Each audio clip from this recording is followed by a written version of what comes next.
me and really helped mold me into the woman I am today. If you or someone you love is asking for help, go to safeplacetosleep.org today. Get ready to hit the gas on the best power tool deals of the year at Fasteners Tool Outlet.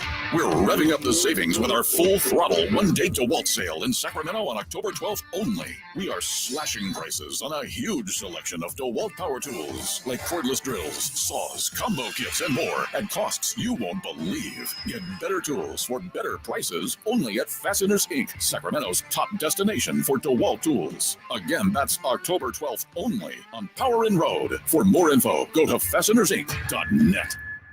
Model Year End pricing is back at Folsom Lake Honda, your one-stop Honda shop. During the Model Year End event, lower interest rates at Folsom Lake Honda make lower payments. It's no wonder why Folsom Lake Honda is your one-stop Honda shop. Come in today or check out our entire inventory online at folsomlakehonda.com. Get an instant cash offer for your trade at folsomlakehonda.com. We'll buy your car whether you buy from us or not. Folsom Lake Honda is your one-stop Honda shop. Folsom Lake Honda. Go to folsomlakehonda.com.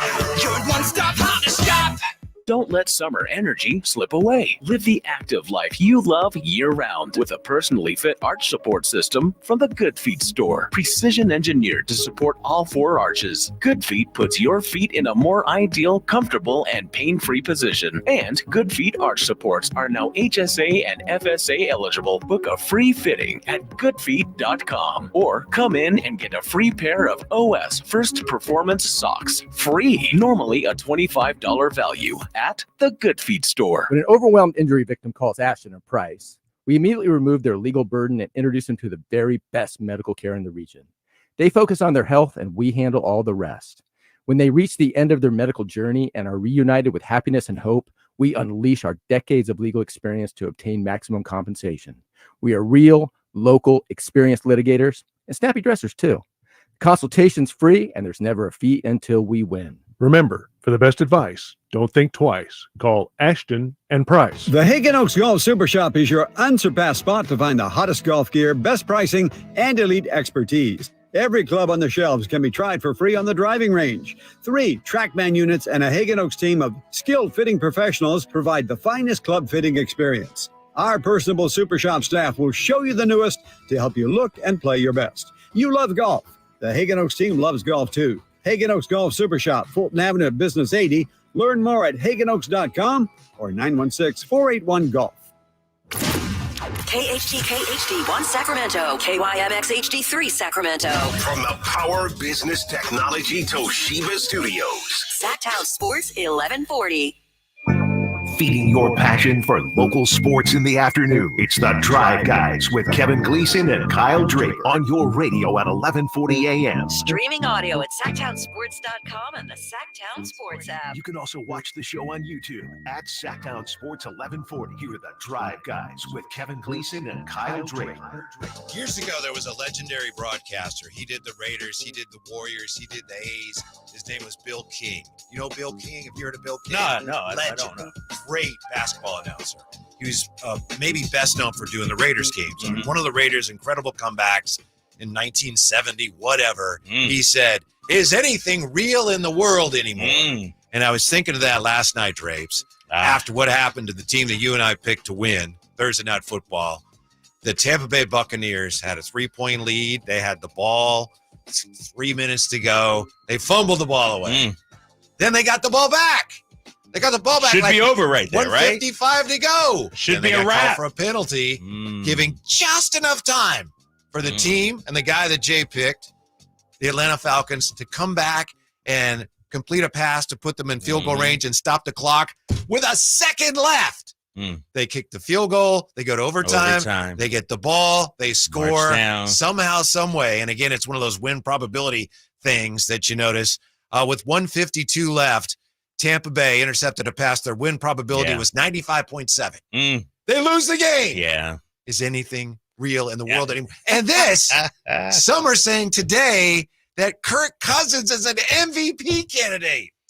I tell you what is going on? I tell you what, to have this Falcons team 3-2, to throw for over 500 yards, all I know is I woke up today and the first thing I thought is somebody need to put some respect on Kirk Cousins' name, right? Can't be me. Why not, Jay? Because he threw a pick, gave the game away. The Bucks gave it right back. He did. He's right. You said Kirk Cousins was doing Kirk Cousins things. Man, he threw a pick. The ball game is over. He did. Yeah, but hell of a performance, man, by Kirk Cousins and company. And I don't know about MVP, Ken. They're only 3-2. If they're 5-0, I could see it. Right now, to me, I'd probably say Sam Darnold might be the leader right now. Okay, very early. Applies then. Is anything real? Right? No, this isn't real, man. I mean, think about it. Nobody other than Jay, I think, had Atlanta winning this game yesterday. Tampa, to me, went into it clearly the better team. But now the Falcons, they've been on a roll. They've had some nice wins. Saints, Eagles, now Tampa Bay. I don't know how to figure out the NFC right now, Whitey. I know. There's like 8 or 9 contenders, it feels like right now. And you probably didn't even watch that, huh, Jay? You were probably watching college football or something. No, I was watching it. Were you okay? Because I texted him right. I texted you too. Yeah. I hate football. Because I was watching, and you know how it is when you make a pick or whatever, you know, at the end of the game, you're like, I'm going to enjoy this a little bit because it looks like I finally got one right. You got one right. And then, they fumbled. Oh, no. Well, that's all right. They got an interception. We're still good. Right. And then I'm just staring at the TV dumbfounded. How in the world did the Falcons win that game? Giving Jay all the credit, but it was hard to watch. It was unreal. And the Falcons have kind of made a habit of winning games like that this year. Yeah, they figured out a way to win. Or let me ask you this. Has their opponents figured out a way to lose? I mean, let's just keep it real. 2 of their wins. I mean, Eagles fumbled it away, basically. Saquon makes the catch. We're not talking about the Falcons. And then last night, like Jay said, the interception, the fumble, the penalties that you mentioned. And I don't know how good the Falcons are, but I'm watching all the national shows, and they're like, maybe we need to take this team seriously. And to your point, is that real? Are the Falcons real right now? I don't know. I don't know. Like you said, there are a lot of teams right now you'd have to look at and go, that team could be a contender in the NFC. And there are a lot of those teams right now. Of course, it's very early, but there's a handful of teams right now. If we're including Atlanta, and as you say, Minnesota on top of. Are we including Washington too? Why not? Why not? Right? Why not? Why not? And don't forget, and Jay, who's been doing the best job of picking, he said yesterday, I think Tampa Bay could get to the NFC Championship game. Did you not? Yeah, I think so. So you got to include last them night too. you had Atlanta winning, though. He did. And the reason why is Antoine Winfield is banged up.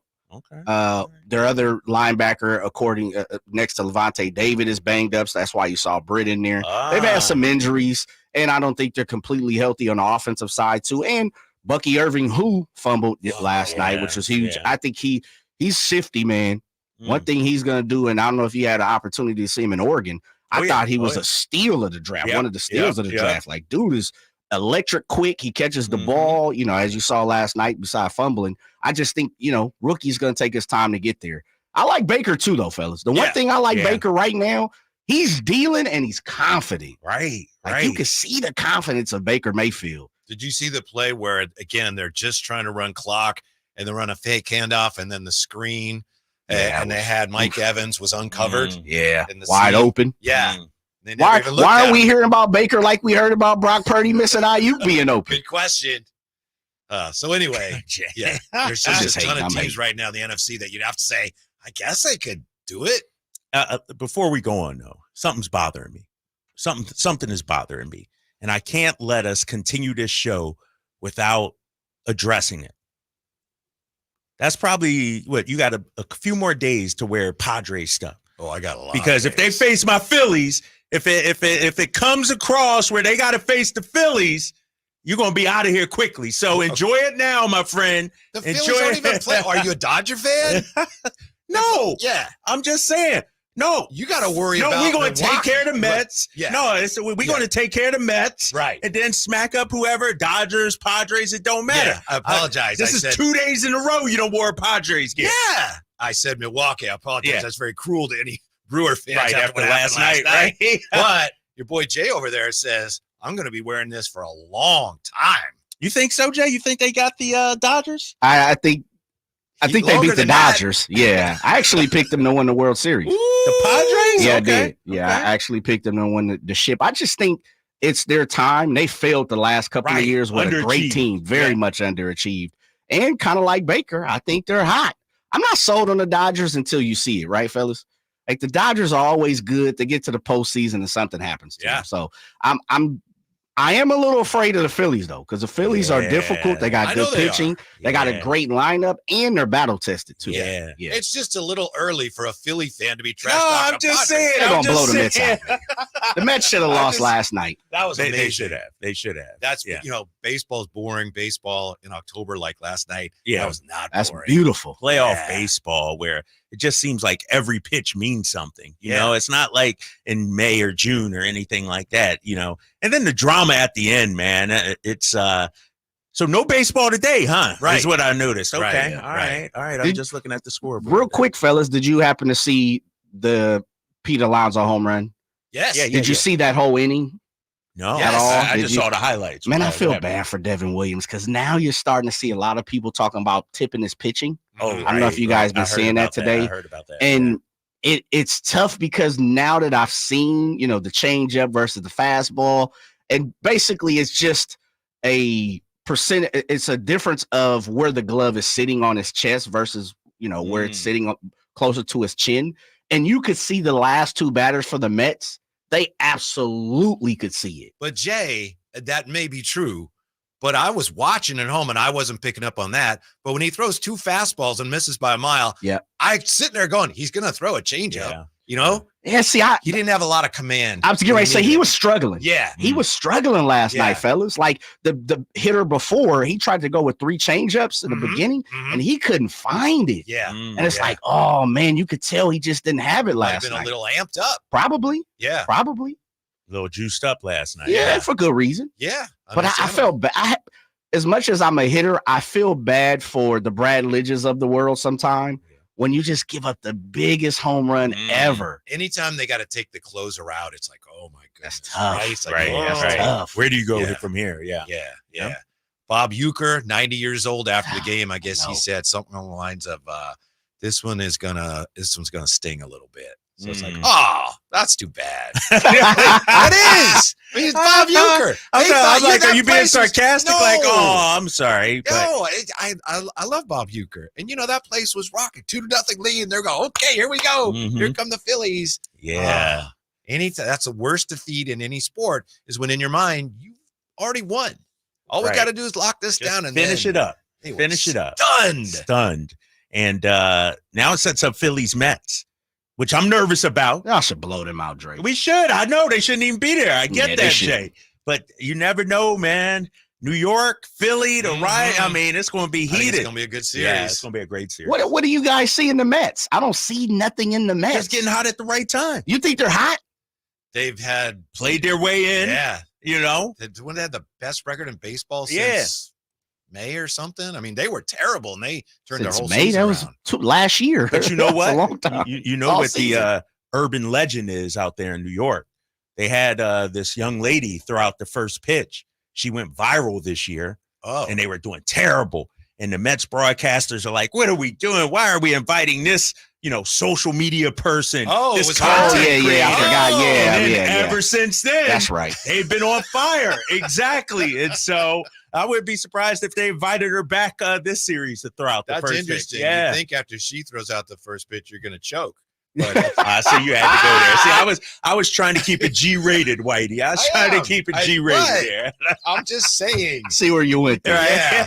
Yeah. John Lynch dresses the Devontae Adams-sized elephant in the room when we come back to Sacktown Sports on a Friday. Yay! Drivers who switch and save with Progressive could save hundreds, which could be life-changing. I mean, you could put that money towards concert tickets for your daughter to see that singer who sings about painful breakups. And one song will inspire your little beauty to break up with that beast she's dating, Brian. Instead, she'll date someone who's nice and worthy of her love, not someone who addresses you and your spouse as bro. And it's all because you could save money switching at Progressive.com. Progressive Casualty Insurance Company and affiliates, not available in all states. Want to keep your gas-powered engines running like new? Stable's proprietary formulas are proven by third-party testing to outperform the competition in keeping fuel fresh, preventing corrosion, and cleaning the entire fuel system. With Stable, you can have confidence you are doing the right thing for your engine's long-term health. Just pour into your gas can or fuel tank, then top off with fresh fuel. At every fill-up or when you store, start with Stable, available where fuel additives are sold. The Hagen Oaks Golf Super Shop is your unsurpassed spot to find the hottest golf gear, best pricing, and elite expertise. Every club on the shelves can be tried for free on the driving range. 3 TrackMan units and a Hagen Oaks team of skilled fitting professionals provide the finest club fitting experience. Our personable Super Shop staff will show you the newest to help you look and play your best. You love golf. The Hagen Oaks team loves golf too. Hagen Oaks Golf Super Shop, Fulton Avenue at Business 80. Learn more at hagenoaks.com or 916-481-GOLF. Hey, what's up, Sacramento? It's Kyle Draper. Turn up the cleanliness at your restaurant, healthcare, or industrial business with Alsco Uniforms, the official sponsor of the Sacramento Kings Mop Crew. We've got you covered with crisp uniforms, hygienically clean linens, floor mats, and, of course, mops delivered weekly. But that's not all. Alsco Uniforms also offers weekly services for first aid and restroom supplies. Discover why it pays to keep clean with Alsco Uniforms. Just go to alsco.com to learn more. Again, that's alsco.com.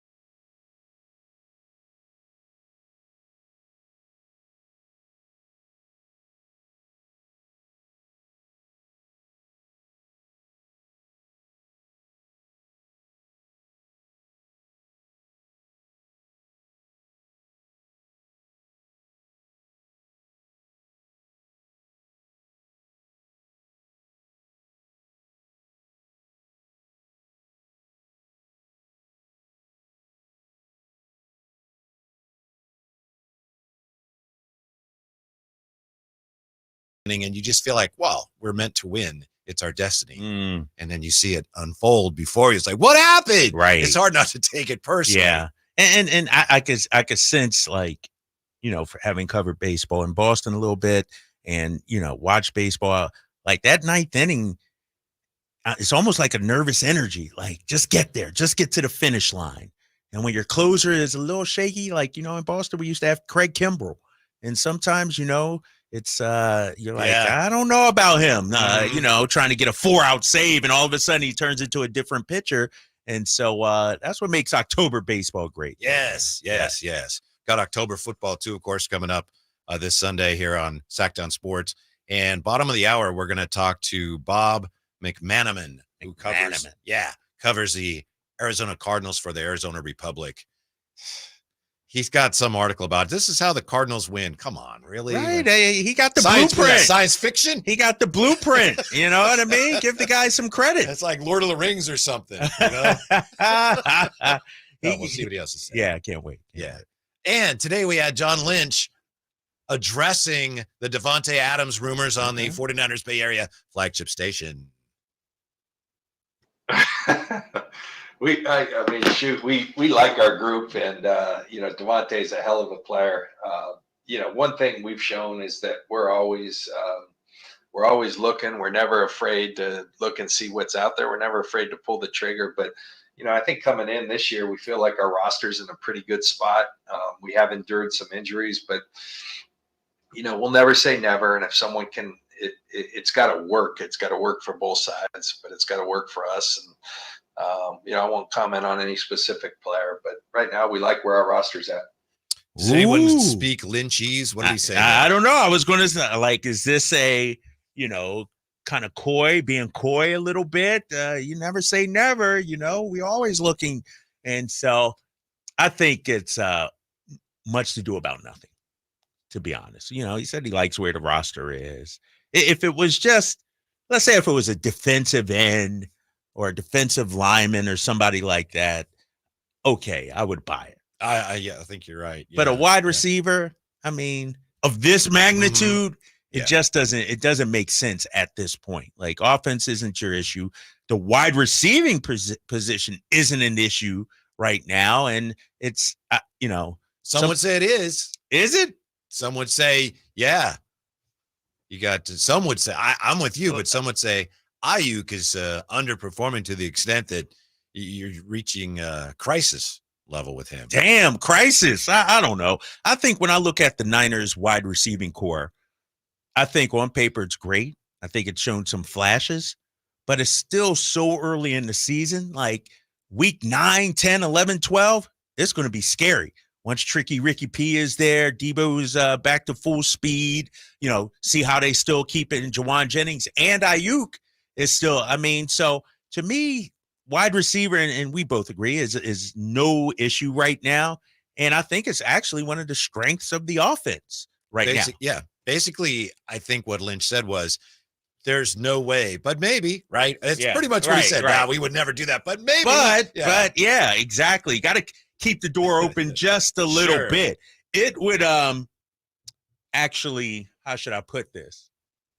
Make more sense considering CMC's injury if a running back came available and they say, you know what, we're going to get a running back insurance policy, something like that.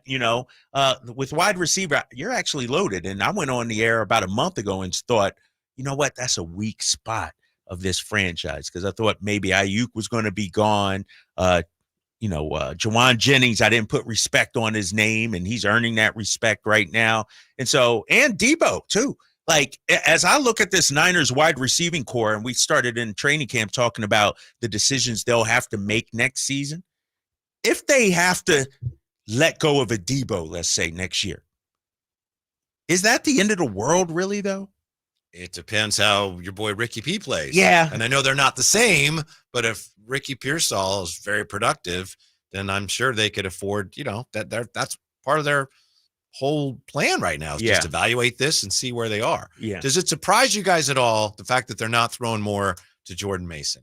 Because they've thrown a couple passes and he looks fine, but they don't like to throw him the ball. No, it doesn't surprise me. I mean, when you got all those other weapons, remember, you got Kittle, you got to get into the mix. You got Debo, Jawan Jennings, also obviously Ayuk.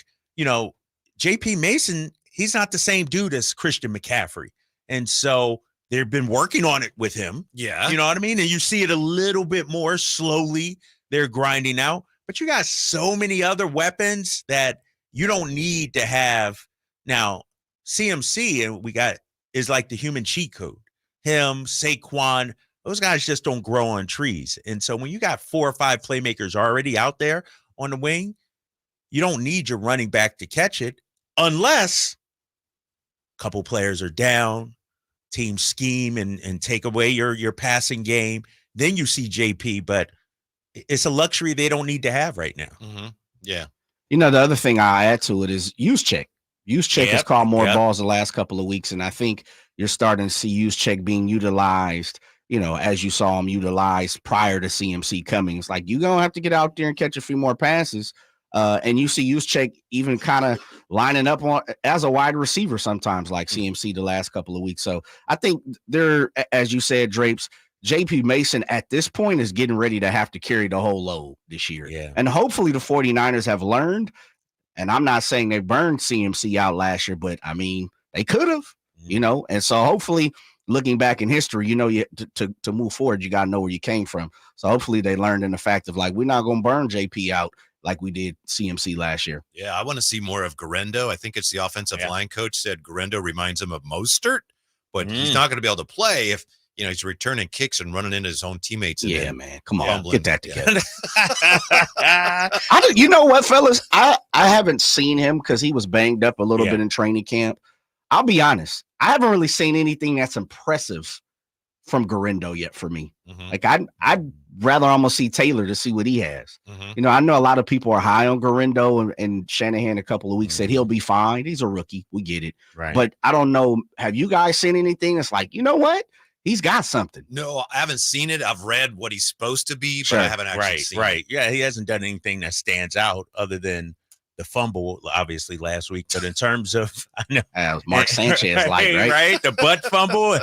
But in terms of, he hasn't really had that much of an opportunity too, Jay, right? Yeah, true. I mean, it's, heavy JP Mason out there. And so we'll see if he gets an opportunity right now that they don't need him really. Don't you think you probably don't, Drapes? Yeah. Maybe you do.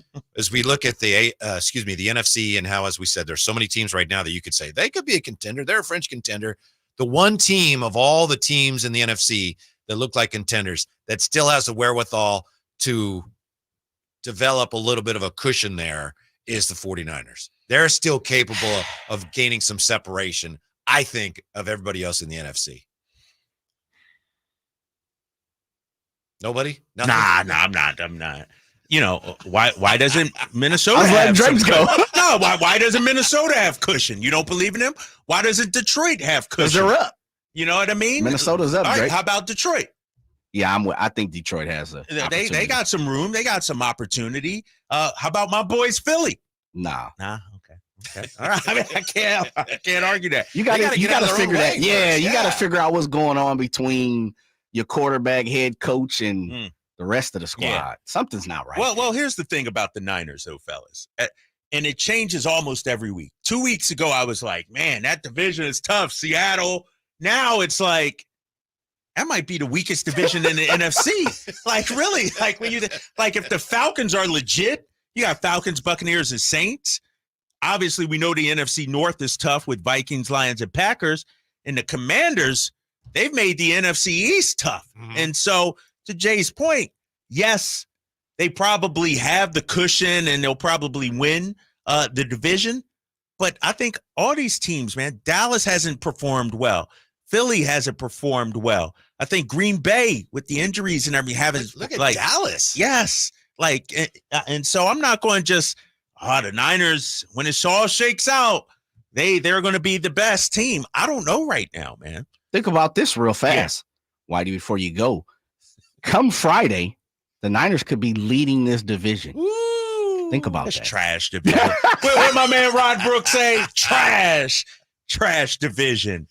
They could to gain some separation. They're trash. Exactly. Yeah. Jay found Listen, think about it, though. They beat Arizona. Who do they have Thursday? Seattle. Yeah. By the time Whitey comes back from vacation, it's over. The 49ers could be back in first place. But fellas. Jay, don't even do that. Don't. I'm just reporting the facts. You're showing your fandom right there, big fella. This is the soft part of the schedule right now. Truth. This is, things get tough. So enjoy it now before you have to play the Chiefs, Cowboys, Buccaneers, Seahawks, Packers, Bills. That's like 6 games in a row against playoff level competition. Well, Bob McManaman from the Arizona Republic, he says there is a way. It may not be likely, but he says there is a way where Arizona could upset the 49ers. So we'll ask him what that is when he joins us next. Drive Guys on a Friday on Sacktown Sports. Hey, October's already heating up on the Sacktown Sports live events calendar. Enjoy family fun at Dave's Pumpkin Patch in West Sacramento all month long. Pick your perfect pumpkin, navigate the corn maze, jump on a massive jumping pillow, and create unforgettable memories for the kids. On October 20th, don't miss Renee Vaca at the Crest Theater for a night of laughs and entertainment. And mark your calendar for Sinners and Saints, the region's best Halloween party on October 26th at the venue at Thunder Valley, complete with a $5,000 costume contest. It's the most spooktacular event of the season. Looking ahead into November, join us for Legends of Motown at the venue at Thunder Valley November 23rd, bringing you the classic hits that defined a generation. And you're not going to want to miss the Jersey Boys Midtown Men Holiday Show December 8th, also at the venue at Thunder Valley. It's going to be a night filled with festive cheer and old school classics. And stay tuned to Sacktown Sports for all your live event updates and your chance to win tickets. Hi, this is Greg Papa. Disasters hit every day. If your home, business, or building has suffered from any disaster, SunPoint Public Adjusters can help. SunPoint prepares, presents, and negotiates your claim with the insurance company, working only for you, making sure you get everything you're entitled to and letting their focus be on what's most important, your family or your business. Call SunPoint today at 888-247-7865 or contact us at sunpoint.us. SunPoint Public Adjusters, the gold standard in public adjusting. License number 2N14884. Do you have old baseball cards and sports memorabilia from the 50s and 60s collecting dust in your closet? They could be very valuable in any condition. Find out at the Sports Cards Roadshow. We'll be in the Sacramento area to evaluate your old and modern sports cards. Visit sportscardsroadshow.com today to schedule your appointment. Ask about your free on-site sports card evaluation. For large vintage and modern collections, we can come to you. Skip the garage sale. Sports Cards Roadshow is buying. Call 1-800-560-3272 today or visit sportscardsroadshow.com. Where do you go when you need someone to represent you? For me, you want someone that is local and that you can actually get to and talk with. There are plenty of big branded lawyers out there with the name, but you never get to talk to them. So go to saclegaldefense.com and connect with the law offices of Jonathan Gonzalez. He's local, he'll represent you, and he'll have your back. Whether it's expungements, wrongful termination, when you're in a spot when you need legal help, call the law offices of Jonathan Gonzalez at 916-304-9187. Made a Chevy Silverado blowout is on with $12,750 off MSRP. Every new 2024 Silverado half-ton LT in stock after rebates. Or choose $12,000 off MSRP on every new 2024 Silverado half-ton RST in stock after rebates. Exclusively at Made a Chevy at MadeAChevy.com. Sacramento's Silverado headquarters. Whatever Silverado you choose, you'll save thousands at Made a Chevy. Together, let's drive. Not available with special financing, leasing, some other offers. List rate in 2010 model year or newer. Ends 10/31/24.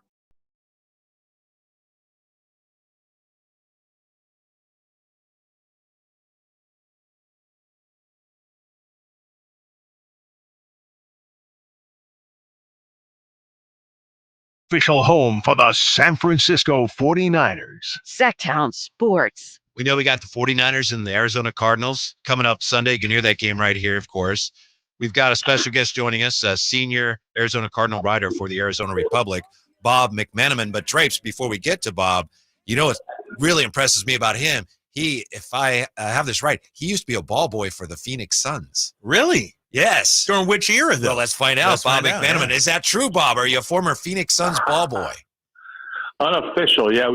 Me and my buddy used to sneak in to the old Veterans Coliseum in Phoenix after school on game days for shoot-arounds. There was no security, so it was pretty easy to sneak in. They didn't pay us. We didn't get little uniforms or anything, but we were gym rats, and they appreciated it. So unofficially, yeah, true story. Yeah. Is that like during the Paul Westphal era, or what are we talking about? Before that, even. I mean, he was one of my favorite players, yeah, but it was after the NBA Finals in '76. Oh, wow.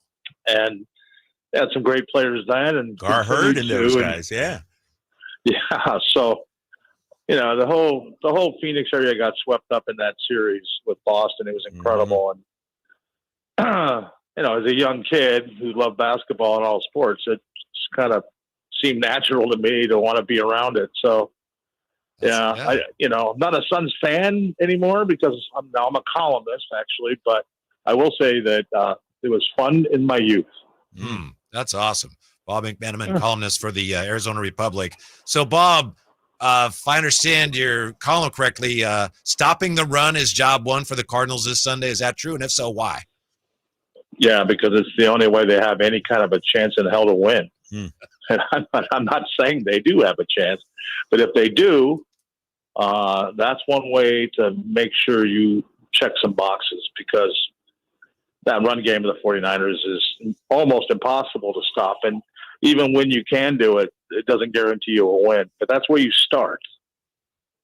Hey, Bob, let's stick with the defense. We saw what happened last week with Washington. You talk about the run defense. How's Arizona's pass defense been? Well, they're pretty bad. Yeah, they're not good. It's a way too young of a group on the back end at cornerback. Anyway, the oldest guy in the room is, I don't know, 26, 27. Murphy Bunting, and he's the old young guy of the group. Everybody else is in their first or second year for the most part. And their best guy, their nickel back right now, Garrett Williams isn't going to play because of a groin injury. So it just got a lot worse. Bob McManaman with us. So obviously Arizona defensively, they've struggled, but it looks like Kyler Murray is putting some things together. What's been the key to the early successes that he has had, Bob? When he's able to hit downfield, and he's been hit and miss there, when he's able to take off on unscheduled plays and do chunk plays, which he didn't at all last week. I think he only ran once for 3 yards, and that's got to change. Brock Purdy is running circles around him right now, and that's not what you want to see if you're Kyler Murray. So he's getting touchdowns to Marvin Harrison Jr. He's got 4 now touchdowns. So I mean that's good, but he had 1 catch for 4 yards on 3 targets in his first ever rookie game, and that was hugely disappointing. But he's gotten a lot better. But that will, synergy will develop, I think, here as we go along. Marvin is leading, or at least tied for the rookie reception TD mark right now. And if he gets 2 against you guys, he's going to be the first rookie to ever do that in the first 5 games of a season. So to have 6, I don't know if that's going to happen, but it would be something if it does. Yeah. Hey, Bob, the offense came out like gangbusters, dropping 28 on Buffalo, dropping 41 on the Rams. Yeah. What's happened the last 2 games? Why has the offense been struggling? They stink right now. It's been Dang. That's the problem. Now, see, Bob, I got to tell you, a couple of days ago, we talked to a guy from NBC Sports Bay Area, and he was saying some disparaging things about the Cardinals, right? And then we thought, okay. And then and then Bob you say it too. Oh, my God. I guess it's pretty obvious to everybody who's really paying attention. Yeah. Well, if they're not paying attention, they don't know what's going on. But anybody who watches it knows that they stink right now on offense. And, I will say this, and the back-to-back losses, that they've had a heartbreak and some self-inflicted wounds here. But the end of a first half against Detroit and against Washington, they had a touchdown taken away on an interception return against Detroit. And then the Lions go down and pull off this amazing hook and ladder touchdown play that's you're going to watch for the next 25 years to go ahead and lead. And then they come out of the second half and they burn another touchdown on the Cardinals. So they're kind of screwed.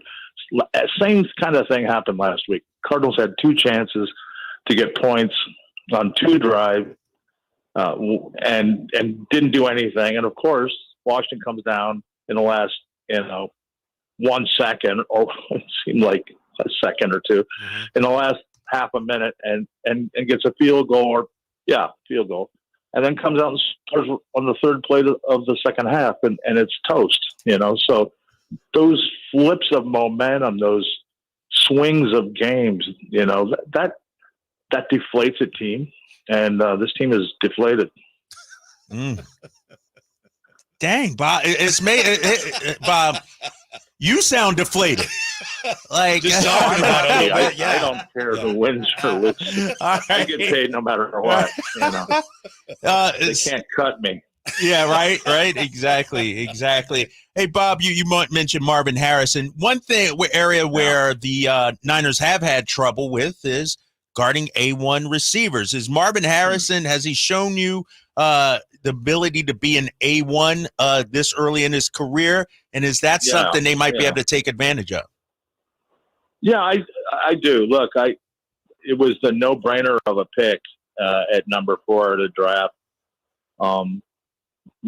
Watching his tape in college, not seeing him in person, unfortunately, until he got here, but was hoping to meet him at the combine. I was there. He was there, but he didn't talk, sadly. But ever since he's been with this team, he's everything you would expect him to be. He's a huger, bigger, faster version of his dad. And I'll take that any day of the week. That guy is a champion, a legend. And this kid is humble. He's keeping it business day to day.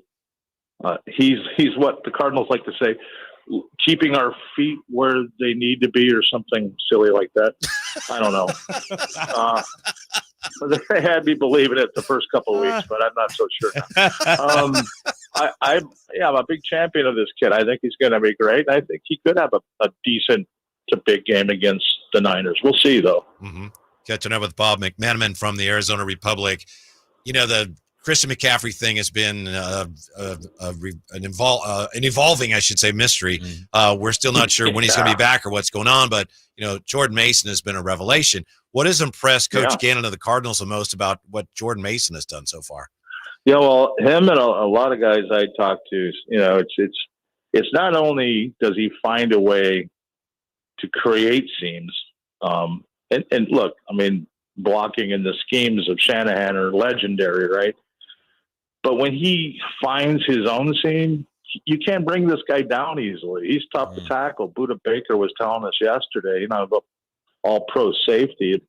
You can't just hope to tackle him. You've got to go low, wrap him up, get him around the legs, and don't let him go. And to Mason's credit, man, I've seen him pull away from so many would-be tacklers, and Cardinals are well aware of what he can do. And I will say mystery is a nice, kind word to describe CMC. I call it a bunch of other stuff myself, but yeah. And not just because I drafted him number 1 in my fantasy league. Oh, okay. Yeah, right. That has nothing to do with it, of course. Right. Of course. All right, Bob. I know you wrote about, you know, the one way they can get the win. Yeah. How do you see this playing out this weekend? Though? Let's be honest. How do you see it playing out? Yeah, well, I mean, the Niners have destroyed the Cardinals the last 4 times they've played them, and you know, Jonathan Gannon's only been there once for 1 loss and here for 1 loss since he's been here. But I can see another loss getting hung around the Cardinals in this game. I think Arizona can keep it relatively competitive for a half. But then something will happen. You know, it just seems to happen to this team. And it'll break down. And I've seen too many splash plays from the Niners over the years. All these years. Even before Shanahan, they just seem to have a way. I mean, Cardinals did have the Niners number for a while there. Yes. But that's ancient history, man. That's hieroglyphics to me now, you know? Hey, Bob, Josh Rosen went in and beat the 49ers, I think, if I'm not mistaken. Yeah. Oh, God bless Josh. I think he's selling real estate or something. Too bad. Hell of a nice guy, though. Yeah. Yeah, I think the Niners win, and probably by 10. All right, Bob, we appreciate it. Yeah, thanks for your time. And it doesn't sound like you're expecting to enjoy the game, but we hope you do anyway. Oh, I'm going to have a blast. Good. It'll be 95 and just like Phoenix, only cooler. Yeah, right. And good luck with the Christian McCaffrey thing. I hope it works out for you and your fantasy team. I'm going to drop him. Yeah. Thanks, Bob. Yeah. All right, Bob. Thank you. Yeah. All right. Bob McManaman. So that's interesting. It's not just Rod Brooks who says they're The one guy that covers the team, you know, columnist down there says, we're not good. We're not good right now. Wow. All right. We're going to turn our attention to the NBA when we come back because we had an NBA game today. Can you believe that? Yeah. We had NBA Close basketball game today. Yeah. And we have this interesting story about how the Warriors showed respect for LeBron. Are you buying it? Next, Sacktown Sports. At Fisher Investments, we may seem like other money managers, but we're different. What makes you so different than the rest of us? We ensure clients receive unparalleled service at every step of the relationship. Tell me more. Our investment counselors focus on service over sales, prioritizing clients' needs. How do you make money? We don't sell any commission-based products. We have a simple management fee based on the value of our client's portfolio. So we do better when our clients do better. What about client portfolios? We get to know each client, their finances, family, health, lifestyle, and more, and then we tailor a portfolio based on their specific goals and needs. Your clients really come first then, huh? Yes, we make them a top priority. Our goal is helping them achieve a comfortable retirement. Wow, maybe we are different. At Fisher Investments, we're clearly different. Learn more at FisherInvestments.com. Investing in securities involves the risk of loss. When shopping for a new car, what do you want? A great selection? A low monthly payment? More for your trade? At Northern California's #1 Honda dealer, Stockton Honda, you get it all. Model year-end savings are going on now. It's savings you just can't say no to. Come in today or go to StocktonHonda.com. Anytime, anywhere, it's all here. StocktonHonda.com. based on 2023 total new and Honda certified pre-owned vehicle car sales from American Honda Motor Company. L1 report. Don't let summer energy slip away. Live the active life you love year-round with a personally fit arch support system from the Good Feet store. Precision engineered to support all 4 arches. Good Feet puts your feet in a more ideal, comfortable, and pain-free position. And Good Feet arch supports are now HSA and FSA eligible. Book a free fitting at goodfeet.com or come in and get a free pair of OS First Performance socks. Free. Normally a $25 value at the Good Feet store. The Hagen Oaks Golf Super Shop is the only store in the world to be named the top 100 shop for 40 years straight. Yes, the only golf shop in the world. Hagen Oaks Golf Super Shop is your unsurpassed spot to find the hottest golf gear, best pricing, and elite expertise. Try any club on the shelf on the driving range for free and let our staff show you everything you need to look and play better. You love golf. The Hagen Oaks team loves golf too. Hagen Oaks Golf Super Shop, Fulton Avenue at Business 80. Learn more at hagenoaks.com or 916-481-GOLF. Hey, it's Carmichael Dave for American Energy Heating and Air with a question. Have you recently had a technician diagnose your HVAC system and you were a bit surprised at how much it cost? Or did something seem off about their quote? Because at American Energy, they take pride in giving you honest, straightforward solutions to get that system up and running. Have their qualified technicians come out and give you a free second opinion. It's free. You got nothing to lose but some dollars off of that original quote. They're making the uncomfortable comfortable. They've been doing it since 1981, serving the greater Sacramento area. A+ with the Better Business Bureau. That's why they keep having customers coming back for more and more and more. You can call them and set that appointment at 916-520-9990. That's 916-520-9990 or AmericanEnergyAir.com. Call 916-520-9990 now.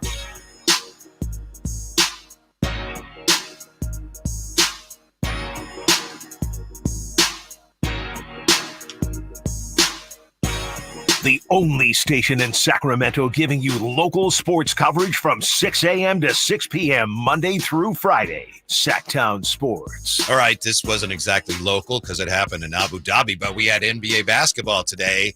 The Celtics over the Nuggets, 107-103. Wow. How about that, Drapes? Russell fired Westbrook up? You feeling good? Making his Nuggets debut. So who won the game again? The Boston Celtics prevailed 107-103. You got box score there? I do. Any big names play? Yeah, a lot of them played. I didn't get to watch today. Jaylen Brown played 19 minutes. Tatum played 19 minutes. Okay. Dirk White, 19 minutes. I know you're a big Luke Cornett guy, 21 minutes. Drew Holiday played 12 minutes. The Joker played 16 minutes. Okay. Yeah, okay. Aaron Gordon played, Michael Porter. So And Russ have 12 and 18 minutes or something like that? Russ, 18 minutes. He scored, yeah, you're right. 12 points in 18 minutes. 3 of 10 floor, 3 of 6 from 3, and he made 3 free throws. Ball it. 3 of 10? 8 assists. Yes. Damn. But he made half of his threes. So basketball is officially back, is what you're telling me. I guess so, yeah. It's interesting, this whole Abu Dhabi thing, because I don't know about you, but I find myself wondering why all of a sudden are they playing there? And it's because Abu Dhabi games are helping them make up for some of the revenue they lost when everything fell apart in China. Yeah, exactly. That's the new market now. That's the new hot market, if you will. And, you know, what's interesting, you know, I got people that are friends within the Celtics organization. The industry has changed, fellas. Back in the day, team broadcasters used to travel. Mm-hmm. They called the game from back in Boston in a little studio. They didn't even get to go, man. So, like, let's say if the Kings had an overseas trip and I had to go to San Francisco or stay here, I'd be bummed, dude. I remember years ago, 2002, something like that, I think, Jay, they went to China. So you're saying if that happened now, I'd be in a closet somewhere. I'd be Chinatown in San Francisco. Yeah, exactly. So it's not the same, man. It's everybody cutting back.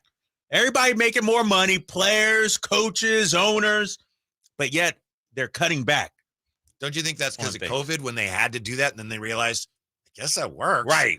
We can exactly. do it. Exactly. And I wonder if the viewer even notices. Like when we used to do them from the studio in San Francisco, it sounded kind of hollow.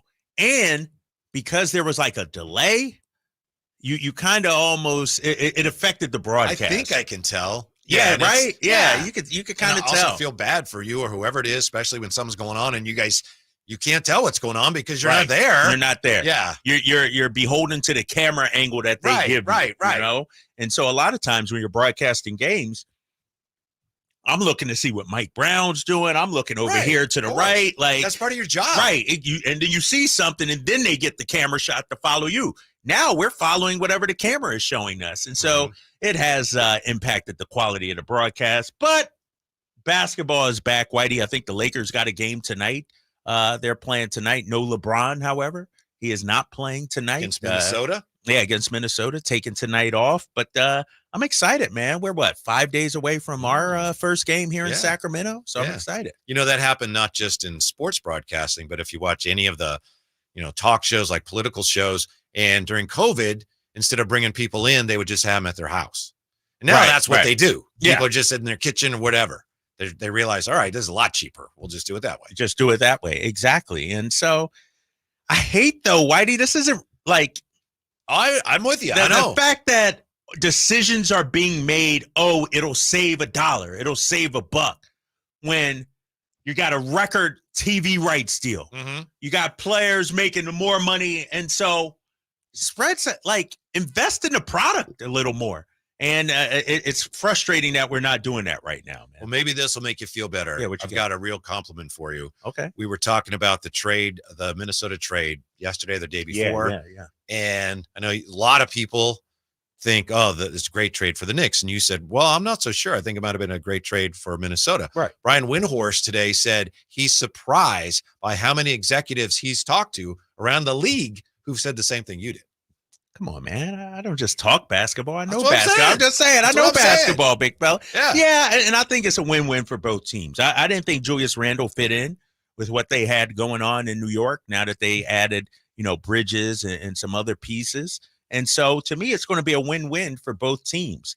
And Minnesota, especially Whitey, when you look at Rudy Gobert, who's not the toughest guy, they needed a little grit, I feel like, in that front court. Cat isn't a gritty kind of guy. And so I think Randall, he's a hard-nosed player, plays hard. And so I think it'll help this team. Now, what about this? The whole Bronny, LeBron, Warrior deal. Ramona Shelburne had a report. I don't know where she got it. Obviously from somebody with the Warriors, that the Warriors considered taking Bronny with pick number 52 in the draft because they liked his game, but they decided not to out of respect to LeBron. What do you make of that? And rightfully so. LeBron's the GOAT. You got to bow down to him. You know what I mean? Like, I think about it like this, too. And because we were talking about it before the draft. A team should take Bronny just to stick it to LeBron and the Lakers. But would you really, begrudge a guy a chance to play with his son, Whitey? But how is this coming out now? See, that's what makes me suspicious. To me, the Warriors are saying this now out of respect to LeBron because they're still thinking somehow, some way, if that falls apart, no way. It's like, hey, LeBron. Oh, we wanted your son. No because way. We love you so much. You got to take his son too then, right? Yeah. He got to be thrown in the deal. They've already established. We love him. We love your son. We almost drafted him. He can come too. Lakers will get Buddy Hield, DeAnthony Melton, and like 8 first-rounders or something like that. That's why the Warriors are leaking this. I'm telling you. You think so? You think it's or is this Draymond leaking this somehow? Because that's his boy. You know what I mean? LeBron's his boy. And so I just can't imagine LeBron changing teams one more time. I know, but they tried to trade for him. They tried a couple years ago. And Rich Paul supposedly shot it down. It wouldn't be a good look for his client. They've not been able to get that star that they wanted to pair with Steph. Yeah. You're a conspiracy theorist, huh? You're like, when it comes to this, it's like almost obvious. It's a little to me, like Joe Lacob. Settle down, Joe. You're being too obvious here. Is this tampering or something like that? Should the league step in, right? Boy, that's really, really high-level tampering. That's high-level tampering, sending out, we wanted to draft him, but out of respect for LeBron, we're going to, it's interesting, man. And, I just think and this came out earlier today, and one of the takes I was going to have with this, and hopefully we'll get to it later, is a Drape's take. Yeah, is that LeBron is clearly, in my opinion, not even in my opinion, I'm gonna state it as fact, ladies and gentlemen. LeBron is clearly the most powerful athlete we have ever seen in American sports. We know how good he is on the floor. But, I mentioned that quote James Harden had yesterday about how Harden didn't have to adapt to the league adapts to him. Well, the league revolves around LeBron James. I mean, think about just him coming out of Akron and not only being one of the all-time great players, but his boy becomes this huge agent with all these big-name clients, and he's like the puppet master, moving guys here and there and there. And this all stems from LeBron. Look at all the people LeBron has put money in their pocket for. The Brian Windhorst, the Chris Haynes, ESP, Ali. Michael Jordan did that with Ahmad Rashad. What's your point? No, he had one guy around him. He had one guy. And Michael put a lot of money in his pocket. Now, Michael selling shoes, and he's a cultural icon. I get that. But as a player, as an athlete, LeBron using his power is something we've never seen. Is there anybody you can think of who you'd say came close or comes close? I mean, the first one that came to mind when you said that is Tiger, but I mean, I'm not saying Tiger was anywhere near as influential as LeBron, but during Tiger's heyday, it was like they had to do whatever you want, Tiger. Yeah, exactly. And I think Tiger would probably be second. Look at all the money he's brought in, the purses, the winnings and everything like that.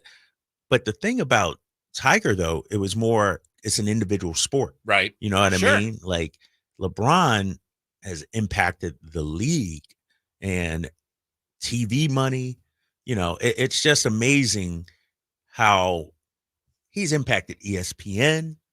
He's made Skip Bayless' career relevant, even though I'm not a Skip Bayless guy, but Skip Bayless made his TV career off of LeBron James. And so that's why, and I'm going to argue it even, more vociferously coming up in just a little bit. That's why I have LeBron as the GOAT. You could even argue, and perhaps you will, that they even changed some of the rules for LeBron.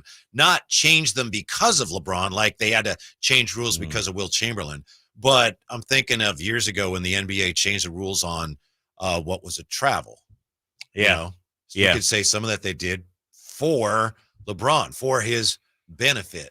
So you think so? Well, yeah. I mean, they made it so in transition, you can take that extra step. I'm not saying it was solely because of LeBron, but I think it had to do with, guys in transition. They want to see more layups. I think LeBron was part of that. Okay. All right. I was thinking James Harden I can include in that too. Yeah, but I see what you mean. Like they just catered to all him, of a sudden the gather became a thing. It's like 15 years ago, that was nothing. It was 2 steps and that's it. Yeah, the gather was a travel. We're travel the other way. Now it's like the gather, then you get 2 steps. Yeah. And so I see what you mean. But I just think, man, this guy has transcended so many different sections of our society. I mean, and we've talked about it on our show. And Jay, when your mom and dad know who LeBron is and, have an opinion on LeBron, this guy moves differently, man. That's why I say I'm the LeBron of Sactown Sports. It's sort of similar, just on a smaller scale. I knew there was someone around here who said that, and I couldn't remember who it was. I thought it was Nate. No, Nate said that, right? I'm sure. Coming up, Imran Pilati is going to join us. Is he here? Also, he'll be here if he's not here at some point. We'll talk to Imran. Also, tell you why Kevin Herterer, he's not going to look the same this year. That's next on Sactown Sports. I didn't ask to be thrown in the streets with nowhere to go. I didn't think I'd survive. But I did ask for help, and Covenant House was there for me. 1 in 10 young adults will experience a form of homelessness this year. For these kids who didn't ask to be put in this unthinkable situation, Covenant House is there. Covenant House helped me break the cycle of homelessness in my family. They gave me the love that I needed. Over 2,000 young people will sleep safely in a Covenant House bed tonight. When youth who are experiencing homelessness have a hot meal, a safe place to sleep, medical care, and love, they can overcome heartbreaking challenges and have a brighter future. They just really genuinely just wanted to help me succeed, and I'm succeeding. I'm a speaker, I'm an author. Covenant House really helped me and really helped mold me into the woman I am today. If you or someone you love is asking for help, go to safeplacetosleep.org today. Power Business Technology is proud to be 100% independent, locally owned, and managed Toshiba copier dealer. Local ownership cuts out the red tape, allowing ourselves to never be too busy to personally answer the call when our clients need us. Recognized for excellence in service execution, training, and customer service, we're proud to be named a 2022 Toshiba ProMasters Elite Dealer. Contact us today for all of your business printing needs at 844-POWER-BZ. That's 844-769-3729, or visit us at powercopiers.com. What sets Ashton & Price apart from other injury law firms? I'll tell you. From beginning to end, all important legal decisions are made directly between our clients and their experienced local attorney. A gate agent flying the plane, the receptionist performing surgery, not a chance. There's simply no substitute for the unique power of the direct attorney-client relationship offered by Ashton & Price. And there's never a fee until we win, and between you and me, we win a lot. Remember, for the best advice, don't think twice. Call Ashton and Price. KHD1 Sacramento, KYMX HD3 Sacramento. From the Power Business Technology Toshiba Studios. This is Sacktown Sports 1140.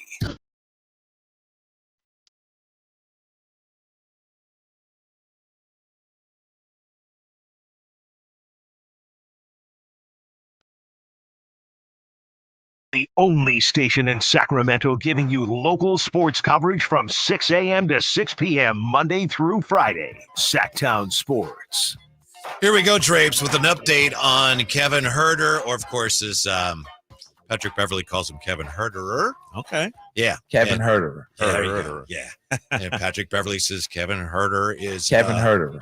Kevin Huerter, pardon me. X Factor. He's very high on Kevin Huerter's chances to help the Kings this year with his shooting. But Kevin Huerter will not look the same this year. I don't know if you heard this on his interview with Carmichael Dave and J. Ross. Bye-bye to the headband. What? Yeah. Headband Huerter is no thing? No, it's gone. No more? Yeah. I'm not sure why, but he said, yeah, I think we've seen the last of the headband. I wonder why. I need to hit him up and be like, yo, what's the deal? What's the reasoning for that? It's not. You seem a little hurt. I'm sure a lot of people will be. And I'm not hurt, but remember, there's a guy, a fan, who's made his life. He's popular because he looks like Kevin Huerter, and he shows up at the games. Remember? You know what I'm talking about? Got the headband on. Yeah. Now, does he take that off? Is that not part of his getup anymore? Yeah, I wonder how long he can get away with keeping it on. Like, first year, everyone's still going to know, oh, that's Huerter. But 3 years down the road, like, why is this guy wearing a headband at Kevin a game? Huerter doesn't look like that. What's wrong with you? You know what about Kevin Huerter, fellas, though? I'm expecting big things.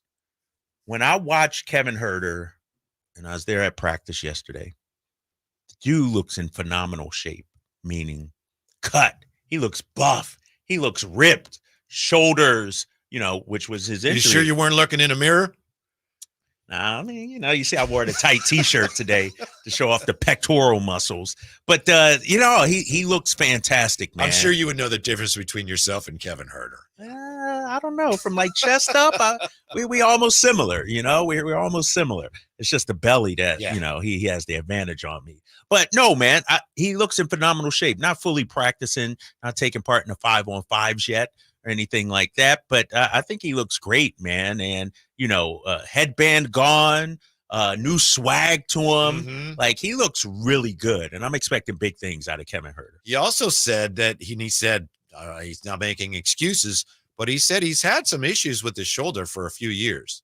Yeah, I remember that. And I wonder, as he rehabs it, is it something where you got to strengthen it, like even more so? If you're having problems with it historically, do you do some extra work to strengthen that so that this doesn't happen again? Or if this is, like you say, if this was somewhere, you know what, you've had problems, we really had to repair this, what happened. But by doing this, we're also going to be able to take care of the issues you had in the past. Right.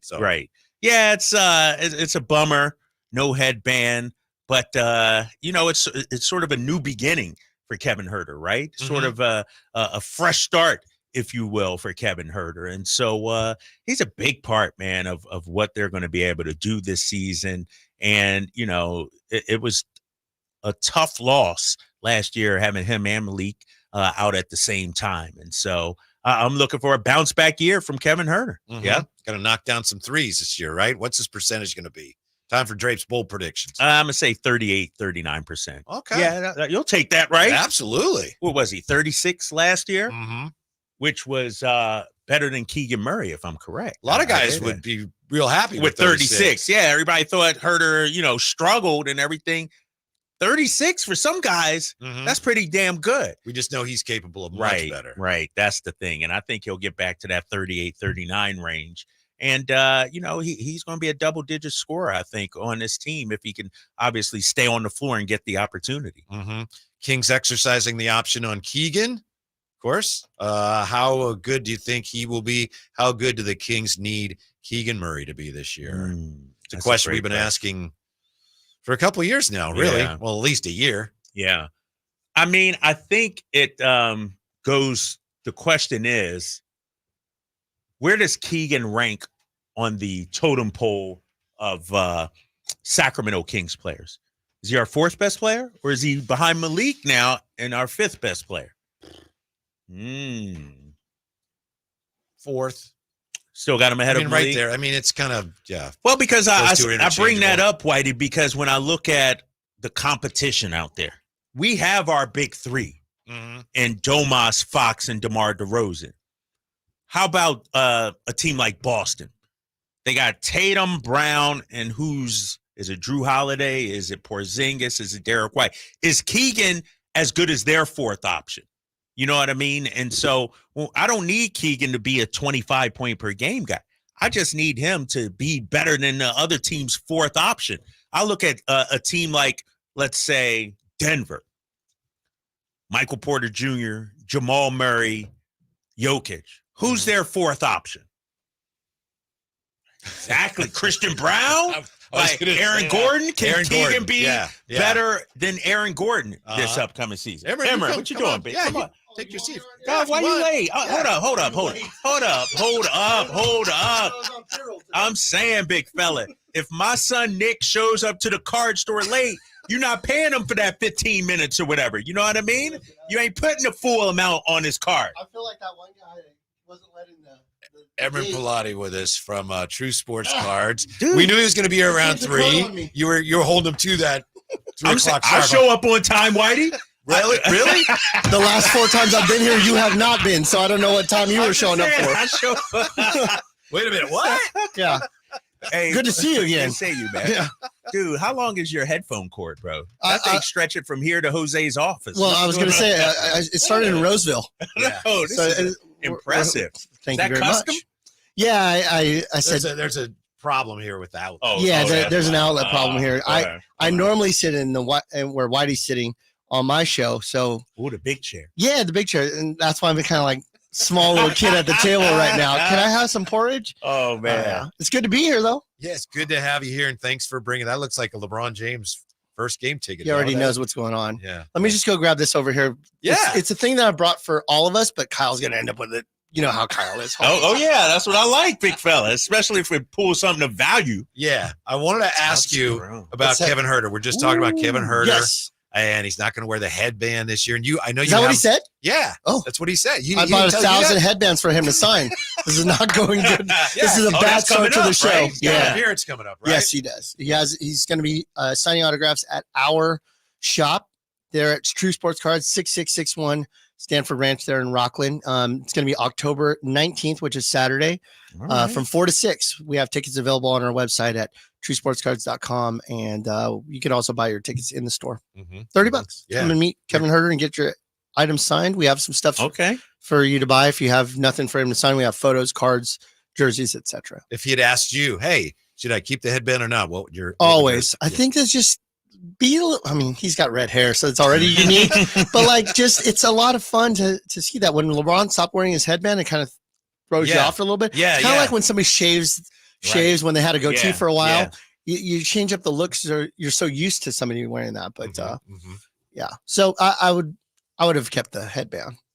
But then again, he doesn't look like anybody else in the league right now. That's either, right. So. That's right. Yeah. Yeah. Whatever's going to get him back on track, right? Emmerich? Yeah, I like your jersey, by the way, the Thank San Diego you. jersey. Yeah. They Very don't wear nice. these anymore. This is when they first moved into Petco, and it's this color, kind of the tan. Like This a is supposed to be military tan. sand. This Sand? is supposed to be like the beaches of San Diego. Oh, is that what it is? Yeah, Not a and military they didn't really catch appreciation. on. They don't wear them anymore. No one really liked it that much. Well, as but soon I as thought you was put it cool. on, they're like, cancel. We don't want to do this anymore. Oh, that's funny. Yeah. Well, catch me up, guys. What's going Well, on? real quick, hold on, Yeah, Drake. yeah, go ahead. Because we're talking about Kevin Herterer. What's going on with Kevin Herterer at True Sports Cards? That's where you should start. Yeah. Oh, yeah. No, he just said it. We mentioned that. Yeah, he No, just you said Jay it, was Jay. texting. He just mentioned Oh, it. did he? October Yeah. Oh, my 19th. apologies. Yeah, That's bro. okay. Come I on, got now. 8 things going Listen, on. I'll run it back. No problem. Yeah, it's October, happening again. October 19th. If I'm on prime Kevin time with you Herter. guys, Kevin Herter coming. True Sports Cards 916. Excuse me. That's my phone number. You're giving out the person. Yeah. It's 916-259-1993 is the store number at 6661 Stanford Ranch there in Rockland. Kevin Herter signing autographs 4 to 6. Then we have a trade night directly behind that 6 to 9. Bring cards, hang out, spend time with us. This It's a good segment time. sponsored by Yeah, True True Sports Sports Cards. Cards. You're going to have to pay up for that, big fella. You know that, right? Don't you worry, friend. I pay plenty into this station. We'll be all right.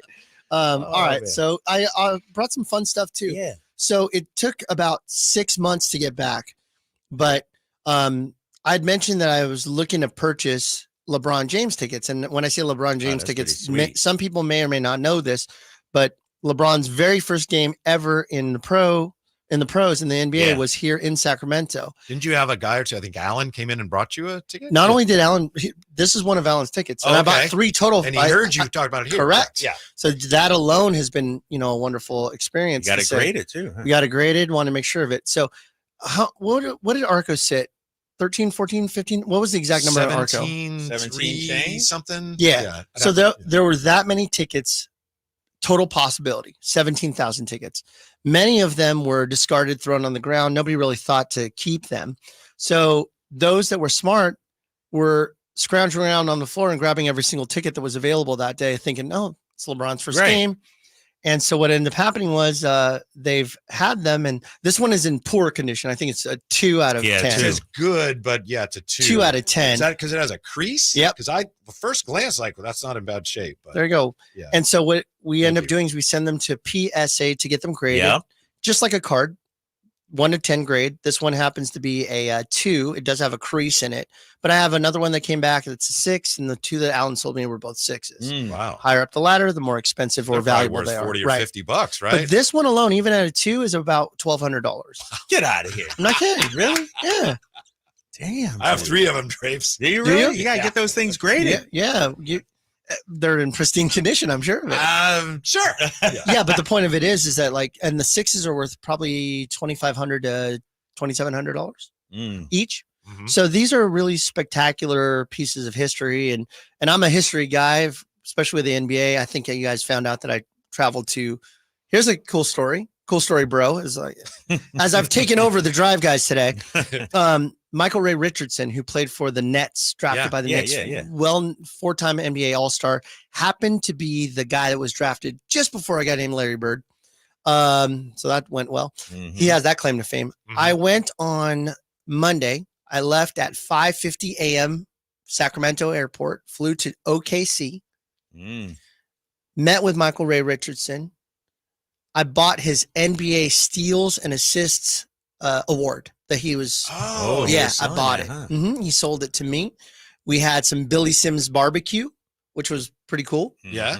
And he signed a few autographs for me, and he dropped me back at the airport, and I came home that night. Nice. So nice little 12-hour turnaround to OKC in order to buy Damn, a that's piece of pretty cool. history. Yes. And those pieces of history don't ever leave my collection. Yeah, I was That's what I was wondering, gonna- is this yeah. personal stuff Yeah, right here? I'm never gonna get rid of that Okay. stuff. But the NBA was such a non-financial factor back then. It has a clock. It's a clock. Yeah, It's a quartz It's a clock, plaque. and it's a clock / plaque all Yeah. together. And it's he got. Not only did they lower expectations on the financials of this, it is the assists and steals on the same award. On the same, they combined them both. Like, wait a minute, we have to give him 2. Right, Can't we just right. give him 1? Oh, and this my is something God. you can find at your local trophy store. Right. So how funny is that? But now I own it. I wonder what the award looks like now. I'm sure we It's can a find little out. bit more gaudy. Yeah. That's for sure. Yeah. Anyways, I just want to tell that story because it's an important flex that I said here on the radio today. Well, it's just really awesome, and also that you sell these things, but not this. like that. I own Artis Gilmore's Rookie of the Year medallion from the ABA. Okay. I own. That's another winner of a piece, I own by a the way. championship ring that I signed a non-disclosure agreement About who it is. Yep, who it is, and you tell us the year. It was in the 90s. It's a player What ring. sport? Come on, I told you I would like NBA. Right? Come on, man. Oh, okay. Yeah. So what conference? So I know 6. What does his name rhyme with? So I can narrow it down for you. You can got narrow to it be down. Houston. Let me understand something. Non-disclosure agreement, Kyle. You ain't got to tell me who it is. I will tell you off air. Now he just admitted he's violating the non-disclosure No. agreement. All I'm saying is that I'm just trying to get you to stop talking about it. You know what? That brought it up, big fella. Come on, man. Let me ask you this though, because you're bringing in goodies. Yep. You got this ticket. We got this Topps Chrome baseball. We're about to open. Ooh, nice. Yeah. Where's my graded cards? Okay, so first of all, let's just spend some time with. Let me give you the Kyle Draper special. Not only does he have you come in to cater to him on Christmas Eve to open the store because he has it. Hey, what are you doing right now? Doing Christmas things with my family? No, you're gonna go to the store and help me. I'm a little late. So not only that, but he submits cards to go get graded. I notice he's not saying you're wrong. No. That These happened. are all factual. And I spent the pretty penny in there that day, though. Let me just say that. Pretty penny. This guy. So anyways, what ends up happening is this is just a laugh fest today. I'm telling you. It's Friday. So he comes in and he goes, "Hey, big fella, where?" You know how Kyle is. Hey, man, big dog on you? Hey, big dog, where's my cards at? And I said, "What cards?" Man, I sent them in for grading a while ago. So I go, "Okay, I'll go look for them." First of all, no paperwork for Kyle Draper. That's on you, big fella. Oh, yeah, you know why? That's on you. You know why? Why? Because he put it under his son's name. So I'm looking for Kyle Draper. So I put it under my son. Who filled out the paperwork? You did. This was during trade night, I think. Is it So under you're your busy. name, Kyle? It is. I didn't say that. And then he tells me, okay, I have a Kobe jersey card. I have a LeBron Kobe jersey card. There you go. And I have an Oscar. I thought it was and Oscar, yeah. Robertson. Yeah. So I said, okay. So I'm looking, scrambling. I don't have paperwork. I don't know where these cards are. I find one card I think is his. I find another card that I think is his. And I'm scrambling looking for this Oscar Robertson. Can't find it anywhere. Finally find the Nick Draper paperwork. The Nick Drapes papes. Yeah. And come to find out, it wasn't Oscar Robertson. The 2.5 hours I was looking for the cards, it was a Wilt Chamberlain. Oh. And then he goes, "Oh, man, my bad." I mean, mistakes happen, right? It's been like Why 4 does it not months, happen with big anybody fella. else? I'm So wait, trying to. if you found them, why are you wondering where they are? They're at the store. They're at the Oh. store. Apparently, He it's a could have brought them in. Listen, is this a delivery service? This guy want me to use my gas or electricity to come out to his store. Ladies, man. I tell you, we gotta get Nick on the books here to work so I can make that trip out there. Man. So wait a minute. Yeah. I'm a delivery. It's a delivery guy today, and then that didn't happen. Now he's like, "You're gonna put my son on the books for some because I need to buy more stuff using his." This is an expensive. Plus the stuff you brought in. This is an expensive trip for you. You know what's interesting about this, though, Whitey and Emran? I'm being 100% real about this. My son works there occasionally. Mm-hmm. I've seen him, but every time I go, I buy something too. Mm-hmm. So it's almost like revenue we're not neutral? making any money, right? Exactly. I don't think I'm the guy you should be right. talking I'm about just that. saying. So it's a win-win for you. You Listen, got man. free labor out there. Let me just say this: it was well strategically thought out before this ever happened. Every time I'm in Yeah, there, he's I'm always like, a step all right, ahead. let me get I'm this. like, Yeah. I go, guys, gather around. Kyle is coming to the store. It's not checkers. Get something Philadelphia on the wall right now. Not checkers. Yeah. I have a card question for you before we get to the baseball cards, which I know those are fine cards. Jaden Daniels, how can I get my hands on as many Jaden Daniels cards? as Good possible luck. right He is hot. He's hot right now? Yeah. So the 2024 products, Panini is the one that has the licensing with the NFL. So all the teams with their jerseys and the Minnesota Vikings instead of just Minnesota. Yeah. So they have the licensing, but they don't have any of the autograph guys that you want because they're all locked up by Fanatics. Yeah. So whether it's Caleb, whether it's Jaden Daniels, they've all signed with with Topps and Fanatics. And Fanatics doesn't have those. Correct. So the interesting part about it is that in that product right now, the two hottest names or the best names in the product is Michael Penix Jr. Yeah. Who's not going to play after last night's game. Right. And JJ McCarthy, who's not going to play because of his ACL. So you've got the two top guys not playing for the most part for the year. But what they did do is they put an NIL deal together, and they have one of the hottest guys in there. I would say Jaden Daniels is number one, but number two is Arch Manning. Ooh, Arch Manning is in the product. Wow. So they got him before. Yeah. Fanatic. And yeah. And so the interesting part about it is you've got a college player in the NFL product, and it's one of the hottest autographs out there. I don't know if you've been watching college football, but I don't watch college football, but I pay attention because obviously it's like a stock that I need to pay attention to. And Arch Manning, when Ewers went down, Arch Manning stepped in and he threw for 4 touchdowns, and he ran for like a 60-something yard touchdown for himself. He did 5 touchdowns in his first game. And then last week, he threw another 3 or 4 touchdowns again. I mean, he's hot. He's hot right now. So the products are a lot of fun to open right now, but I would also tell you that the cost of the products have gone down this year. I think everything's driven by the rookies. And this rookie class is struggling with the exception of Jalen Daniels. But everything that we have of that guy is just flying. Just flying. When is the new basketball cards going to come out? So, so the interesting part about it is that we're still getting 23-24 season products coming out. Really? We just had Panini Noir come out today. $2,500 a box. 10 cards. They bring that in? Yeah. I have like 4 of them just laying around. Why is Kyle smiling? Because he opened 10 grand worth of boxes. Right. How many boxes was that? 4. So it's interesting because COVID pushed back production of cards. So cards were coming out much later in the year. Right. But here's the wild part about what it's created. It's created the ability to buy product now, knowing whether the player was good or not. So for example, some of the 23 product was coming out late, but we already knew that Bryce Young had a bad year. So you're not chasing him, and we already knew CJ Stroud had a great year. Right. So it was a good way for you to be able to imagine getting the almanac of the wins at the end, and you're like, oh, I already know who's going to win. It's kind of similar to that, to where you already know who you want.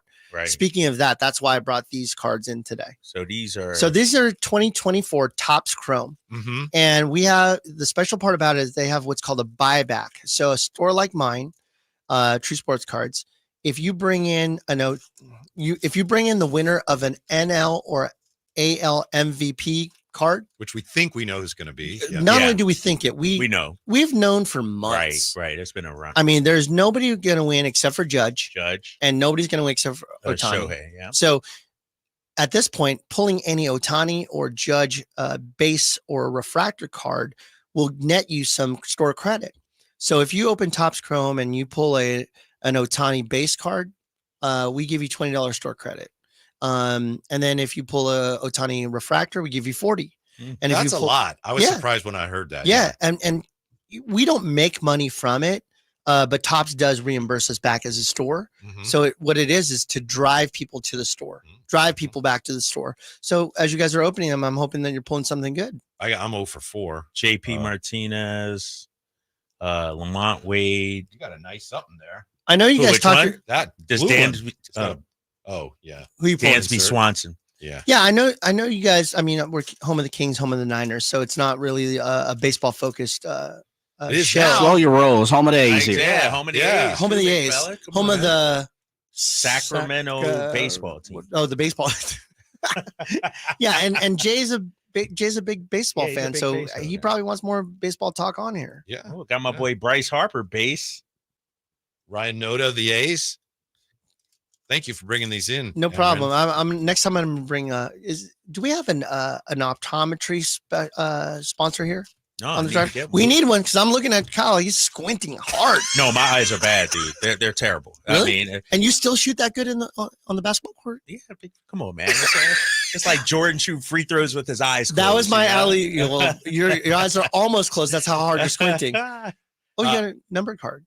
This is good radio, by the way. Just you guys quietly thumbing through cards. I'm narrating what's happening. I'll say this. This is a nice card. I got a Tyler Soderstrom A's rookie card, and it's that's kind of a. I'm just going to call it a swirly prism. No, it's swirly refractor. That is a nice rookie card. That is a wave refractor. Wave refractor. Yeah, Spencer thank you. Steer That's pink. a very nice card. You're welcome. Did you pull any of the potential MVPs? Not unless Brian McMahon ends up as a surprise National League MVP winner. It could happen. It could happen for sure. You got no skeins in here or nothing, man. Oh, I'm sorry. Let me refund you it. How much did it cost you? 0? Free 99? I'm just saying, This guy, dude. I'm just saying. He's the guy that complains about how come this money that you're handing me is just falling over. You couldn't even rubber band it. You came over here. You didn't even bring my cards. You give me a 10. I'm like, damn, where's the 20 at, bro? You know? Did I even charge you for the grading? No. Yes. I paid a pretty penny for that. I did. I mean, I think you sure? gave me the employee discount, but yeah, I paid. Come on, man. No, it came out of Nick's paycheck. Oh well. Somebody paid from the Draper family. When Kyle was asking about the new basketball cards, when they come out, the draft class last year was, we'll see. But are the Wemby second-year cards going to be more in demand than any rookie cards from this class? Unless somebody goes off. This like class, Reed Shepherd or something. This class is very, very muted. Right. They may be fine players, but in terms of the pop. I mean, nobody really feels like anybody's outside of maybe a borderline starter in most cases. Reed Shepherd had a great preseason, but he's kind of small. And if you think about it, he has a Jimmer-like quality about him coming in. Jimmer didn't pan out the way he should have, but I don't know who's really going to be a standout this year. Bronny going to be though, right? Like, will his cards be hot? That's a good question. Yeah, it'll be hot no matter what. Yeah. It'll be hot no matter what. He might be the hottest rookie, huh? In a way. He about has a Zach chance. Edey? You know how I feel about Zach Edey. I love Zach Edey. But, lumbering big men don't usually – Jokic doesn't sell very well, even though he's the best player in the game. Yeah. So it really comes down to the flash and stash, and that's what it comes down to. I'm kind of tripping about you guys talking about Keegan Murray being the 4th best player on the Kings. That's wild to even think that we're having that conversation. It's true, although right? It is true. Yeah. Because we thought Keegan was star bound, right? Yeah. We thought he'd be and he still might. number 1, number 2. He still might. He still might. Let me ask you this though. Now that we're talking Kings, is DeMar DeRozan, when his card comes out, when his jersey comes out, how hot is that? Locally, it'll be hot. Locally hot, right? His rookie card was in 09-10, same year as some of the big names like Curry, like Harden, like Blake Griffin. So that same year was when we had. I think was Tyreek that year. Tyreek Evans, Tyreek was that year, because Tyreek was picked. Ricky Rubio was that year, and then they had the Timberwolves with the 2 whiffs. They had Johnny Flynn. Johnny Flynn was the other one. Yeah, so he wasn't really paid much attention to. However, that's DeMar's mark here locally. People do ask for him, but it's hard because they don't want the rookie cards because he's in the Toronto Raptors uniform. His most recent cards are in the Bulls. The first Kings card that he gets will be very hot. Here's a good question for you, in my opinion. Peg Junk. Is Cooper Flagg in any college product? Yeah, he's in the NIL product that's going to probably come out of Bowman from Topps. And that guy. So it's going to be not yet. He's going to be hot. Yeah, I'll tell you right now. That's what you bank on. Yeah. He's got swag. He played really well against the U.S. team. Yeah. I mean, he held his own. He was good. So I think that guy's. I don't know if he's going to come out next year or the year after, but he's projected number 1 pick.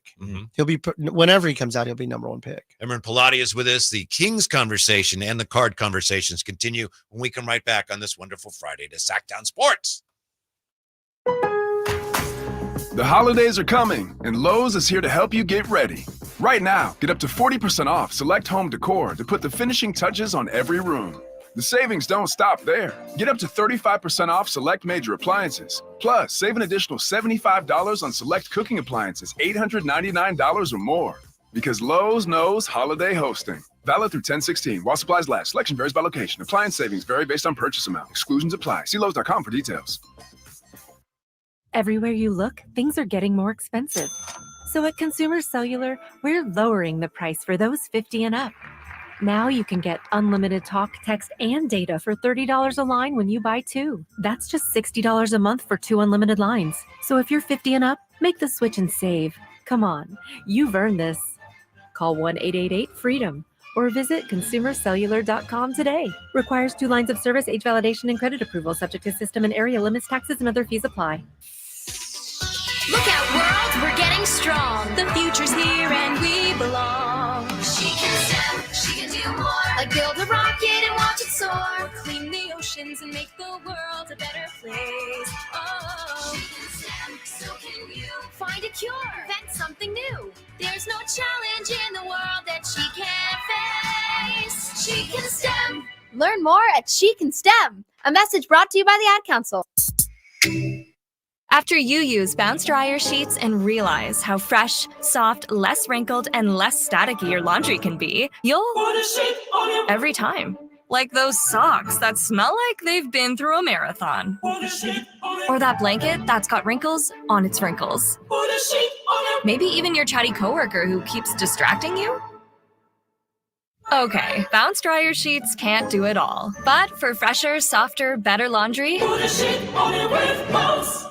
have you heard you can listen to your favorite news podcast ad-free? Good news! With Amazon Music, you have access to the largest catalog of ad-free top podcasts included with your Prime membership. Enjoy shows like The Daily, Up First, and Consider This, available ad-free on Amazon Music. To start listening, download the Amazon Music app for free or go to amazon.com/ad-free. That's amazon.com/ad-free to catch up on the latest episodes without the ads. Time is of the essence with COVID-19. Prescription oral treatment must be taken within the first 5 days of symptoms. If you have a high risk factor, ask your doctor if treatment is right for you. Learn more at treatcovid19.com. Sponsored by Pfizer. Stop by O'Reilly Auto Parts for the power, performance, and reliability of a new Superstart battery. Visit O'ReillyAuto.com. O'Reilly Auto Parts. Golf to Go is brought to you by the Hagen Oaks Golf Super Shop. Here's Frank LaRosa. You've probably heard the word, but do you know what a stimp meter is and how it works? Invented by Edward Stimpson in the 1930s, a stimp meter is a device used to measure the speed of putting surfaces. His version was made of wood and was simply a chute on which a golf ball would roll onto the green. Roderick Easdale writes in Golf Magazine, today's stimp meters are made of aluminum. They're 36 inches long and have a V-shaped chute down which the ball can roll. It has 2 notches on which the ball rests. After a flat area of the green is selected, a golf ball is placed in the notch and the end is slowly lifted until the ball rolls down the chute and across the green. The average of 3 distances becomes one of the measurements. The process is repeated in the opposite direction and the measure of both directions is added and divided by 2. That figure in feet is the stimp meter reading. Most courses average 9 or 10 on stimp meter, which is neither too fast or too slow, just right for most recreational players. That's your Golf to Go. I'm Frank LaRosa. Don't let summer energy slip away. Live the active life you love year-round with a personally fit arch support system from the Good Feet store. Precision engineered to support all 4 arches. Good Feet puts your feet in a more ideal, comfortable, and pain-free position. And Good Feet arch supports are now HSA and FSA eligible. Book a free fitting at goodfeet.com or come in and get a free pair of OS First Performance socks. Free. Normally a $25 value at the Good Feet store. Do you have old baseball cards and sports memorabilia from the 50s and 60s collecting dust in your closet? They could be very valuable in any condition. Find out at the Sports Cards Roadshow. We'll be in the Sacramento area to evaluate your old and modern sports cards. Visit sportscardsroadshow.com today to schedule your appointment. Ask about your free on-site sports card evaluation. For large vintage and modern collections, we can come to you. Skip the garage sale. Sports Cards Roadshow is buying. Call 1-800-560-3272 today or visit sportscardsroadshow.com.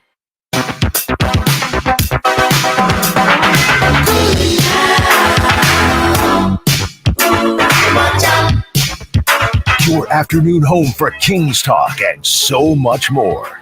The Drive Guys on Sacktown Sports. Yeah, a lot more today, especially when we have Emran Pilati from True Sports Cards in with us. And then we have people taking the most obtuse shots at drapes on the YouTube, the chateau here from Carmichael Karen.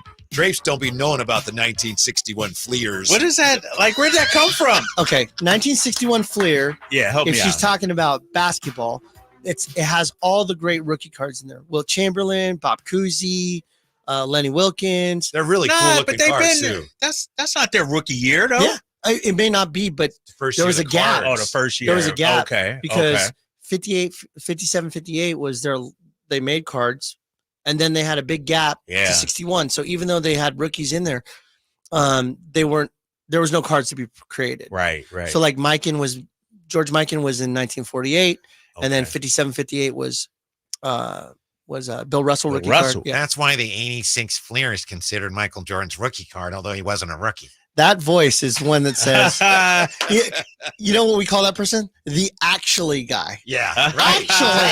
Actually, as a 1986 Fleer.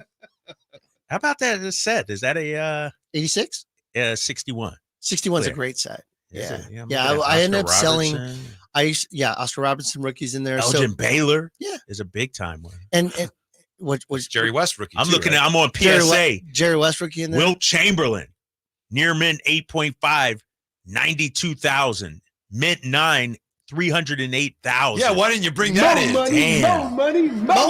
Mo money. Okay, so That's let's step back unbelievable. for a second. One of the things that I am pretty proud of is that over the last 10 years that I've been doing autograph signings with players and being the facilitator of it and the person that's working with the athletes, the advent of getting rookie cards signed really happened over the last 6 or 7 years. Yeah.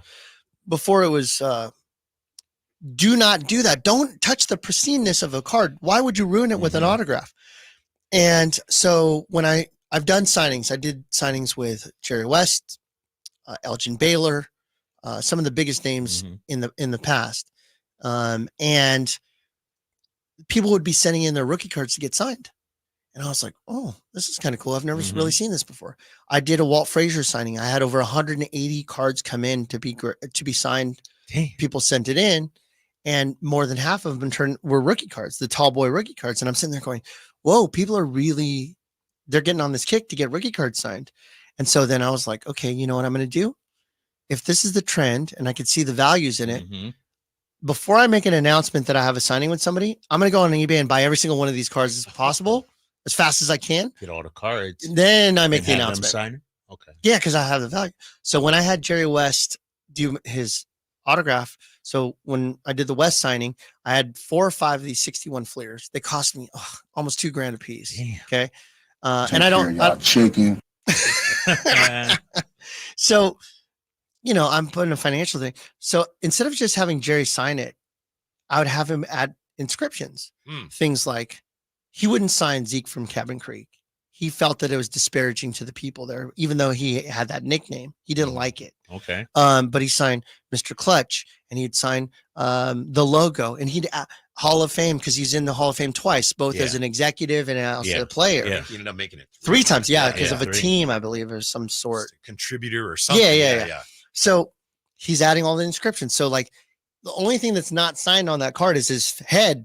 Everything else, he's Everything, But then when you go to resell it, it's like it's worth a lot because where are the chances of you having that on the Walt Frazier rookie card? It's on the 69 tall boy, it's an oversized card. I just have him inscribing, and Walt turns to me and goes, man, how many of these I got to put on here? And I said, well, stop being so good. What do you want me to do? Right. I could tell you a bunch of guys that don't have any inscriptions. Yeah. I have an upcoming signing that I'm going to be doing with Dale Ellis. Where at? You want me to just tell you where places are? This is a private signing. I thought it was Would part you of like an to come? event No? or You're something. welcome to come. Yeah, I love Dale Ellis. Those early Sonics teams. Those Look at this guy. Dog, Dale Ellis. He's come on, man. Corner 3, baby. Yeah, he was shot great too. Was like different. Yeah, it was kind of like just square. like very right in front. compact, Yeah, like he was an all-star. Yeah, come So I on, have man. Dale Ellis. We have a signing with him, but as an example, he only has like 2 inscriptions. Well, Frazier had 50. Walt Frazier was my very first favorite basketball player. Was he? He was. Yeah. Clyde. He was so awesome. He was so nice. Great Speaking guy. of rookie signatures, CK916 in the Chateau asks, would an autographed Griffey Jr. Upper Deck rookie card be worth much? Yes. In fact, I've maybe said this on my show a couple times, but I have 3 sets that are my personal collection that I collect. And all 3 of them are easy to get. So I made it a challenge, and it's to get autographed versions of every single card in that set. Number 1 set for me, 1986 Fleer. My dad took me to the first Kings game. I love that set. It has Jordan and everything. I'm collecting cards signed by those players. Yeah. As many as I can to finish the set. That's going to be a lifelong thing. 2, 1987 Topps, the wood bordered one. So that's a really tough set. There's 2 guys in there that's nearly impossible. I'll tell you about that later. And number 3 is the 89 Upper Deck set. It was the first set that I collected after my dad passed away. It was my connection to stay, positive as a young 12-year-old. My birthday's tomorrow, by the way. I turned 47, so that's 35 years ago when that Griffey came out. And isn't it today is a big day for you? Today's a big day. Today, 11 years cancer-free. I rang the bell. Yeah, stage 4. Congratulations. Beat stage 4. So it's my cancer anniversary leading into the birthday tonight. My wife, baby Beckett, we're all celebrating. That's awesome. We're going to be eating at Chef's man. Table. If you ever ate in there. Damn, I haven't tried it. Oh, it's incredible. Rockland's Really? great Chef's place. Table in Yeah, Rockland? I might get that. He has a delicious burger there with peach on it, slices of peach. Peach burger. Yeah, Huh. believe it or not, it's killer. Let me ask you this about, signing, getting things signed. I see kids all the time, my son at the games, getting stuff signed.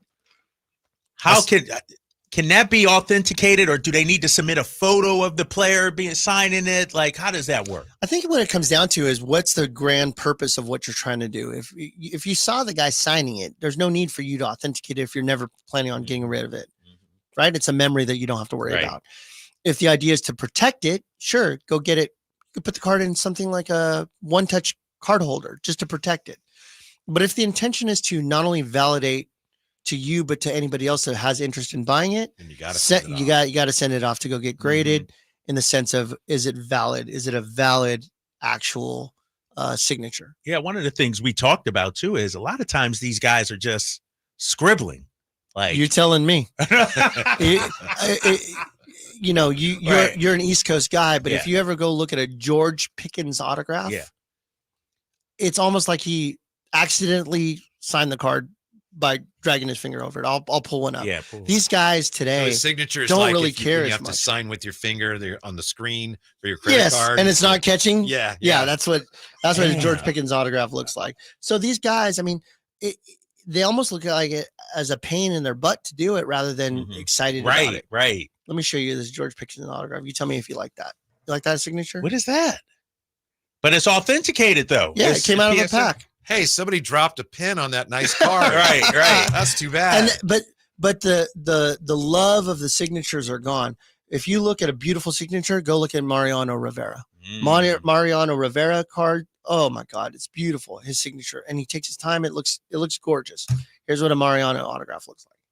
Right? Yeah, that's Andre nice. Dawson, beautiful signature. yes, People really yes. care about their signatures. Yeah. Nowadays, the players don't. Right. And if you look at a De'Aaron Fox, we love Foxy, but his autographs are a little Not looking, sketch too. Yeah. Damn. That's okay though. But you're getting the opportunity. Sabonis has a terrible autograph too. There's Fox's autograph right there. Okay, that's solid. That's a lot of pen strokes. I have things to do. I'm in a hurry. Yes. Yeah. But It's if a lot, you think true. A lot of pen strokes, and they're signing stickers, and the stickers are then placed on Ah. cards. So when the guys get a sheet of stickers, it's like, here you go. Here's 7,000 stickers. Can you they're sign not- them? And they're like, oh my goodness. 7,000. And they're just sitting there scribbling away. So I would just say that if you have to answer your question, which was like 3 segments ago, the point of what I'm getting at, I guess I'm milking this by the minute, aren't I, guys? I know, right? Get it authenticated if there's ever an intention for you to resell it. Okay. Because when people come, whether it's a card, whether it's a football, a helmet, or anything that you want to eventually sell, the story about, well, I was at the Rockland 49ers camp and he signed it on my head, and like, okay, that's great, but I still have to get it authenticated, because unless you're going to be there with me when I sell it to the guy and to tell the story about how you did that, I have to go with a third-party authentication company that says that this is real. Yeah. So that's just sometimes it seems to me unfair that, wow, you got to send it off to these guys and it costs so much money. But I also know that from the 80s, 90s, there were so many fake certificates of authenticity. And I brought in a ball one time, you may remember, that someone gave to me. I didn't buy it. Like Sammy Sosa with the certificate of authenticity. It's like, yeah, didn't mean anything. That's why you need to have the PSA or whoever. There was a big scandal that happened. The FBI called it Operation Bullpen. It was back in the 1996 home run race era, and McGuire was highly faked, and everything was selling at that time. McGuire, Sosa, the steroid scandal really wasn't part of the conversation at that time, and McGuire worked with the FBI, strangely enough, to try to help. Yeah, isn't it funny that McGuire was working on the... I don't know what you mean. Yeah, exactly. I'm not here to talk about the past. But McGuire would hit, let's say he hit home run number 54, and it was on a certain date. There would be signatures of McGuire with home run number 54 and then the date as an inscription. And McGuire's like, I've been here with you guys. How is it possible that I signed that? Yesterday. Oh shoot. Yeah. So they were Fake.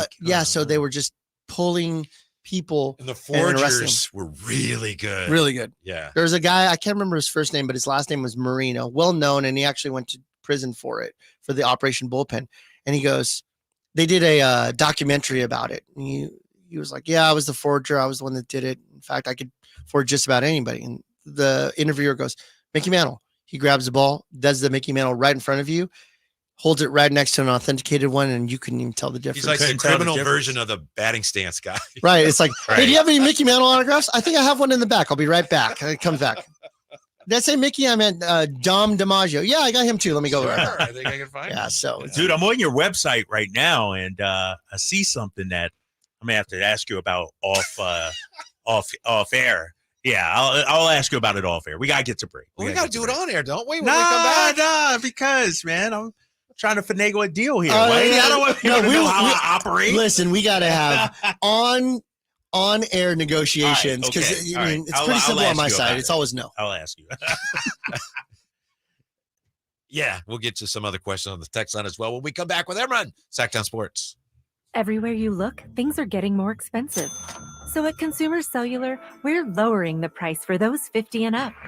Now you can get unlimited talk, text, and data for $30 a line when you buy 2. That's just $60 a month for 2 unlimited lines. So if you're 50 and up, make the switch and save. Come on, you've earned this.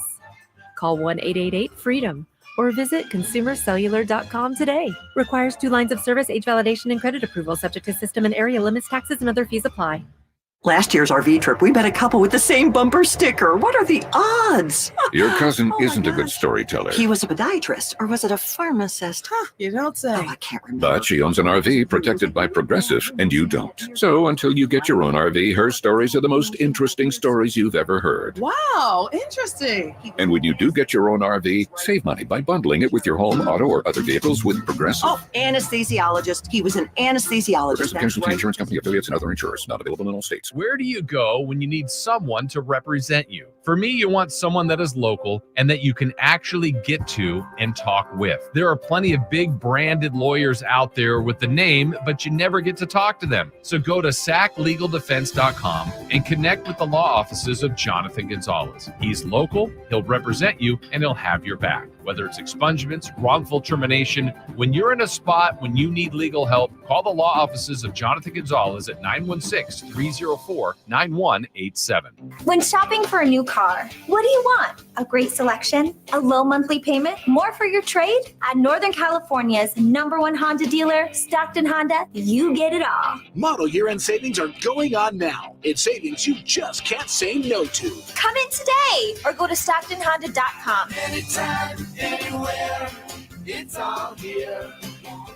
StocktonHonda.com. Number 1 claims based on 2023 total new and Honda certified pre-owned vehicle car sales from American Honda Motor Company. Sold.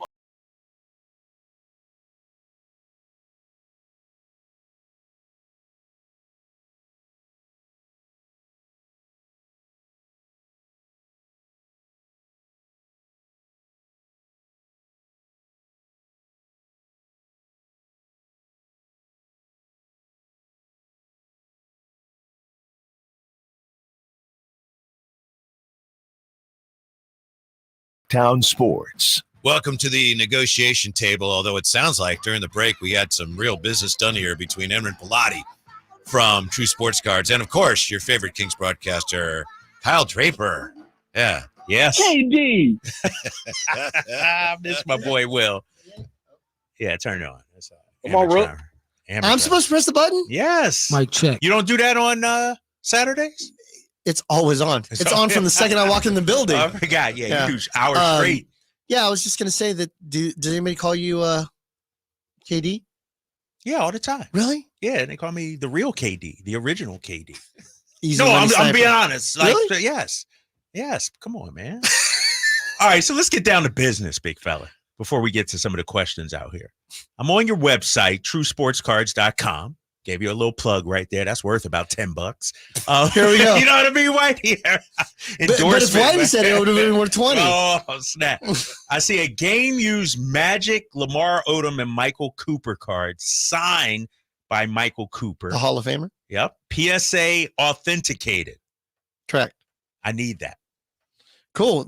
You could order it right off the website. Looks like $59.95 to me. Oh, shoot. You can order it off the website. Yeah, that's kind of how it works on a My website. bad. I thought it was. I didn't even First time- click on it or So what do you anything. think? People look on the website, then call me come on the into phone? the store. Yeah. Oh, or you can something. buy it. We'll ship it to you. Nah, but I need the employee discount, big. I don't want to go through here. Ask Okay, about then a I'll- free in-store pickup. Let me just say something. I can give the employee discount to your son that works at my company. All right, I will. I'll make a list for him. Nick, take care of you. Oh man, but no, you got some great stuff on the website. We've been uploading a ton of stuff, Yeah. and one of the things that we're really focused on is to bring in PSA DNA cards. I have a lot of them on there. We have uploaded almost 1,000. Question. I was going to ask you. DNA, when it says PSA DNA, Mhm. we talk about that DNA. Like that's how they. What does that mean exactly? They test the DNA to authenticate it. Okay. Don't take it so literal, Whitey. It does not mean I'm that. just wondering. Jerry, we're going to need your hair strand to put in with what this. does that mean? It's the name of their company. Okay. What does Sacktown Sports mean? What does that mean? Because I've heard of people It's just- doing that to like with old like it's Abraham Lincoln's autograph. Well, let's check the DNA. So when I see that, I was going to ask you about it, then you brought it up. So I'm just curious. Yeah, so no, that's just the name of their company. Okay. Yeah. All right. Gotcha. It's not as interesting then. Yeah, it's like I figured, like a company named Phoenix isn't really rising from the ashes. It's That just would be it's just the name. really of the thing. expensive. Right. Check this autograph of Bryce Harper. All right, we're gonna need to get the CSI team in there Don't to get- extract the DNA. Don't get me wrong. There's a couple companies. One of them is called Super Break, and I happen to know the owner of the company, Scott Allen. Not a fan of the product. It doesn't really resonate with me, but he's the owner of it. And they've inserted things like a hair follicle from George Washington. Yeah. Or I swear. Really? Yeah. A fingernail clipping of Elvis Presley. Mm-hmm. And I'm sitting there going, man, if we could ever replicate people, I guess this is the kind of stuff that they're truly DNA and that stuff. There that you there go. really is in there. So yes, you're correct. They do have that way. So you were not wrong. It's just not in that specific company. I understand. Russell wants to know. He says, ask him why he doesn't have any soccer product. I'll let you tackle that. one. Yeah, because the guy named Russell comes in and buys it all. No, listen, you got to give people what they want, right? And if more people came in and said, I love soccer, I'd love to buy more, I'd buy more. But our city, Rockland, Roseville, Sacramento, even strangely enough, it's in this order: football, baseball, basketball, even with the Kings being the Kings. Really? Yeah. Okay. And I love basketball above all else. That is my favorite sport. I would do basketball with my eyes closed all day long. But it just so happens that we have such powerhouses of young baseball players growing up in this area. You see that we've been in a little league World Series. Yep. Kids are growing up playing baseball, falling in love with baseball, so they're collecting baseball. Football is always going to be number one in the United States. It's just a conglomerate that's just too big to ignore. So, and not only that, but it's a week-to-week stock. You should see how football goes up and down every week. Really? Oh my goodness! You want to buy Bryce Young? I think I have to You can give give it you away money. now. Yeah, I have to give it away. I got to give you money to take it from me. And then Jalen Daniels, as an example, is really hot. He's going. Kirk Cousins started selling today. Yeah. I mean, the guy throws for 500 yards last night, and then all of a sudden it's like, can I come in and buy Yeah. Kirk Cousins? So it is a week-to-week thing, and you don't have 4 games a week like you do in basketball. I asked you about Jane Daniels, and I don't think you ever answered me. You said like basically good luck. Good luck finding some. Yeah, okay. I would love to buy some, but if the card is, let's say, worth $200, the person wants 210. And I'm like, well, how does that work for me? They go, I don't know, but that's what I want. It's like, oh, well, then I guess I'll pay over. It's like trying to sell a $20 bill for $100. It's like, what am I supposed to do here? Maple Noob in the chateau. Hey, would an error Jerry Rice rookie card be worth anything? I don't know of any Jerry Rice rookie cards that have an error. There's only 86 tops. It's the green bordered with the kind of white stripes in it. I don't know what an error card is of that. Maybe they mean it's miscut or something, but I don't know of any. I don't know of any error. Miscuts are not. Sometimes I have some really badly miscut ones, but they're worth less, right? They're worth more. Yeah. And when we were younger, when we were younger and you were older, Whitey. Yeah. Whitey, I just thank you for being, so old. Oh, Jay was right on point with that. Jay's like, he goes, Emron's talking. I know he's going to get him. The Raider guy's going to get mad at me for teasing you. Stop trying to have your cousins defend you through the chat. But when we were younger, error cards were a big deal. People loved them. They were the chase cards. Now we actually have chase cards. So error cards have kind of gone by the wayside. So whether it's a miscut, an error card, they are unique, but it doesn't necessarily mean that they're valuable. And I know you've talked about this, and I just was reading about this again. This year, Topps in some of their baseball sets, they actually had errors that they included intentionally to try to get people to chase them. But I don't know if that. If I told you some of the stuff that they're doing for chases, you'd be amazed. There's a Kevin Hart chase. So the comedian Kevin Hart, the actor Kevin Hart, there's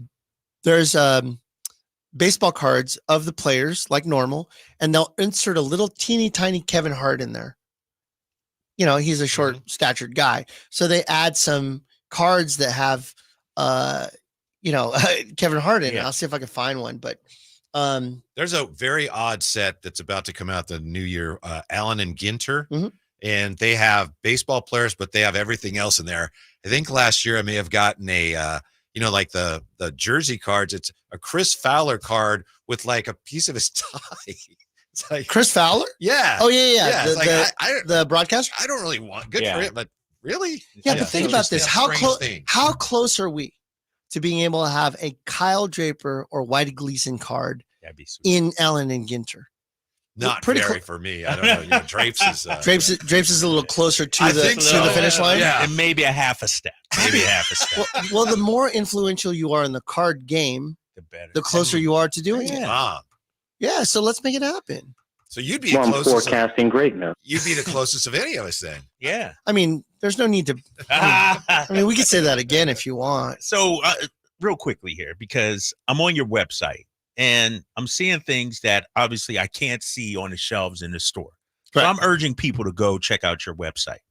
I see this one card here, 1980. He's going to charge you for that, by the way. I know, right? Off air, I want to talk to you. I mentioned your card 8 times $10. I expected this card for free. So 80 Topps, Kareem, John Shoemate, and Larry Dimmick, PSA 10.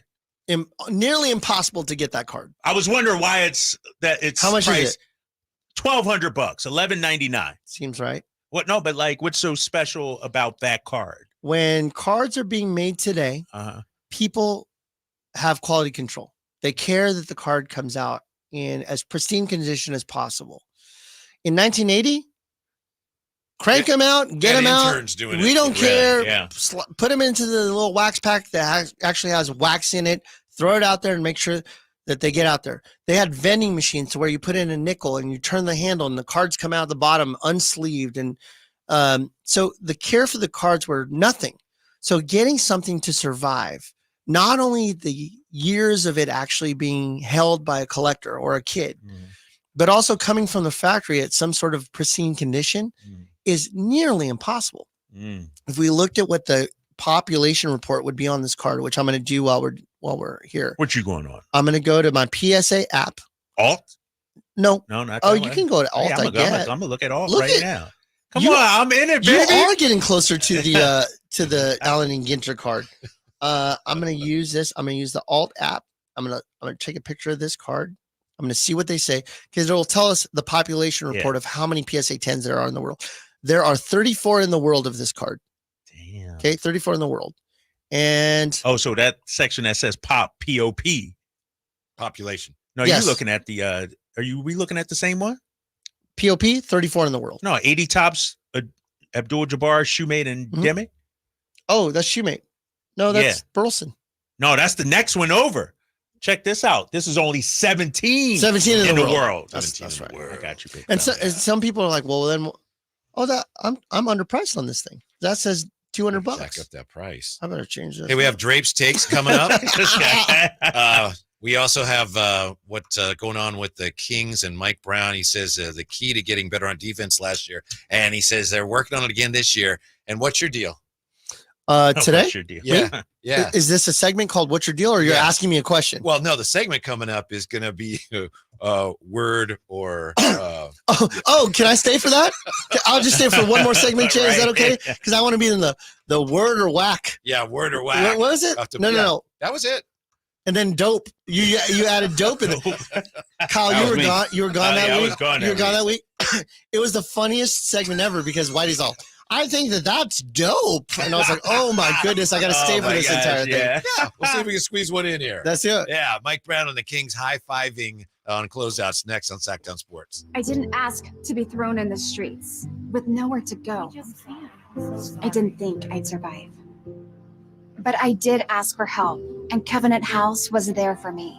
1 in 10 young adults will experience a form of homelessness this year. For these kids who didn't ask to be put in this unthinkable situation, Covenant House is there. Covenant House helped me break the cycle of homelessness in my family. They gave me the love that I needed. Over 2,000 young people will sleep safely in a Covenant House bed tonight. When youth who are experiencing homelessness have a hot meal, a safe place to sleep, medical care, and love, they can overcome heartbreaking challenges and have a brighter future. They just really genuinely just wanted to help me succeed, and I'm succeeding. I'm a speaker, I'm an author. Covenant House really helped me and really helped mold me into the woman I am today. If you or someone you love is asking for help, go to safeplacetosleep.org today.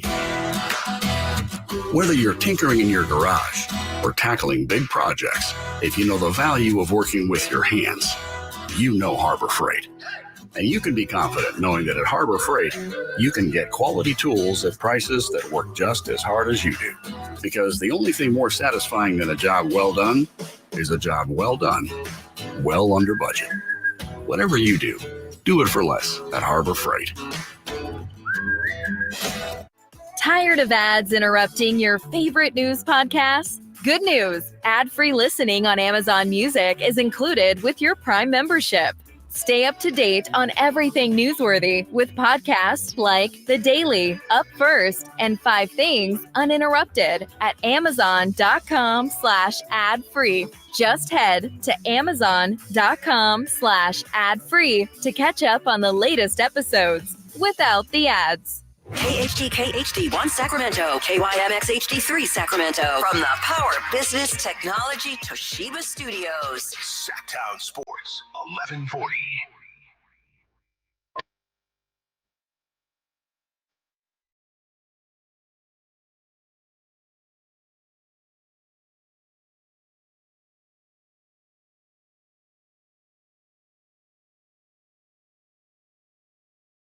Live and local, it's the Drive Guys.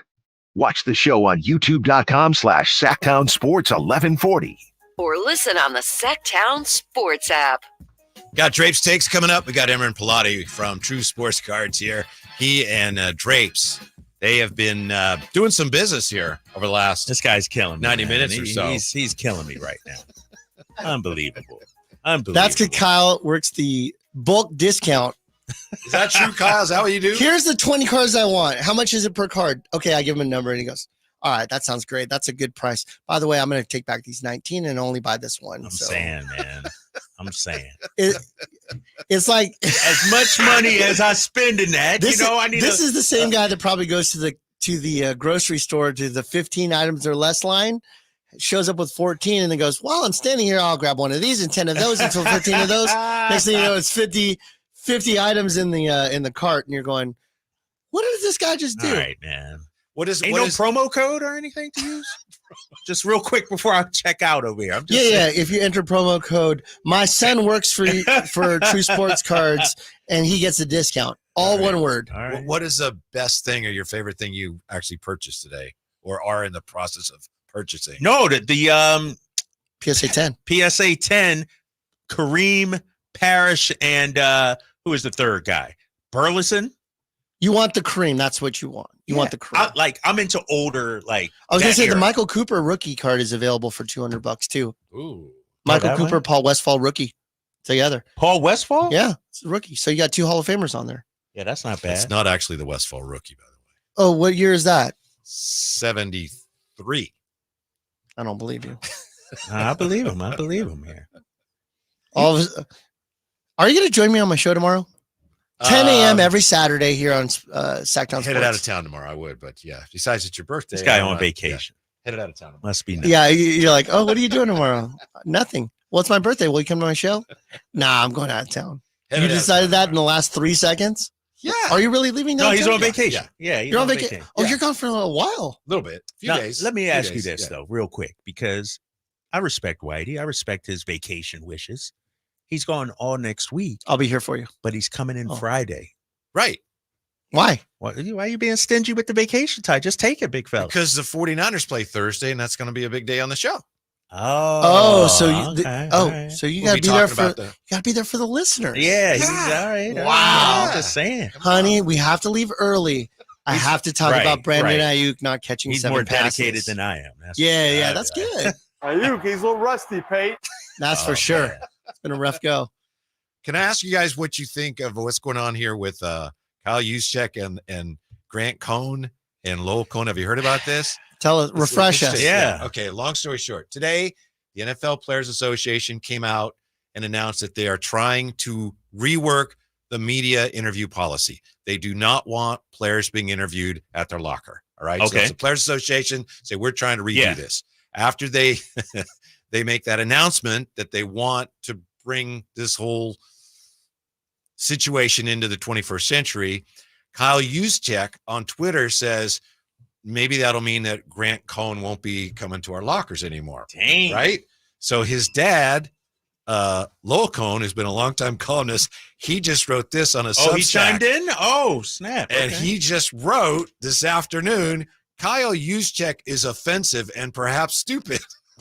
Wow, this is getting personal What here. is going on? But at least he said perhaps. That's right. That's true. Well, he also writes, Kyle Juszczyk, no one wants to see your sorry ass. So we shut up. He said that? Yes. I'll Grant show Cohn's you. dad? Yes. Oh, my This, God. this That's feels outta like a hand. Marvin Bagley situation. I feel Right? itchy already just thinking about this. Yeah. So the Players Association says we don't like players having to do interviews at their locker. If they don't like it, it's tough for them. Mm-hmm. We want to change it so they're at a podium. And then Juszczyk takes a shot on Twitter at Grant Cohn, and then Lowell Cohn leaps to the defense of his son. And here we are. Let's not pretend that this doesn't have money involved. When you're at a podium, there are logos, there are brand sponsorships, there are I see things what that you're are talking sitting about there. there. I mean, Okay. how many times have you seen Drapes when you've seen a NBA presser and a Gatorade bottle sitting in Right. the front? Yeah. Right? All that's, yeah. Yeah. So there's more. You can't do any of that stuff. And not only that, but if you recall Mark McGuire at his, that's Yes, the with creatine stuff. I'm gonna So- take Androstine. You probably don't want to see what's in a locker. Here's a statement from the Players Association. It's not especially long. Over the past 3 years, the NFLPA has tried to work with the NFL and the Pro Football Writers of America to move media interviews out of locker rooms. However, there has been little willingness to collaborate on a new solution. Players feel that locker room interviews invade their privacy and are uncomfortable. This isn't about limiting media access, but about respecting players' privacy and dignity. The NFL's current media policy is outdated. So that's what the Players Association And also, about. we want them to say stuff in front of a logo. Yeah. They, You they think didn't that's put really, that- you think that's, No doubt. I mean, if you think about it, the NFL is $1 billion business. But that's the multi-billion. NFL. These are just the Players Association. You're right. But in this case, we're talking about the Players Union. You know what I mean? Okay. Yeah. Okay. do you So- think, and Whitey, you've covered sports too. It's You've covered sports. No, he's been in the locker room or two. To read the sporting news. But if the NFL does this, why not the NBA? What's to say the NBA won't follow? NHL, think MLB, all the players' unions are going, ooh, what's going on there? Have you ever felt uncomfortable in a locker room, like from a media standpoint, covering players and It's probably that one time that you had no shirt on and you were trying to interview people. No, it was probably like the only time. Well, my wife went in by mistake once to the Houston Rockets locker room. I don't know if this is a true story. Yeah, she was at a Warrior game and she didn't know. Like the guy from the Warriors, like, "Yeah, come on in here." And my wife was with me. Was like, "Okay," I was like, "Okay." And she may have said something like, "No wonder they call them Rockets," but I don't. I don't know if that's true. Come on. No, she did actually come in there, and she was. It was very, very uncomfortable for you. Yes. Right. I mean, I do think, when I look at guys in their locker room, their little space, the media can be a little aggressive. The media can be, especially if you're a bigger name player, they swarm around you.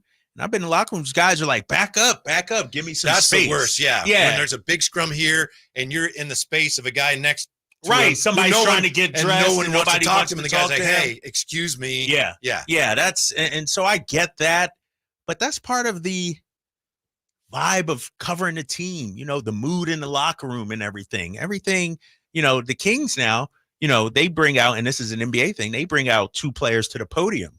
And then if anybody else wants to go in the locker room, you can do that. But not everybody can go in the locker room. Exactly, but not everybody can go. Since COVID, they've really limited that. They only allow reporters and their wives to go into locker rooms. Right. That was a long time ago. Yeah. Oh, man. It's me and my wife. We can both come in, right? We're good?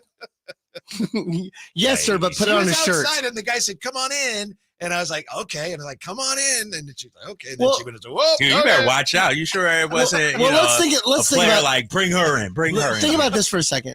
So you went to the locker room to do your interviews, right? Your wife was with you.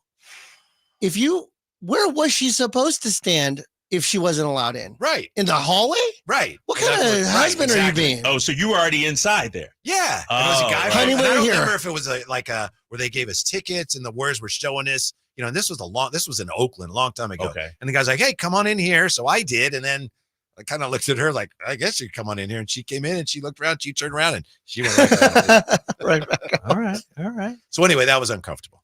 Yeah. But yeah, like you say, when a guy's like trying to get dressed and no one wants to talk to him and he can't get to his locker because you're standing there because you're trying to 8 million people. hear what the guy in the locker next to him says, that's awkward. I think too, though, that's why this big players do go to a podium. Like the star players do go to a podium. I'm not for just eliminating locker room access just outright.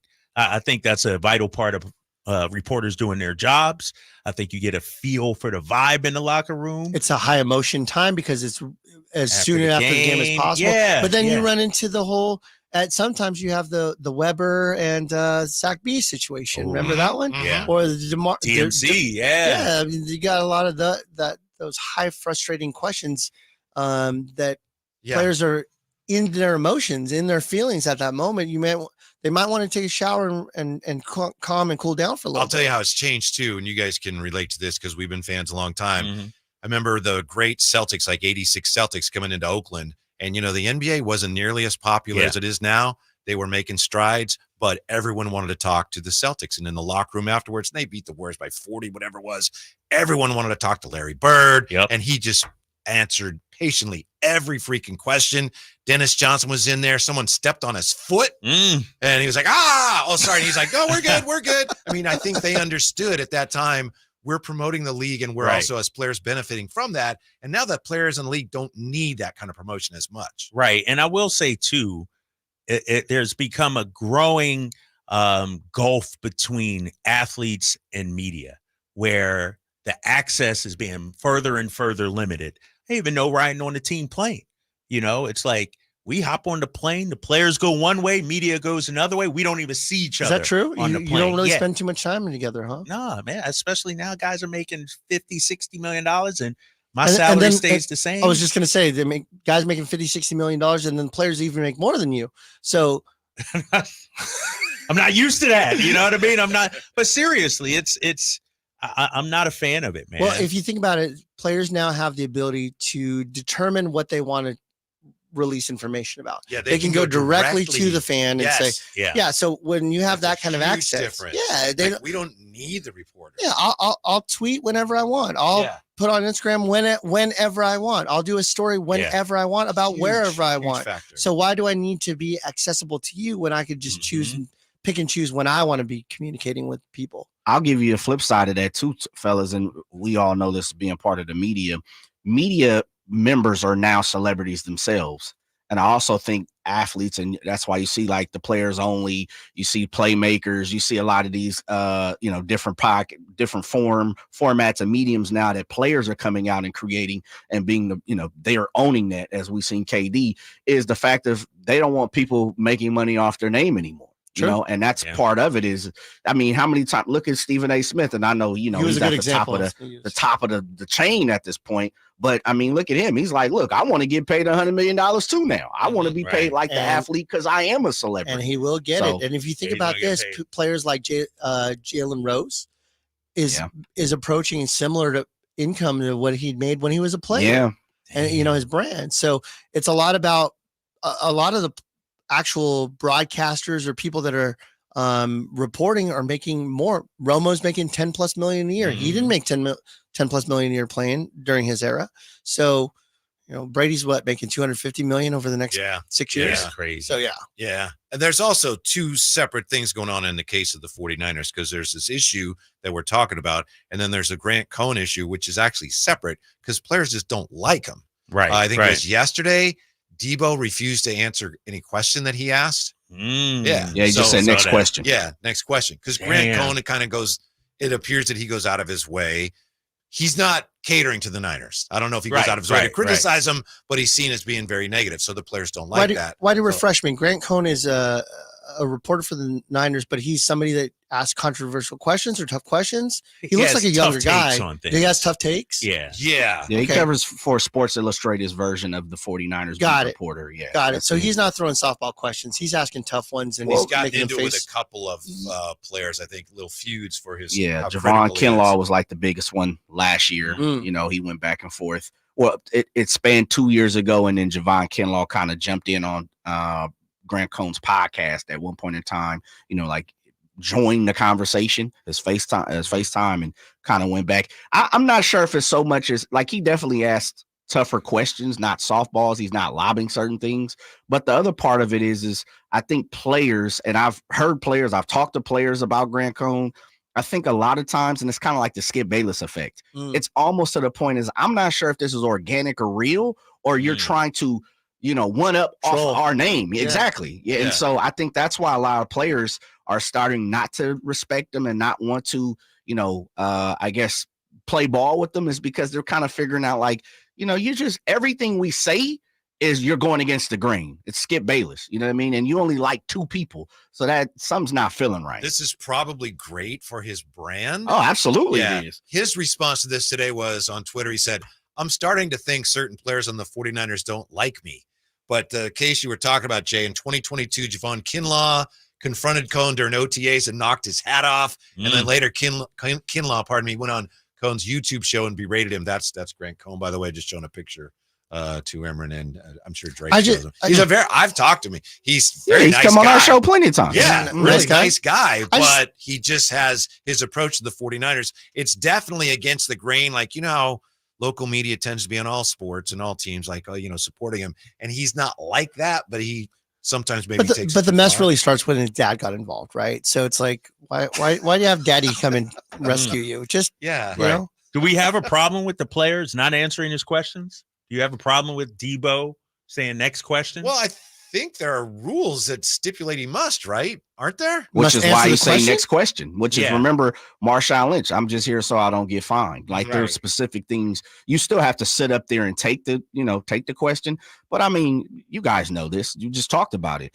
If a person is making $50 million, how could you really push De'Aaron Fox to ask a question? How could you really push Jason Tatum to answer a question, right? Yeah. And so to me, that's why you're getting the NFLPA pushing back on it is, look, we're starting to flex our muscles too now. Yeah. Like, and I'm pretty sure players, and you know this, Drapes, because you just went to the NBA meetings. I'm pretty sure, you know, the NFL Player Association have had these meetings, the presidents, the representatives from teams, and are starting to say, listen, we need to get some of this stuff under control. Please help me when it comes to that.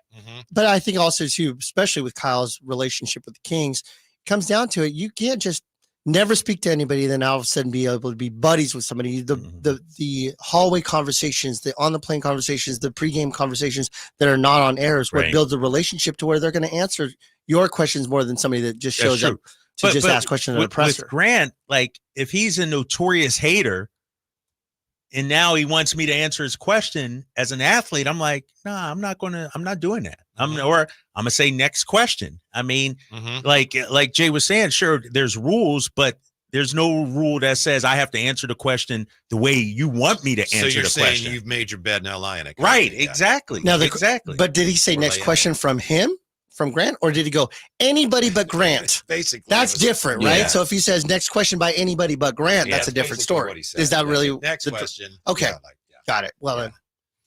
And he's not the first one to do it. Remember, Shanahan has kind of done it once or twice.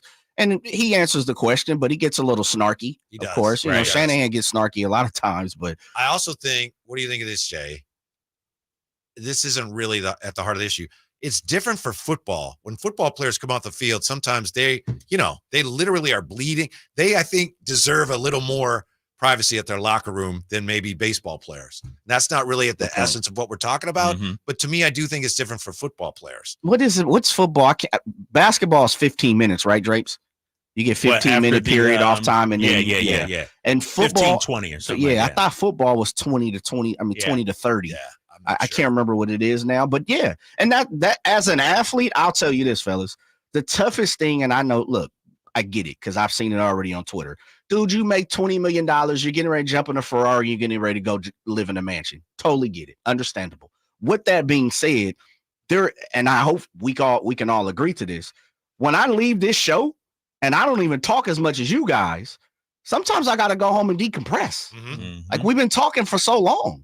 So I tell my wife and my daughter, like, hey, 15, 20 minutes. Sometime I'll sit in the driveway, give myself 15 minutes, right? Just the stresses and the things of the day, even if they're good or bad. And so sometimes I think media sometimes doesn't see that. And of course, fans don't see that. These dudes are real. They are a human. They are people who are living, and this is their job. So sometimes you have to get that opportunity. And I'm not sure, I get it. As media, your job is to go in and ask questions, but maybe we can figure out, like Drake said, take two to the podium. The Kings do it very well. You can go talk to somebody for 2 or 3 minutes inside the locker room, but maybe we give them a little more cooling off period. I'm not sure. Yeah. The NFL's current media policy, according to the statement here, is outdated. We, the NFLPA Executive Committee, urge the NFL to make immediate changes to foster a more respectful and safer workplace for all players. In the meantime, we encourage each player to ask for interviews outside the locker room during the week.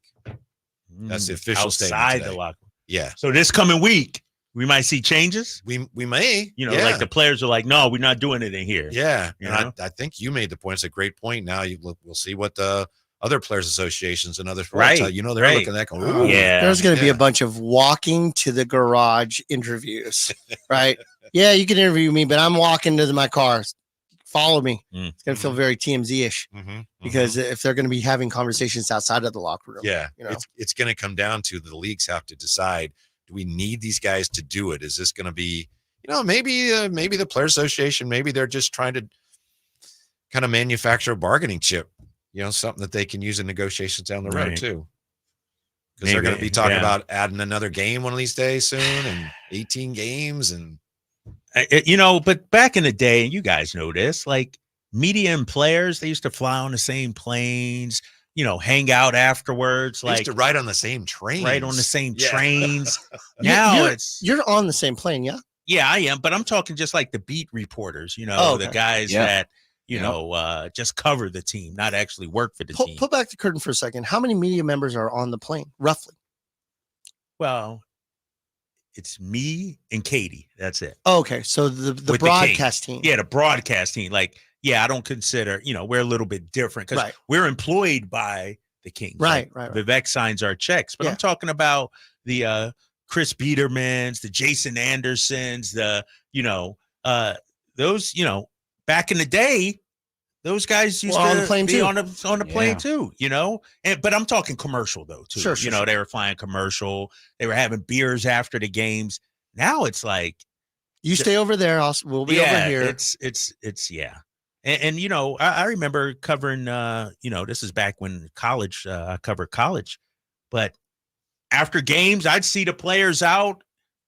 And these are college players, but I'd dap them up. Now it's like NBA guys, and they're like over in their own section, and I still say hi and everything. It's just different, man. I think the scary thing from my standpoint, because like you've been in the media, but the media, some of what the media has supplied in terms of information on the athlete, what the athletes and teams are doing, it's almost becoming obsolete.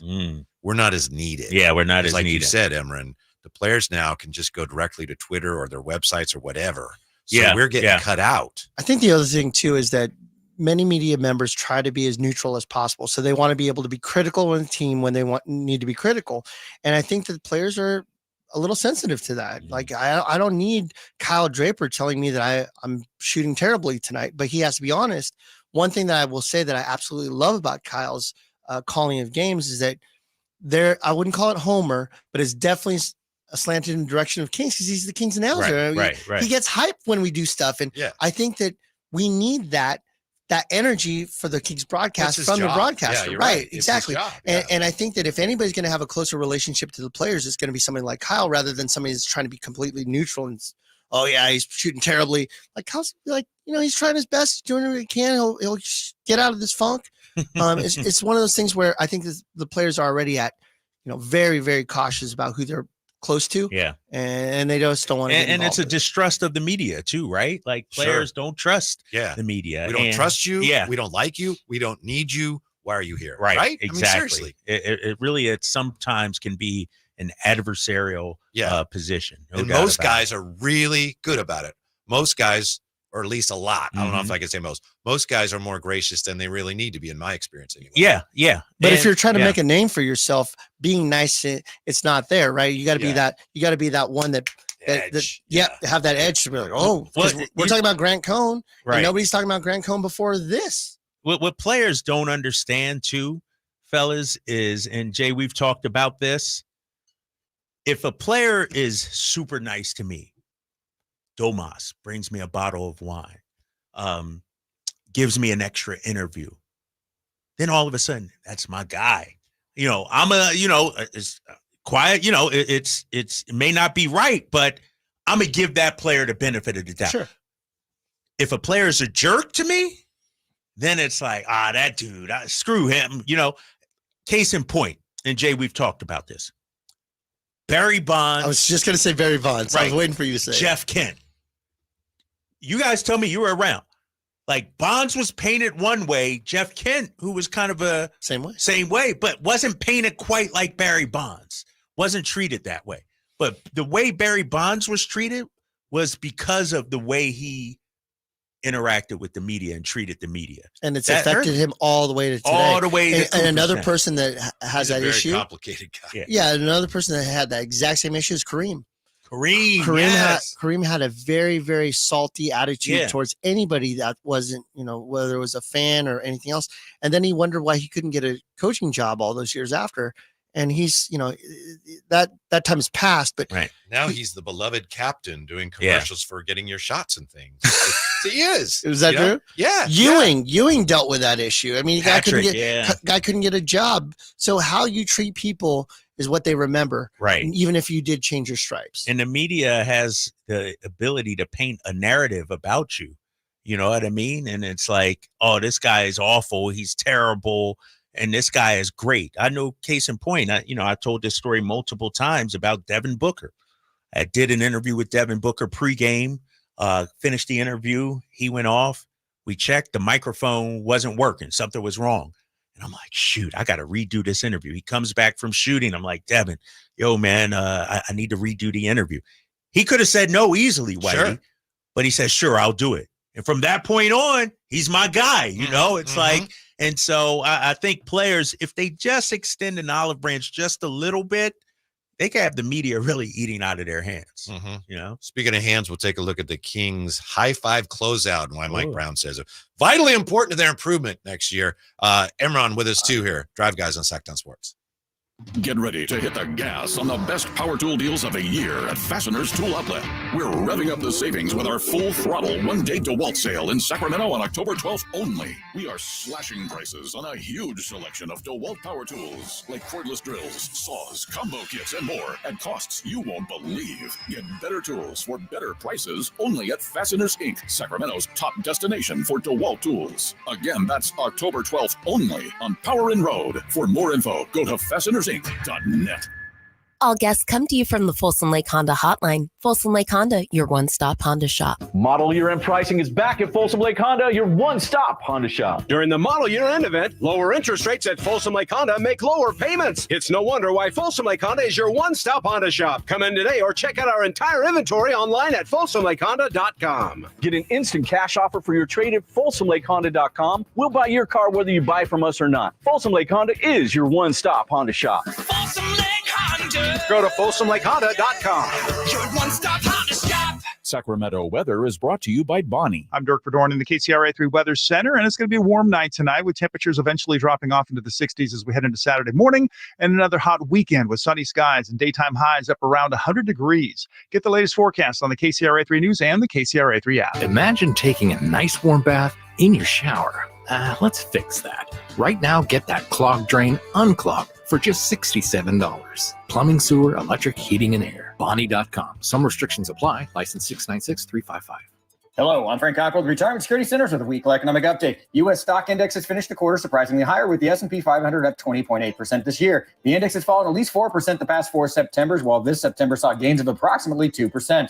The Russell 2000 index, which is comprised of 2,000 smaller capitalized stocks, saw gains of 8.9% for the quarter. Smaller companies could be more sensitive to interest rates, as the cost of debt can be an important factor in their profitability. With the rallies in smaller stocks, this could be a sign that the economy is already reacting to the recently lowered rates. Utilities and real estate sectors also saw significant gains in the quarter. These sectors tend to provide dividends to their investors, potentially attractive to those looking for income, as they see traditional fixed income options such as bonds paying new lower rates due to Federal Reserve actions. With the Federal Reserve in a neutral stance, investors may be left guessing when or if rates will continue to be lowered. How might this affect you or your family? Please go to frankontheradio.com to schedule an appointment, watch videos, and receive market updates. I'm ready to help you start your journey so you can define your future. Securities and investment advisory services offered through Osaic FA Incorporated, member FINRA SIPC. Osaic FA is separately owned, and other entities and/or marketing names, products, or services referenced here are independent of Osaic FA. Meta Chevy Silverado Blowout is on with $12,750 off MSRP. Every new 2024 Silverado half-ton LT in stock after rebates, or choose $12,000 off MSRP on every new 2024 Silverado half-ton RST in stock after rebates. Exclusively at Meta Chevy at metachevy.com, Sacramento's Silverado headquarters. Whatever Silverado you choose, you'll save thousands at Meta Chevy. Together, let's drive. Not available with special financing, lease, and some other offers. Must trade in 2010 model year or newer. Ends 10/31/24.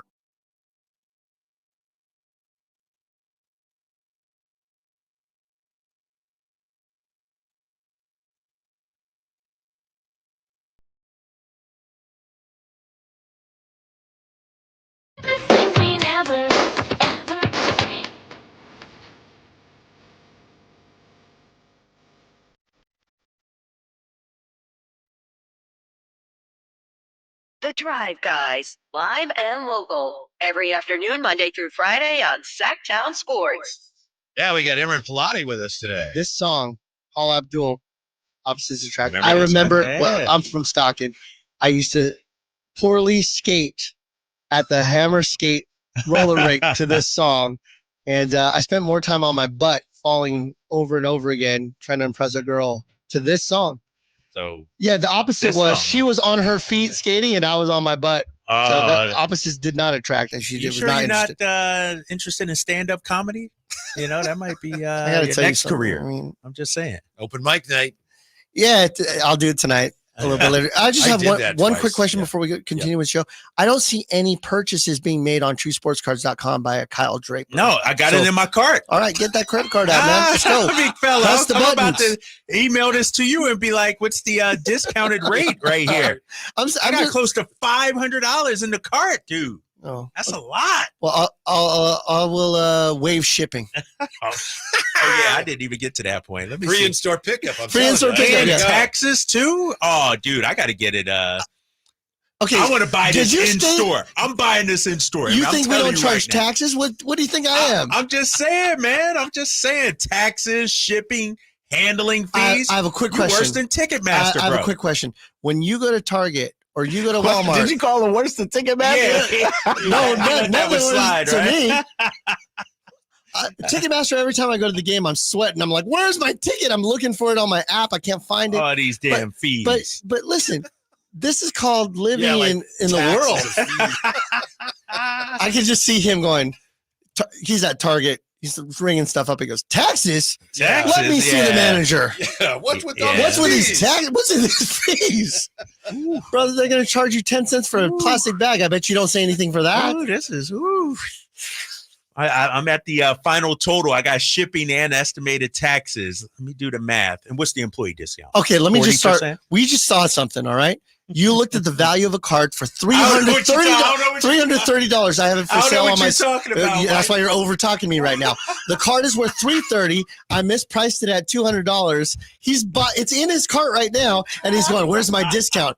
Bro, it's $130 less than what it's supposed to be. That's the discount. All right, man. I thought we were friends. I see how it is. That's true. That's a good point you made, though. Yeah, That's it's a great. No, that is a great point. I'm already. You're Yeah. already equity All right. 130 on one card, and you're looking for more of a discount. The shipping, though. Well, it's only $6. All right. I'll charge you actual price of what the card is, and I'll waive the shipping. How about that? We'll do it in store. Yeah, so $330 instead of $200. Nah. Oh, it works only one way. All right, I I'm checking forgot. out. I'm Yeah, checking that's out what here. I see. This is Why aren't you doing in-store pickup? You can't. He won't let Y'all me. had that option on there?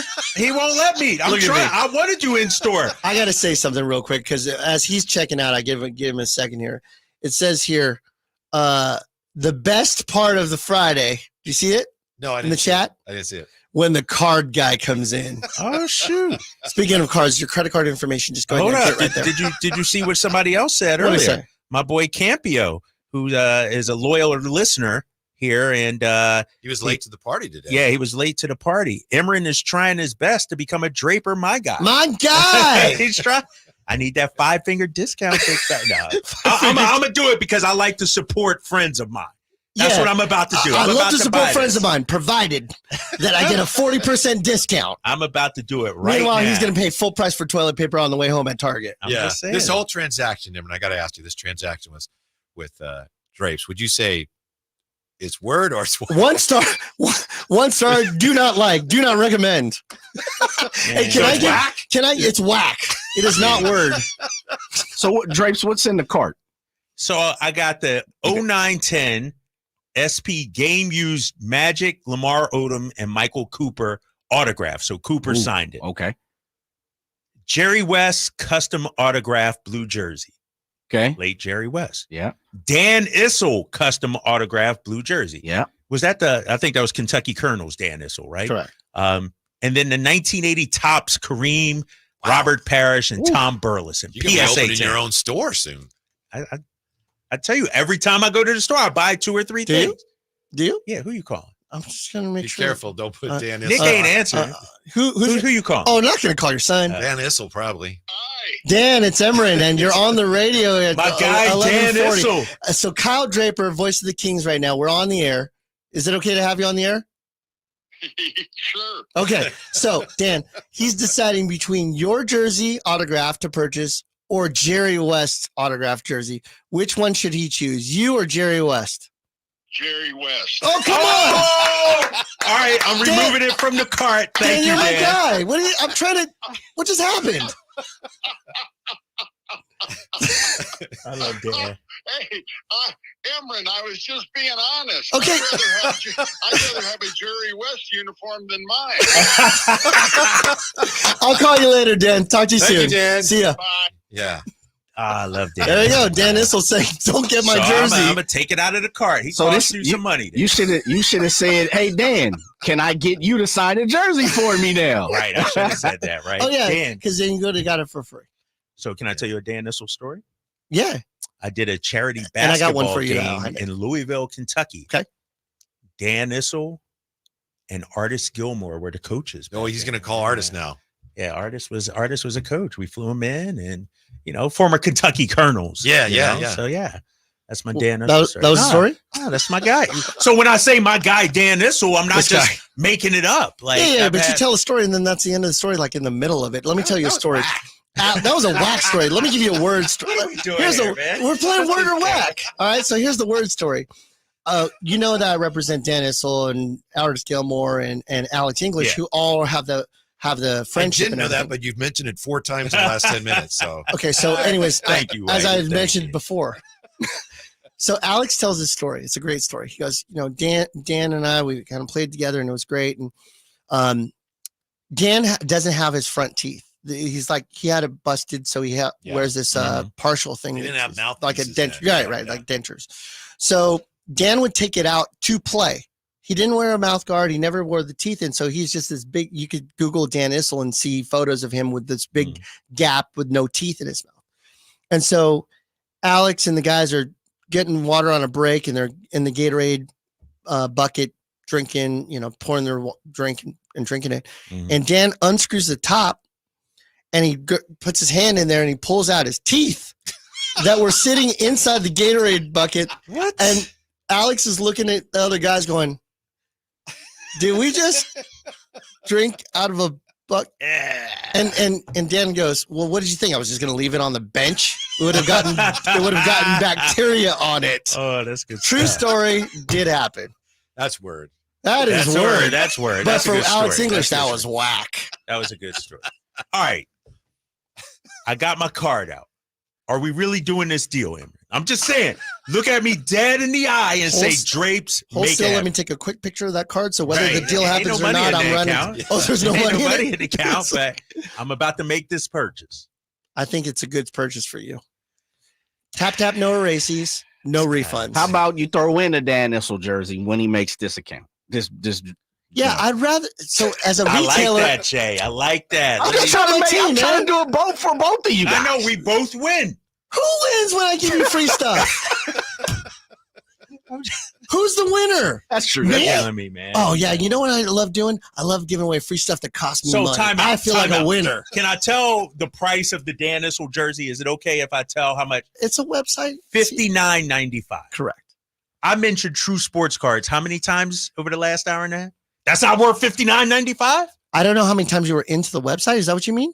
No, I mentioned the website. Oh, I gave mention you- it. Yeah, What mention it. website? Your website. Which one? Promote.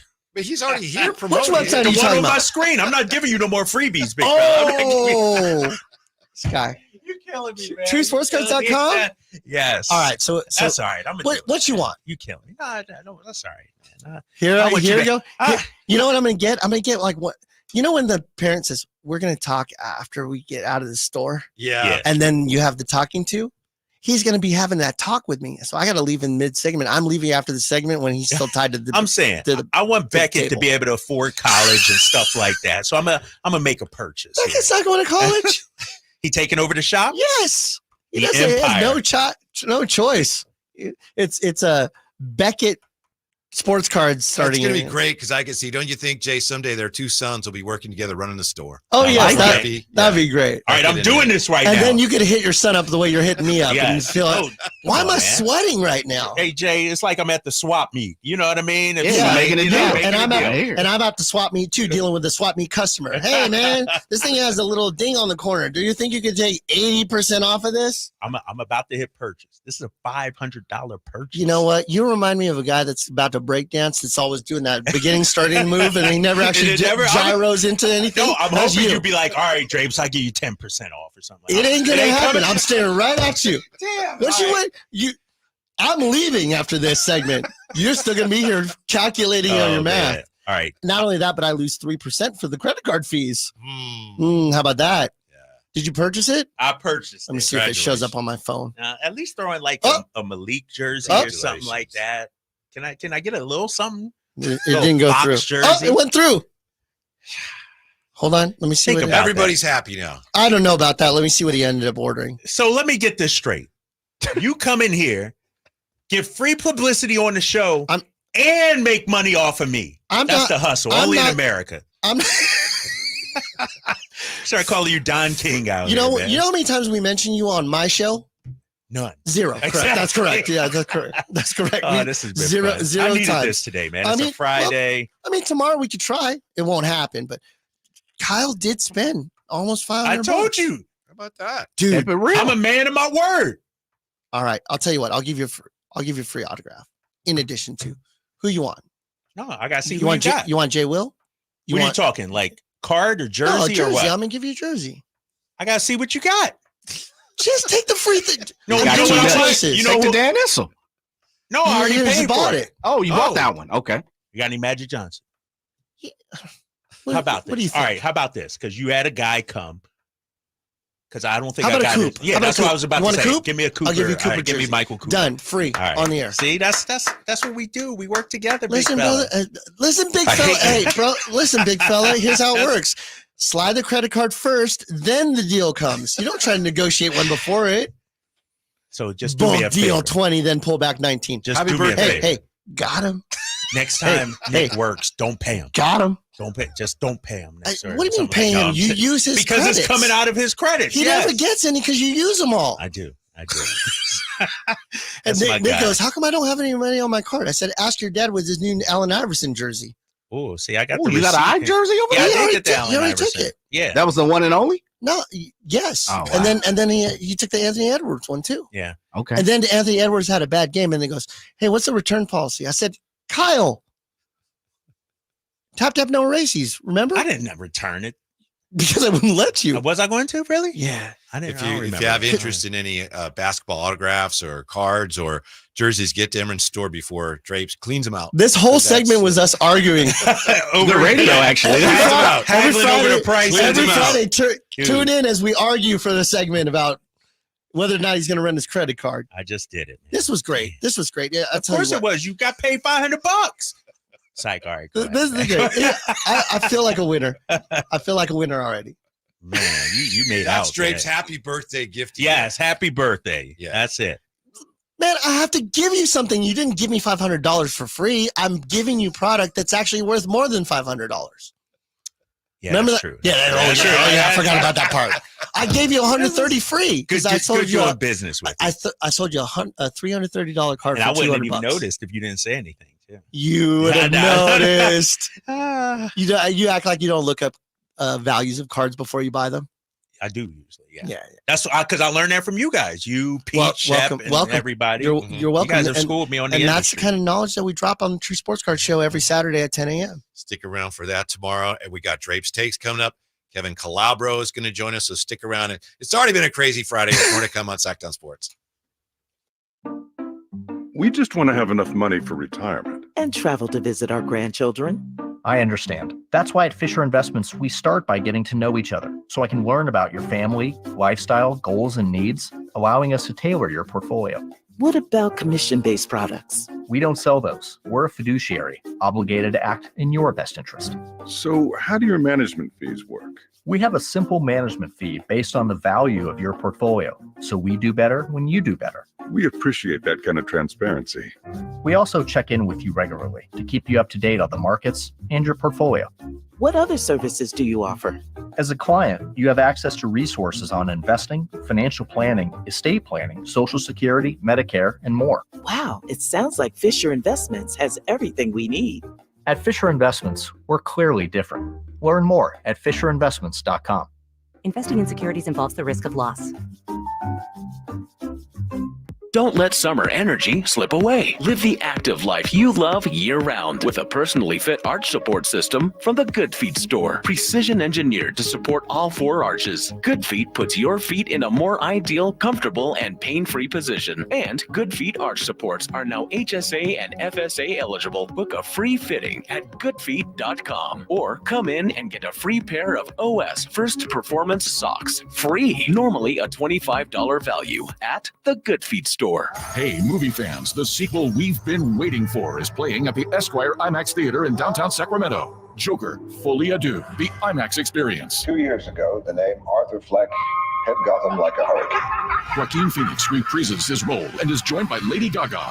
Going crazy for you. Experience this psychological thriller with heart-pounding audio on the Esquire IMAX 6-story screen. Let's give the people what they want.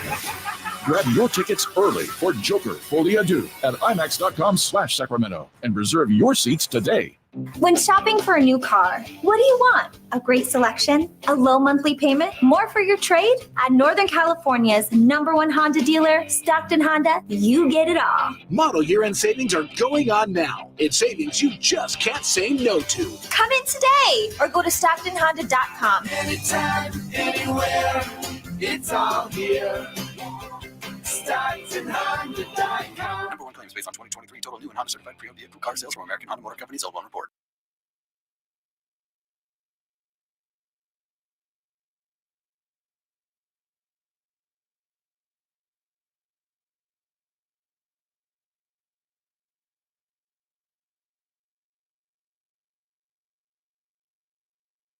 I didn't ask to be thrown in the streets with nowhere to go. I didn't think I'd survive. But I did ask for help, and Covenant House was there for me. 1 in 10 young adults will experience a form of homelessness this year. For these kids who didn't ask to be put in this unthinkable situation, Covenant House is there. Covenant House helped me break the cycle of homelessness in my family. They gave me the love that I needed. Over 2,000 young people will sleep safely in a Covenant House bed tonight. When youth who are experiencing homelessness have a hot meal, a safe place to sleep, medical care, and love, they can overcome heartbreaking challenges and have a brighter future. They just really genuinely just wanted to help me succeed, and I'm succeeding. I'm a speaker, I'm an author. Covenant House really helped me and really helped mold me into the woman I am today. If you or someone you love is asking for help, go to safeplacetosleep.org today. Warning, the following ZipRecruiter radio spot you are about to hear is going to be filled with F words. When you're hiring, we at ZipRecruiter know you can feel frustrated, and you can spend a fortune trying to find fabulous people, only to get flooded with candidates who are just fine. Fortunately, ZipRecruiter figured out how to fix all of that. We find the right people for your roles fast, which is our absolute favorite F word. Just go to ZipRecruiter.com/free to try ZipRecruiter for free. That's ZipRecruiter.com/free. Whoa, it's you, the Capital One Bank guy. That's what they call me. Mind if I get a selfie? Yeah, sure thing. Say no fees or minimums on your Capital One checking account. Wow, that's a keeper. So, where are you heading? I'm off to spread the good news that Capital One helps people keep more money in their wallet with no overdraft fees. Oh, you're the best Capital One Bank guy. Hey, mind if I get a selfie? Sure. Say, Capital One, what's in your wallet? Terms apply. See CapitalOne.com/bank for details. Capital One NA, member FDIC.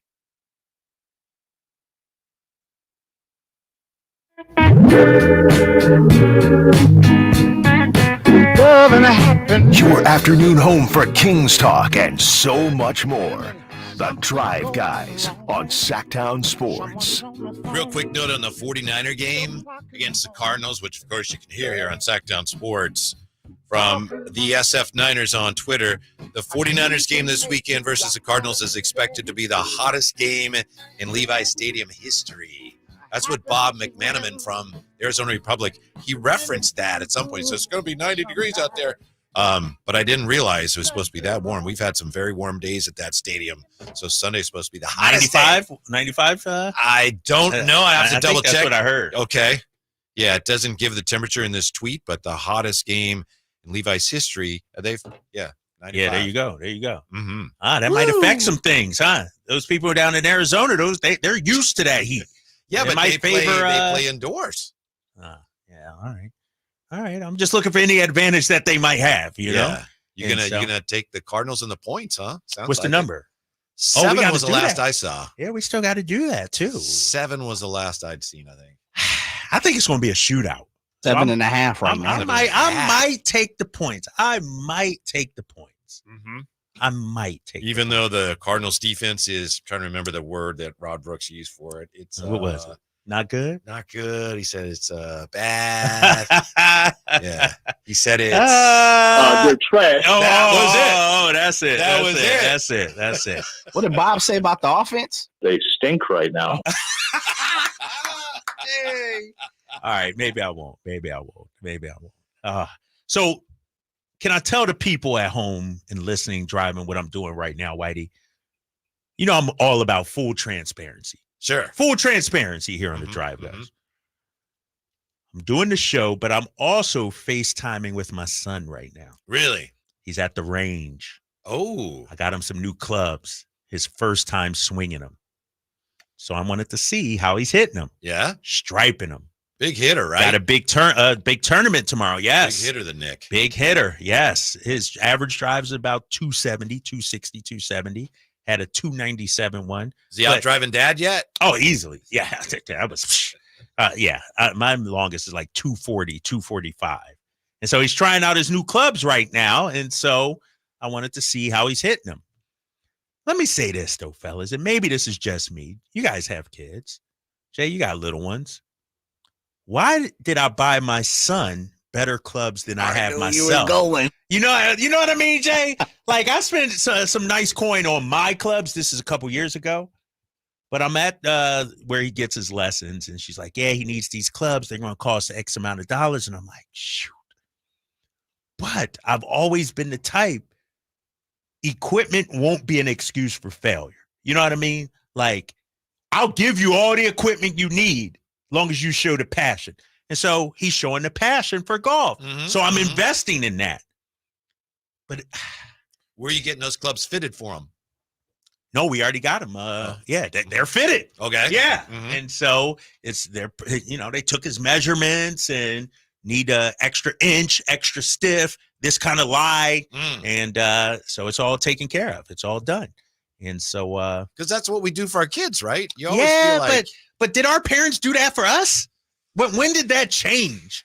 You know what I mean? Is it our generation that did that? Like, when did it become, you know what? I want my kids to have better than I had. Instead of, you know what? Nah, we can't afford it. Oh, you want it? Go out there and earn it. You know what I mean? It just, I'm feeling a certain type of way right now. You know? I don't know. Did it. He loves the clubs. You obviously enjoy watching him hit. Roll with it. Don't worry about it. You sure about that? Well, what are you going to do? Say, you know what, Nick? I was thinking, give me those clubs back. We're going to. No, I'm just saying. It's, remember, I bought tickets to a concert too. I know. And so I'm just like, I might have to dial back. 2024 is the year of like taking advantage of dad. That's over after this year. Nah? I don't. You don't see You're not a dial backer.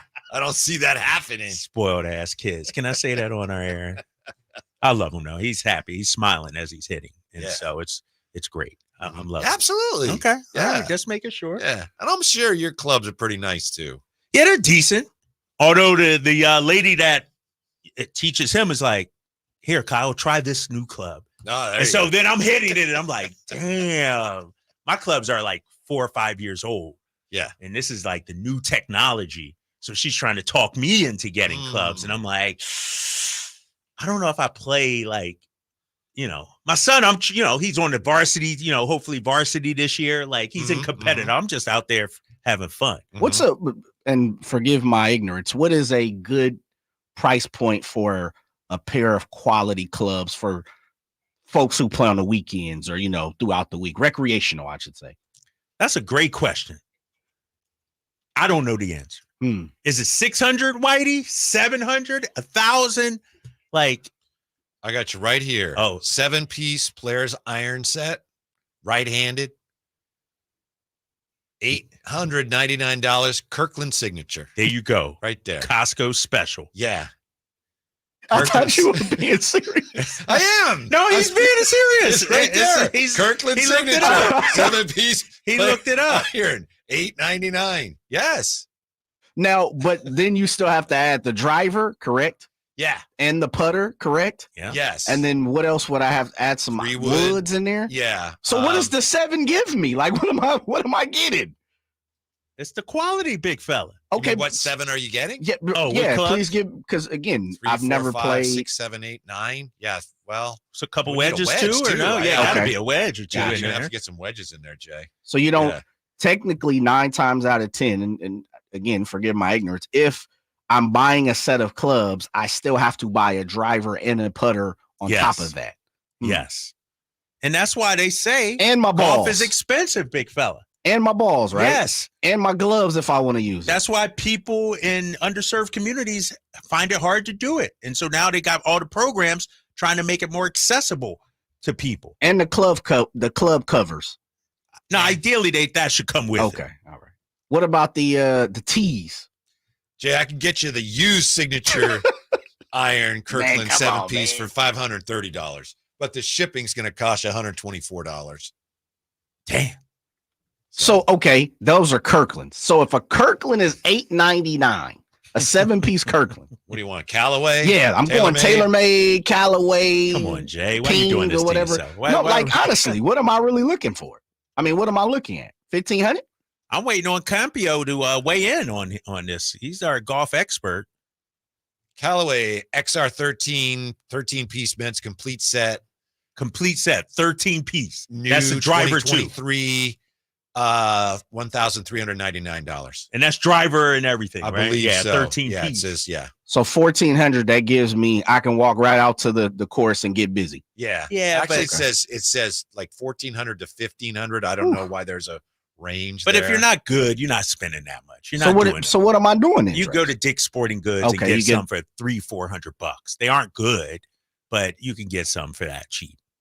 So basically, you're starting with the average set of clubs until you get serious Right, about it. exactly. Okay. And that's what's happening with Nick. Right. It's like he started at the base level, then you just move him up, and then, all right, now it's time for you to get a good set of clubs. Which is 9 times, and I've been around golf enough to know that's fitted to your own swing Right. and your height and Right. size. And Yeah. okay. Yeah. Jay, I can get you Callaway. I can get you into the Callaway XR Golf Club set Right now. for men's right-handed. Okay. $799.99 with free shipping. There you go. Nice set for you. There you go. Very nice set. And that's for a you. golf. That's a set of 13 or a set of 7. Doesn't say how many, but it's got all the irons and it's got Okay. 4 woods as well. And I think there's a putter in there. Yeah. So then I'd have to get my driver. No, there's a Oh, driver. driver No, in it there. comes Okay, with that. gotcha. It comes with that. Now we talking. Yeah. Oh man, what's so funny, fellas? I just saw this on the text line 916. Draper is slimy as blank. Just pay the man, you chump. I'm sitting here haggling with Imran for an hour and a half, but I think we both wound up happy. after the end of Absolutely. that. You did anyway, right? You Yeah, got some nice stuff. I got some good stuff. Yeah. We've got Drape Steaks coming up, right? So we're all happy. Yes. Yeah, it's next. We also have Kevin Calabro, voice of the Blazers. We're going to continue our look around the Western Conference as we roll on Sacktown Sports. Hey, what's up, everybody? It's your boy Drapes here for Mercedes-Benz of Stockton. Now that fall is here, now is the perfect time to head to Stockton and check out a new Mercedes-Benz. I had the opportunity just last week to drive an all-new S-Class 550, and let me tell you, it was a sweet ride. The moment I hopped in, I felt like I was in a world of luxury. From the steering wheel to the seat cooling and even the power of the engine, I was impressed. And then, of course, when I hopped into my Mercedes-Benz EQS SUV, I felt the same thing.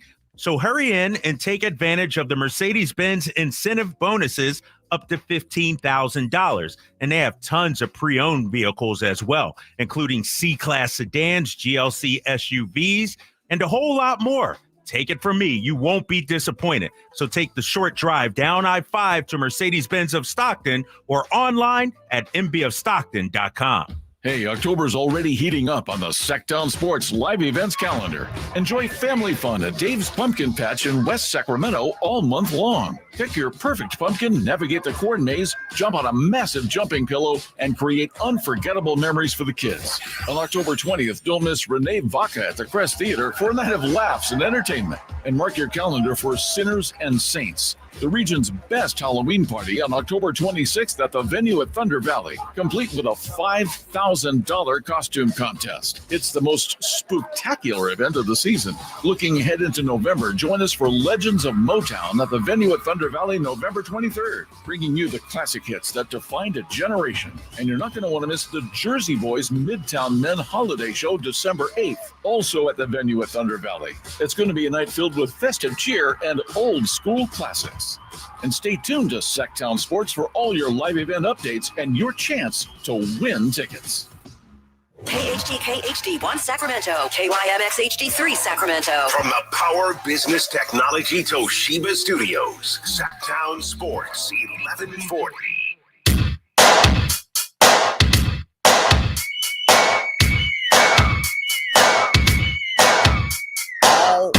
The only station in Sacramento giving you local sports coverage from 6 a.m. to 6 p.m. Monday through Friday. Sacktown Sports.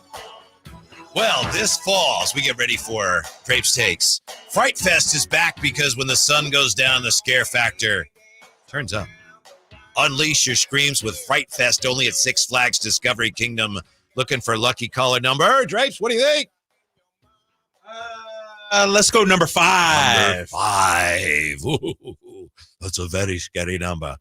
Score your passes of, to check out, I should say, Fright Fest at Discovery Kingdom, open now through November 3rd. So caller 5-339-1140, 1-800-920-1140. For more information, visit SacktownSports.com. Drapes, what do we got today? Where are we going here on Drapes Takes? I could go a number of different ways. I always got a take on something. But I'm going to go a take on LeBron James. Jake, you roll my music because it is time for Drapes Takes. Calm down. Take it easy, man. Just take it easy. I saw this tweet earlier from Bleacher Report, and I was minding my own business, fixing some lunch, had a nice little salad, trying to stay healthy, get them gains in. And then I come across this Bleacher Report tweet. The Warriors liked Bronny's skill set, but decided against taking him at number 52 overall to respect the wishes of LeBron. That's per Ramona Shelburne. And it got me to thinking, fellas. I know everybody want to worship at the altar of Michael Jordan, his airness, 6 championships, MVPs, all this, all that. But LeBron James once again proves he is the GOAT when it comes to the NBA. Trust me, back in the day, Red Auerbach would not let a player pass just to make Michael Jordan happy out of respect for Michael Jordan. Jerry Buss wouldn't have passed on a player just to make Michael Jordan happy. But LeBron James is universally respected around the league.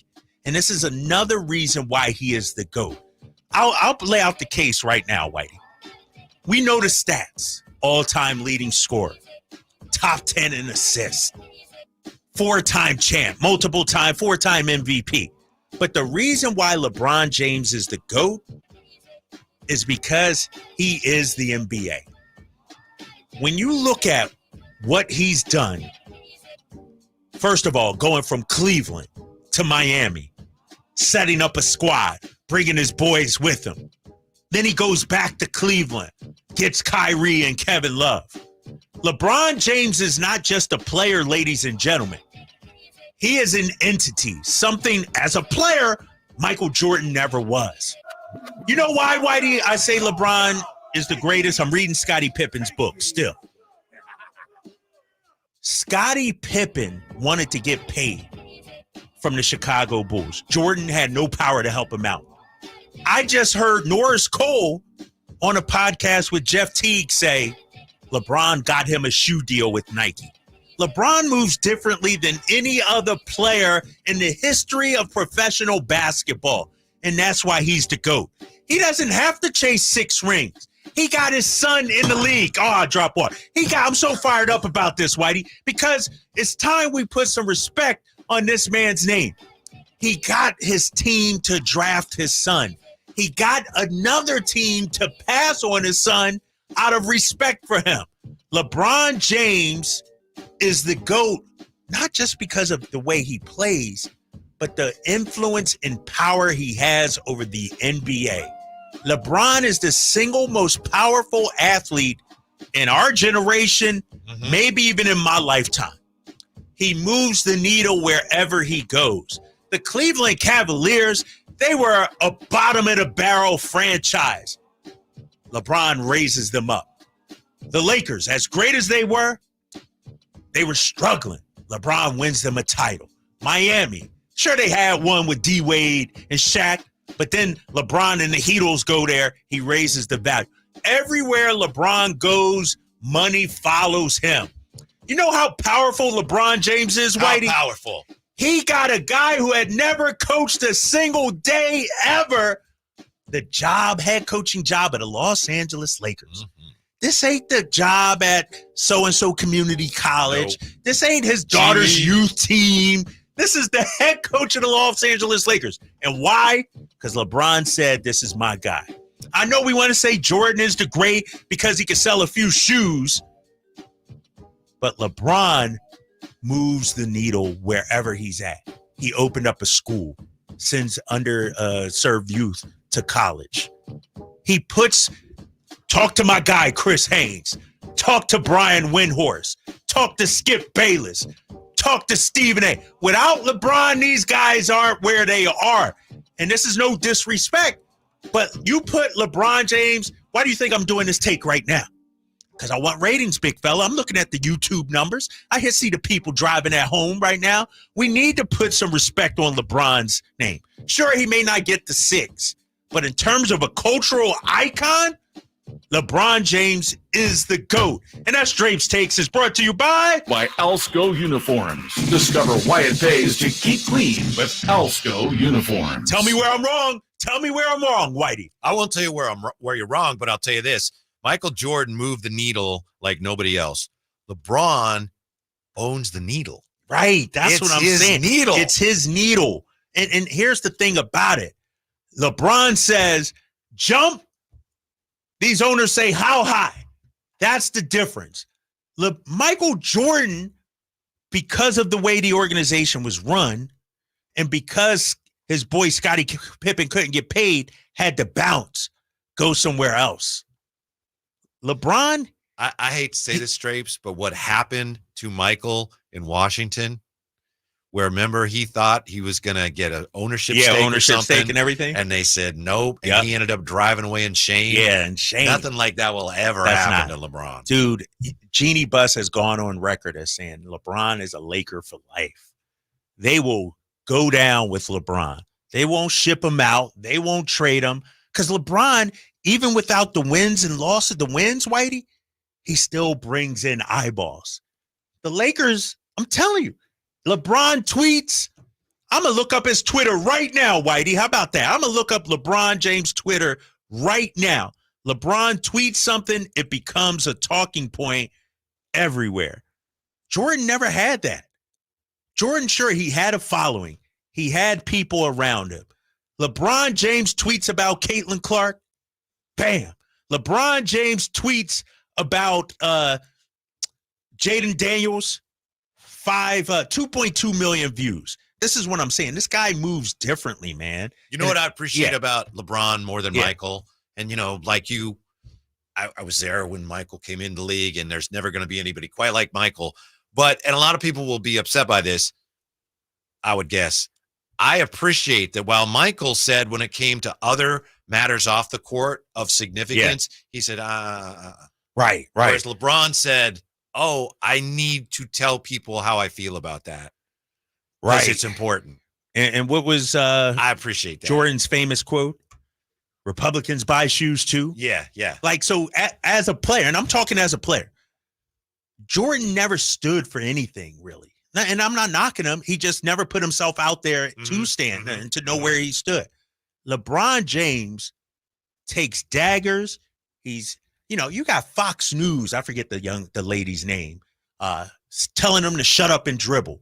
Like, we need to put some respect on this, man. And I understand people dislike LeBron.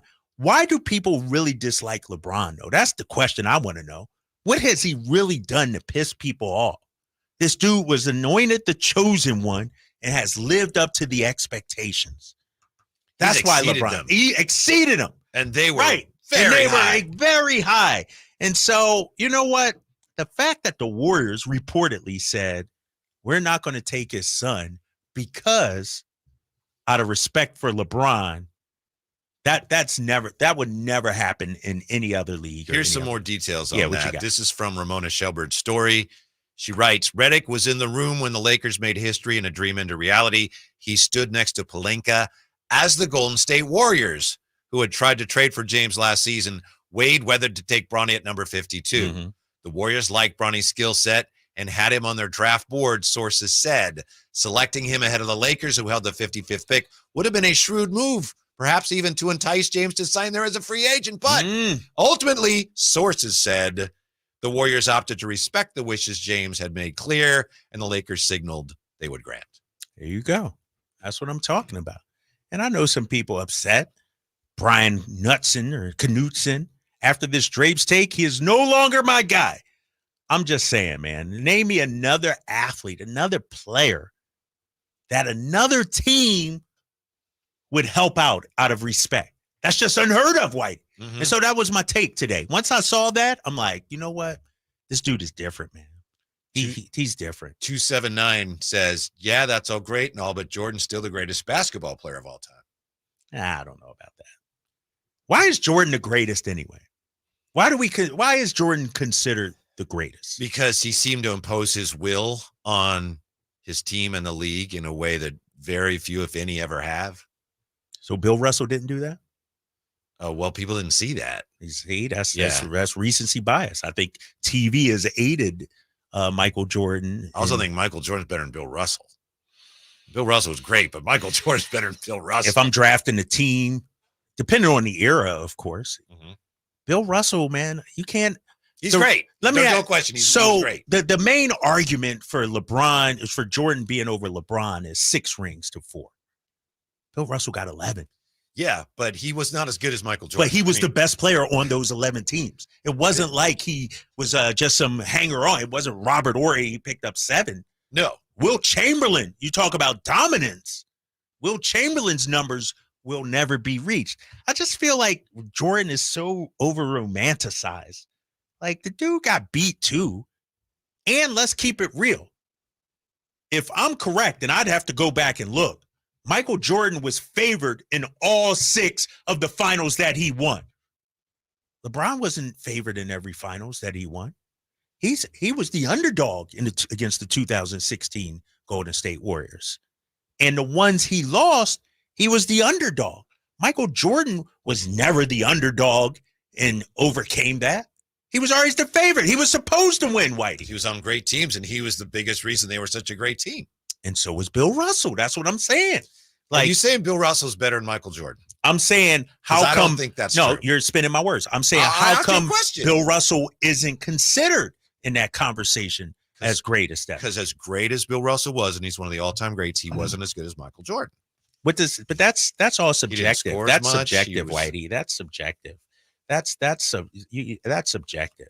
I don't know if that's, So I'm asking you, are you saying Bill Russell's better than Michael Jordan? I'm saying there are some people who would say that. Like, rest in peace, my guy, late Tommy Heinsohn, would say Bill Russell was better than Michael Jordan. He played with him. He should say that. But but people from that era would say that. There are some who would say Wilt is better.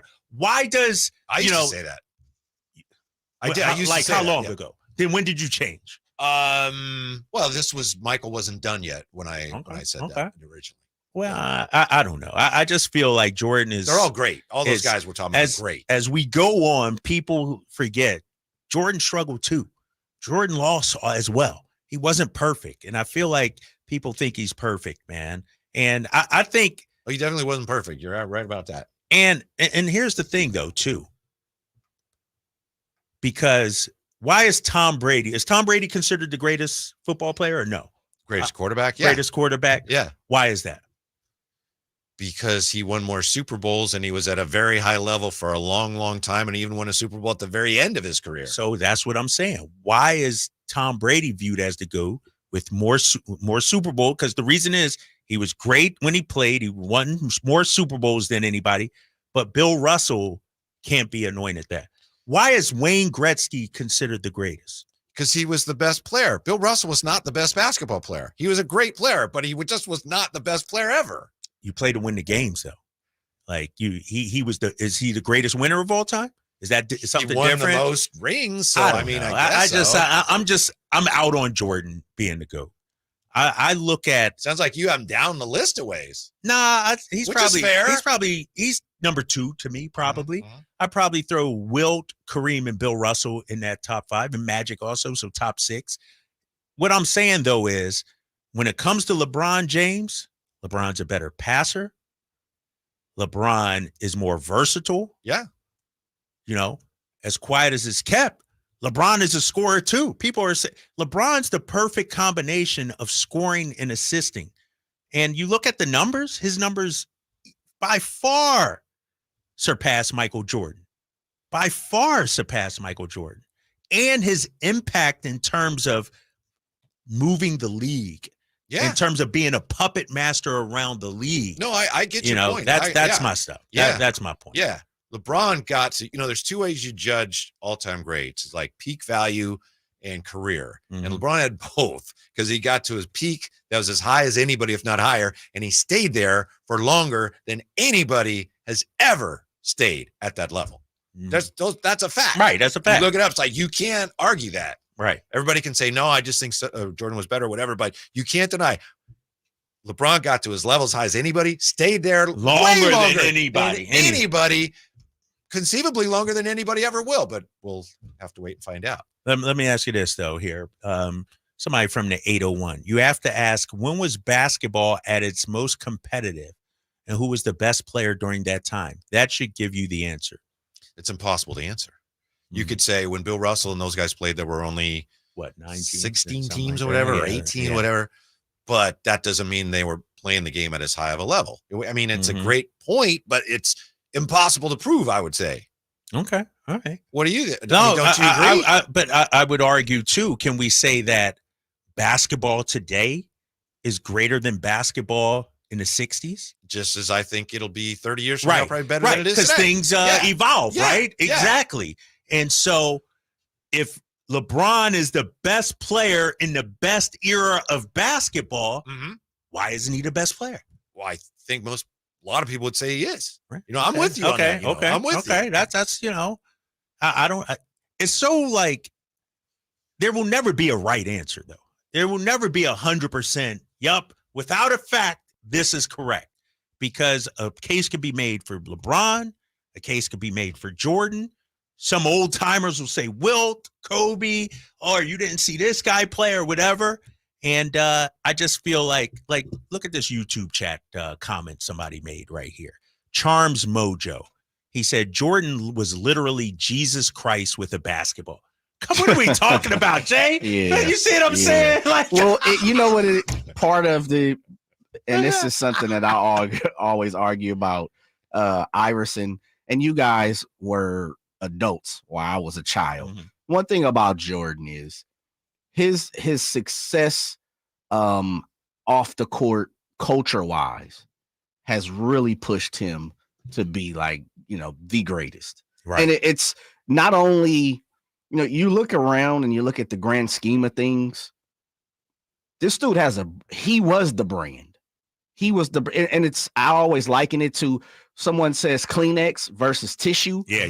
Like the product is actually tissue, but we call it Kleenex, which is a brand. Right. And I think that's how I always argue the fact that people always say Jordan really in reality was the brand of the NBA.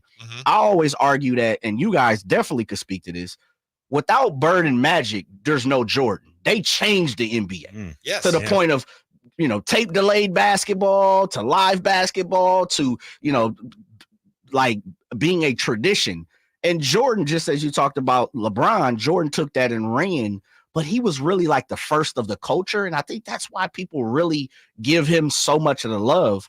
But I always argue too, on the opposite side of it is, if we know what we knew now, like if we got to see the inside of what Jordan did, like we get to see LeBron's livelihood, and we're going to see that with starting 5, of course, Domantas Sabonis would be a part of that. Yeah. Jordan wouldn't be as liked as much as possible, because in reality, he's closer to Barry Bonds for most people. Like most people don't really look at Jordan as being a personable person. And so it's so interesting. It is so interesting that people love Jordan so much. The thing that really resonated with me of what you said is, I agree completely. You don't have Bird and Magic without Dr. J and Kareem before then. You don't have Michael without Dr. J, without Magic and Bird and so on. And who's going to come next, Wemby or whomever. But it's going to be really tough for anybody to just like improve on what LeBron's done. Right. Arguably LeBron has improved on what Jordan did. And I know some people, and I respect their opinions, like they see Michael Jordan was Jesus with a basketball. You can't improve on that. Yeah. But in a lot of ways, statistically, factually, he did. It's hard for me to imagine anybody coming along in the near future we're going to be able to say, wow, they did more than LeBron. And that's the thing about LeBron. He went out and he did everything he set out to do, and he's still doing it. Yeah. Yeah, that's crazy. Dude, 40 years old. Yeah. I'm not a big LeBron fan, but I look at it and go, man, he's still we're doing just it. lucky we get to see him play. So what would it take? Like something astronomical. What's in your mind? Someone's got to win 8 championships and be a top 3 in scoring. And how many years is LeBron playing now? What's in his 21st or second? 20. He's came in 2003. 03. Yeah, so this is 22nd. Yeah. So you got to basically, to be in that class, right? You got to average around 25 or more a game for 22 years and win, at least 4 or 5 titles. You're going to have to win 6 almost. You're going to have to match. Yeah. And then can it be done? Yeah. Is anyone going to do it soon? Ooh, that's a lot. That's a lot. Especially when the money gets so big now, players will not be as motivated. After I played 4 years for $100 million, this is hard. I don't need to keep doing it. Yeah. I'm looking at just the comparison of Jordan and LeBron, and I'm going to just run it down. In terms of awards and honors, Jordan has the advantage, 6-4 championships. And I know LeBron, a lot of his stuff is because he's played a long time, but that has to be factored in. Longevity, availability. First team All-NBA, Jordan 10 times, LeBron 13. All-NBA, 20 times for LeBron, 11 for Jordan. 20 times All-NBA. Yeah, 20 times. That's meaning he only missed it once. I think his rookie season. That's like, we talk about all the Wilt numbers that make you go, Yeah. well, no one will ever do that. That's I don't almost think, Wilt Chamberlain 20-time All-NBA. Yeah. Jordan 9 All-Defense, LeBron 6. Jordan 5 MVPs, LeBron 4. All-Star appearances, 20 for LeBron, 14 for Jordan. And I also got to throw in, fellas, and I don't know if you guys subscribe to this or not. My boy Tom Haberstroh did a deep dive on Jordan's steal numbers in the year he won Defensive Player of the Year. Were they cooked, if you will? Did he get a little hometown advantage from the scorekeeper? I don't know if you buy into that, but he did a deep dive. He went What did and he looked. say? He said, yeah, there's – and Scottie Pippen in his book talked about it. How Scottie not a big Michael guy. Nah, he said he would deflect the ball, but Jordan would get credit for the steal, even though. And so that's what I'm saying. I also feel like if I'm into conspiracies, if I'm going down that path, I hear you. Do you think David Stern sort of like viewed Jordan as the guy to take them to the next era? Yes. And maybe Jordan got some favorable calls. Yes. Maybe the stats were, you know what I mean? I think LeBron has gotten favorable calls too. Yes. Okay. All right. I'm just throwing that out there. But you know what though? The crazy part about all of it is as you say, conspiracy. I believe it. Wilt There Chamberlain is something to it. never fouled out of a game. Yeah. Believe it too. There's a reason why. Yeah, of course. Yeah. He was like the only reason people went to the game. So the last thing they were going to do is say, that's 6 on 13. You're done. Yeah. Probably clotheslining people out there. Yeah. Somebody from the 801, and this is my point here too. I agree 100%. 801. Is that Utah then? It is. I think LeBron is the most complete player in league history. But I think most people still take MJ in the last 5 minutes of a close game. That's true. But why is that though, fellas? But flip it then. Let me, and not to divert from the question, Drapes, because I'm not trying to do that. Please answer that. Flip it though. We saw Jordan in his 40s and he was a shell of himself. LeBron is 40 and we're looking around like it's bananas, NBA, right? yeah. And so I say that to say, as quick as someone can say that, we talk about analytics, you can make a stat turn into anything you want for your argument. Those are the arguments that you can start to flip towards Jordan fans now. It's like, yeah, I hear all of that, but when he was 40, he's putting up 18 points, man. Like LeBron is still at 25, top 3 in the league. Right? He's still... So, as quick as people are quick to bring up, well, LeBron's not got the killer instinct like Kobe and all that. Yeah, well, Jordan was getting worked on the Wizards, though. And you heard the stat. LeBron has more clutch shots than anybody. Like, this narrative that he's not clutch and can't hit the big shot has been debunked, By the way, I'll just say, set the record straight on Jordan. His last 2 years, he averaged 22.9, and he did make it to 20. His last year, 20 even. So that's not last great. Year was 20. He did make it. And that ain't LeBron. Yeah. So he was 20 points or more. Yeah, 20, right? Yeah. Exactly. Right at 20. Yeah. To your point. So real quick here, I'm on USA Today, and this is only one stat. How many gold medals LeBron got? 3. Michael Jordan never won a play-in tournament, I'll tell you that. Exactly. No, in-season tournament, right? And he ain't playing a pandemic either. Yeah. Yep, exactly. He ain't win no bubble championship, This USA Today, this one stat shows LeBron is the most clutch NBA playoff performer of the past few decades. LeBron, this is back in 2023, now has 7 game-winning or game-tying shots in the final 1 second of playoff games. No one else in the last 26 years has more than 2. This is going back to 2023 to 1997. Man. Kevin Calabro's going to join us. TV. We might be able to ask him that, right, Whitey? Yeah, well, I don't know. Because he was with the Sonics with those years. It's just so, you bring a guy on, who's better, Jordan or LeBron? Calabro he's our guy. He's willing to play ball. Just throw it up there. Compare, LeBron and Jordan. He saw both up close and personal. Yeah, Kevin Calabro, of course, was with the Sonics. He's a great announcer. They moved to OKC. All right, you coming with us, Kevin? He says, nope. Nah, I'm not picking up and moving. And that's why he's announcing for the Blazers. Someday I'll bet you he'll end up announcing a Seattle team again. Yes. If he wants to. Yes. I think so. They're in position. I mean, it's like the worst kept secret, right? That is Seattle and Vegas for league expansion. And so Jay I'm excited. Said something today about there's a site in Vegas now where it looks like they may be getting ready next to the Rio. Put an arena up. 22,000 seater. Damn. How about that? I don't know where that puts, as far as the what I'm trying to say, population, the amount of seats. Oh yeah, capacity. Yeah. Thank you. The capacity in the NBA, but 22,000 for an NBA arena is pretty big. LeBron's going to be the owner of that team, huh? Yeah, he's positioning himself. How about this? Will he be a better GM? I was just going to ask you that. That's it. Well, yeah. That's separated? Does that give him a little boost if he's a better GM? Yes. Better owner, better GM, better talent evaluator. Yeah. And let's face it, that won't be hard to do. Yes. Right? I mean, Jordan was pretty bad.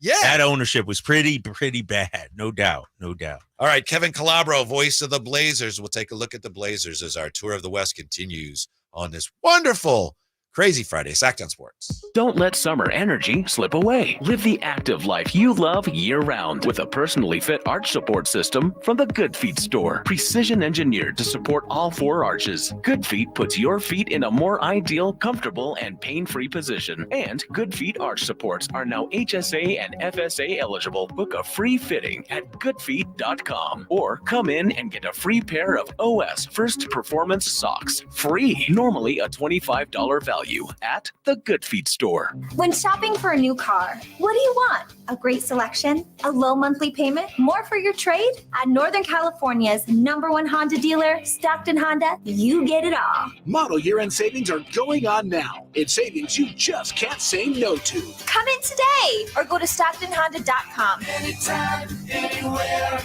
it's all here. StocktonHonda.com. Number 1 claims based on 2023 total new and Honda certified pre-owned vehicle car sales from American Honda Motor Company's L1 report. Insurance companies perform a very valuable service, but they want to keep their money. Although most cases settle before trial, It is paramount that the insurance companies know that if pressed, your legal team has the experience to take your case all the way. For 25 years, Ashton & Price has earned the reputation that if the insurance company isn't fair, we're ready to force them to be fair. My mom used to warn me, wait till dad gets home. Think of us as dad. The best part, there's no fee until we win. Remember, for the best advice, don't think twice. Call Ashton and Price.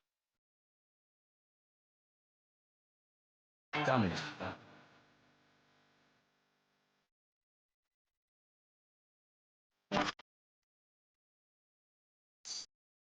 Your afternoon home for Kings talk and so much more. The Drive Guys on Sacktown Sports. We actually had NBA basketball today in Abu Dhabi.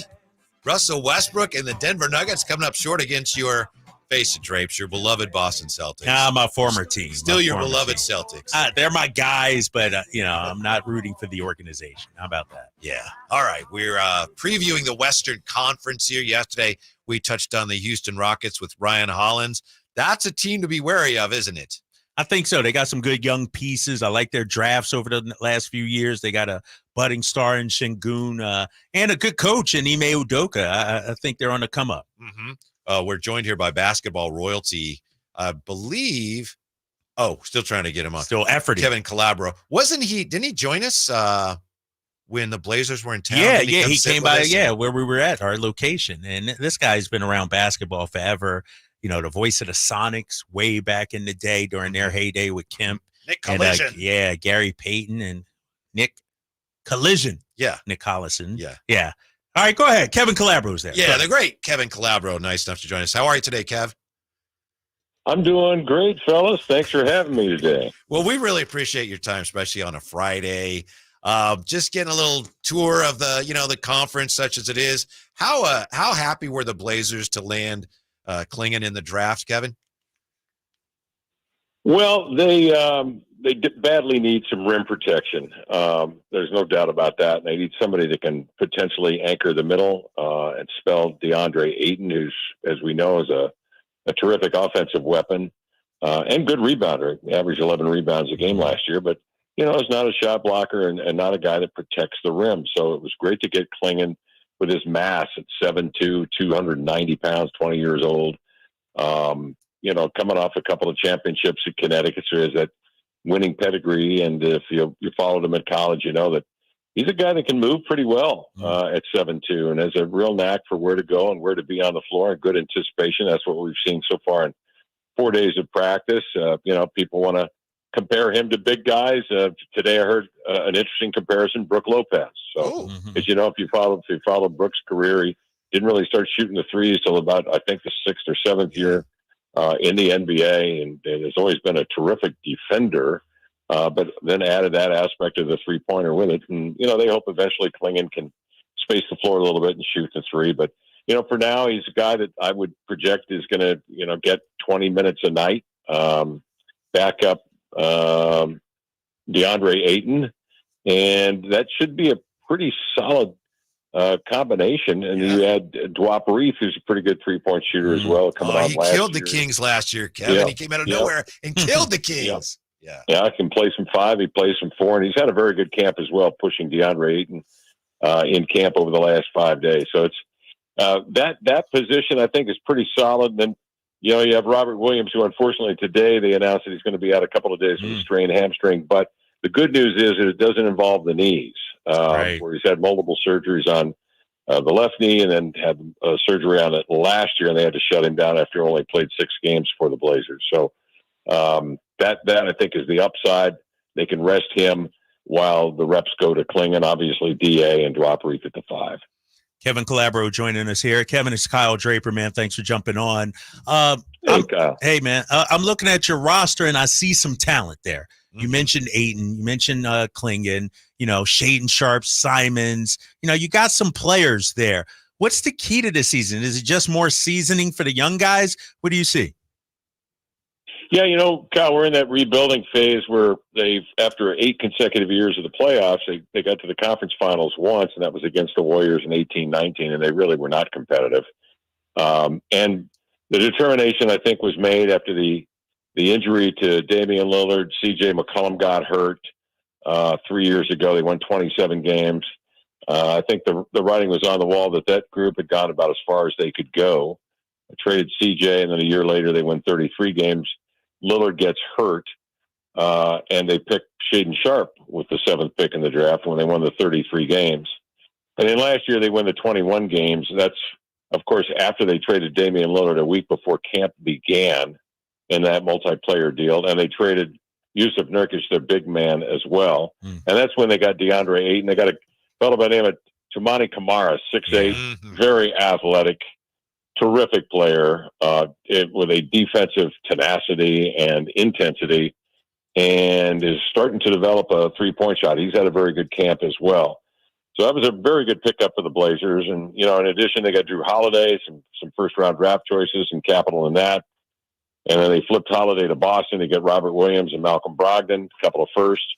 And then they take one of those firsts and a future first in 29 and take Malcolm Brogdon to Washington, D.C., where they get Denny Advia, who, for my money, has been the talk of the camp. He has been the most impressive kid that I have seen in the camp, and they've had some pretty good players.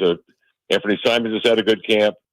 Jeremy Grant has had a very good camp. But Advia, 6'9", in his 5th year, 23 years of age. He originally was the 9th pick in the draft by Washington.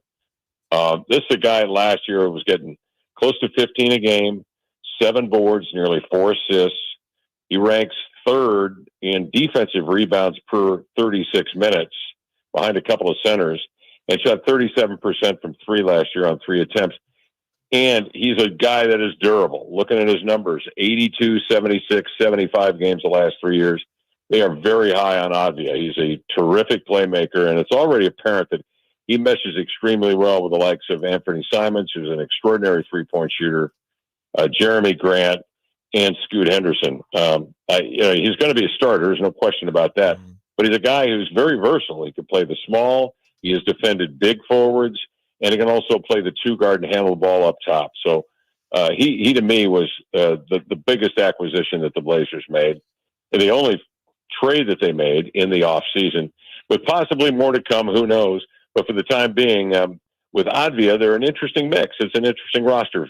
15 guys return off of last year's roster, 15 guys, including a couple of two-way guys.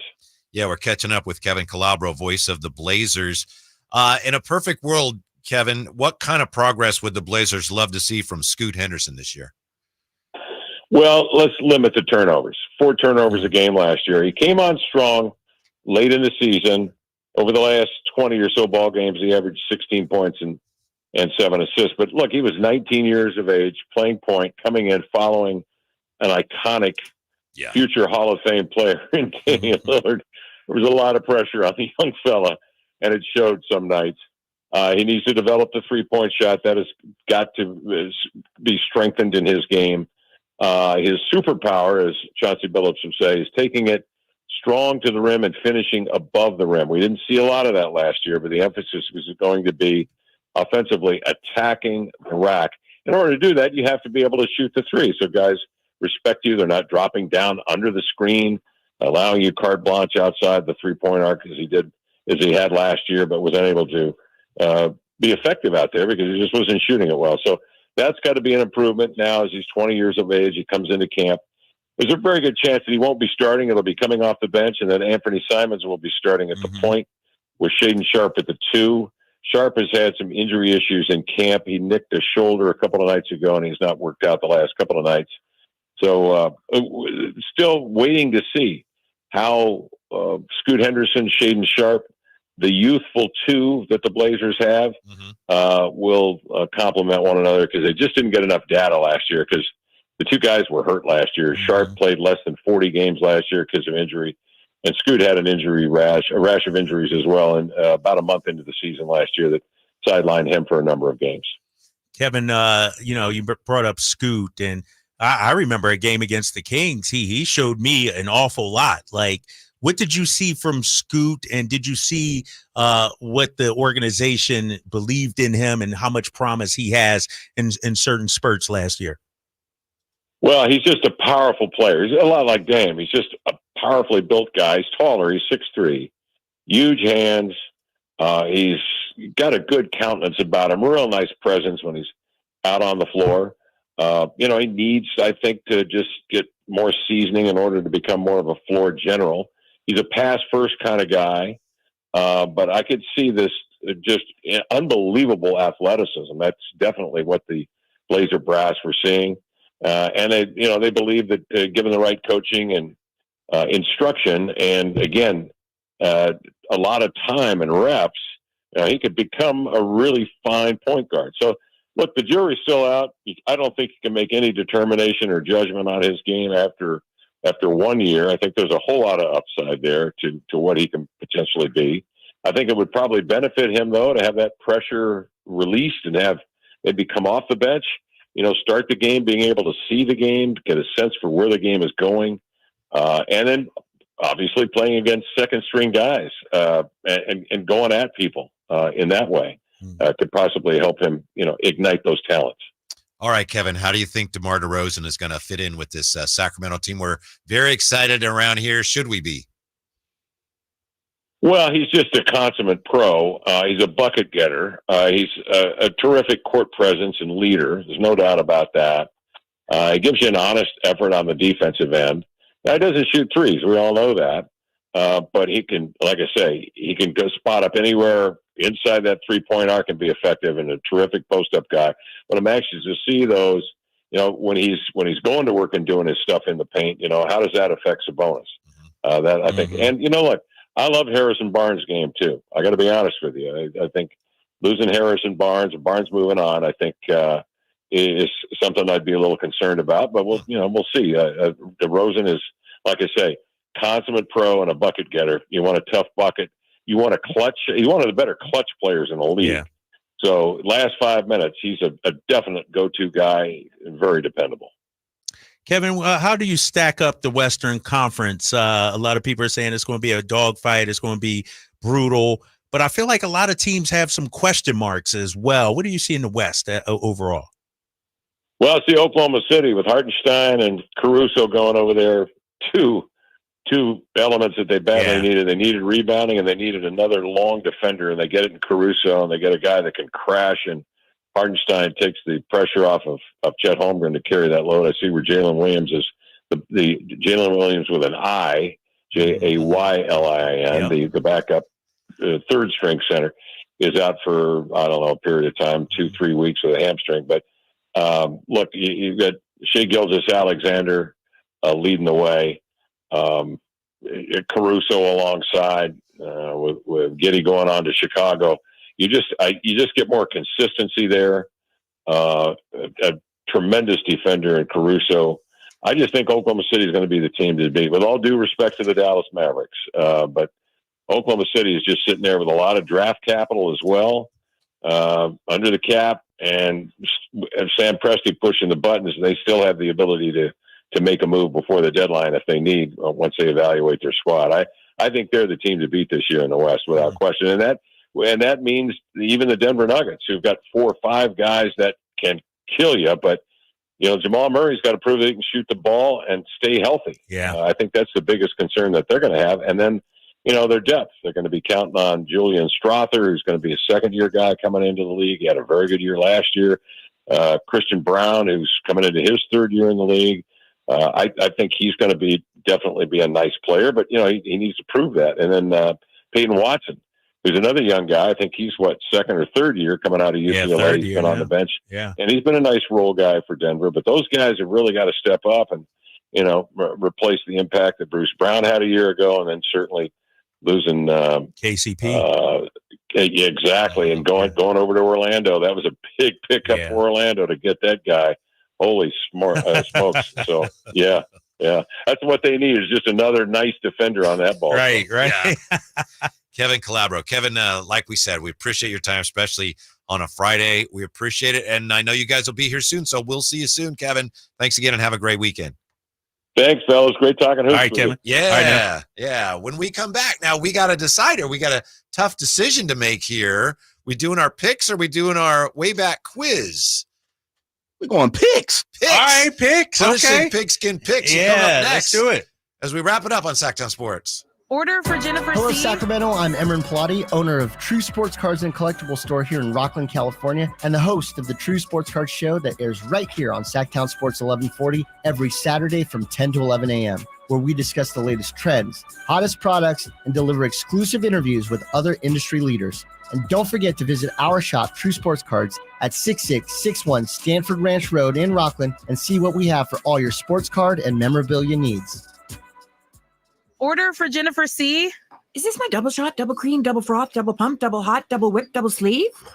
Yeah. Can you handle that much caffeine? Hey, did you know Discover automatically doubles all the cash back you've earned at the end of your first year? Well, I do now. Seriously, did you know Discover automatically doubles all the cash back you've earned at the end of your first year? Yeah, you just said that. Did you say I just said that? Yeah, I'm cutting you off. Did you say you're cutting me off? You earn, we match. Unlimited cashback match. See terms at discover.com/credit card. This report is brought to you by Macy's. Don't miss Macy's VIP sale. Use your coupon or Macy's card and take an extra 30% off the latest fall trends and 15% off skincare, makeup, and more. Savings off regular and already reduced prices. Exclusions apply. Now at Macy's. With Wendy's, breakfast burrito is everything you want for breakfast. Fresh cracked eggs, seasoned potatoes, American cheese, cheese sauce, bacon or sausage, all rolled up into one warm tortilla. Want the boss of breakfast burritos? Gotta be Wendy's at participating U.S. Wendy's. Model year-end pricing is back at Folsom Lake Honda, your one-stop Honda shop. During the model year-end event, lower interest rates at Folsom Lake Honda make lower payments. It's no wonder why Folsom Lake Honda is your one-stop Honda shop. Come in today or check out our entire inventory online at folsomlakehonda.com. Get an instant cash offer for your trade at folsomlakehonda.com. We'll buy your car whether you buy from us or not. Folsom Lake Honda is your one-stop Honda shop. Folsom Lake Honda. Go to folsomlakehonda.com. Your one-stop Honda shop. When it comes to fighting for families and protecting kids, no one works harder than our Assemblyman, Josh Hoover. A member of the Bipartisan Problem Solvers Caucus, Hoover has worked across party lines and proposed tougher penalties for fentanyl crimes, stricter sentences for drug trafficking near schools, and RILA's law to make sure anyone who abuses a child is held accountable. A former school board member, Josh has fought to support school police officers, prohibit homeless encampments near schools, and increase funding for school facilities. Josh Hoover knows that families have been paying more for everything from gas and groceries to utilities and insurance. In the Assembly, Josh is working to provide relief to families, reduce the cost of housing, and stop Gavin Newsom from raising gas prices even more next year. Josh Hoover is making a difference for our families, our community, and our future. Our voice, our Assemblyman, Josh Hoover. Paid for by Hoover for Assembly 2024. Attention! If you owe money to the IRS, this is an urgent message. The IRS is cracking down by sending out heart-stopping letters, aggressively garnishing paychecks, seizing bank accounts, and putting liens on homes and businesses. They call it enforced compliance, and you better watch out because penalties and interest on unpaid taxes compound daily, making it seem impossible to ever get out of debt. Don't let the tax debt destroy your life. You need to call Optima Tax Relief, the #1 tax resolution firm. They're experts in the Fresh Start Initiative, one of the biggest breaks that the IRS has ever offered. If you qualify, you could save thousands. Optima's resolved over $1 billion of tax debt for their clients. A+ rated with the Better Business Bureau, they'll fight to get you the best deal possible. Call Optima now for a free consultation. Call 800-627-0188. 800-627-0188. 800-627-0188. Optima Tax Relief. Some restrictions apply. For complete details, please visit OptimaTaxRelief.com. Get ready to hit the gas on the best power tool deals of the year at Fasteners Tool Outlet. We're revving up the savings with our full throttle one-day DeWalt sale in Sacramento on October 12th only. We are slashing prices on a huge selection of DeWalt power tools like cordless drills, saws, combo kits, and more at costs you won't believe. Get better tools for better prices only at Fasteners Inc., Sacramento's top destination for DeWalt tools. Again, that's October 12th only on Power Inn Road. For more info, go to fastenersinc.net. Do you have old baseball cards and sports memorabilia from the 50s and 60s collecting dust in your closet? They could be very valuable in any condition. Find out at the Sports Cards Roadshow. We'll be in the Sacramento area to evaluate your old and modern sports cards. Visit sportscardsroadshow.com today to schedule your appointment. Ask about your free on-site sports card evaluation. For large vintage and modern collections, we can come to you. Skip the garage sale. Sports Cards Roadshow is buying. Call 1-800-560-3272 today or visit sportscardsroadshow.com.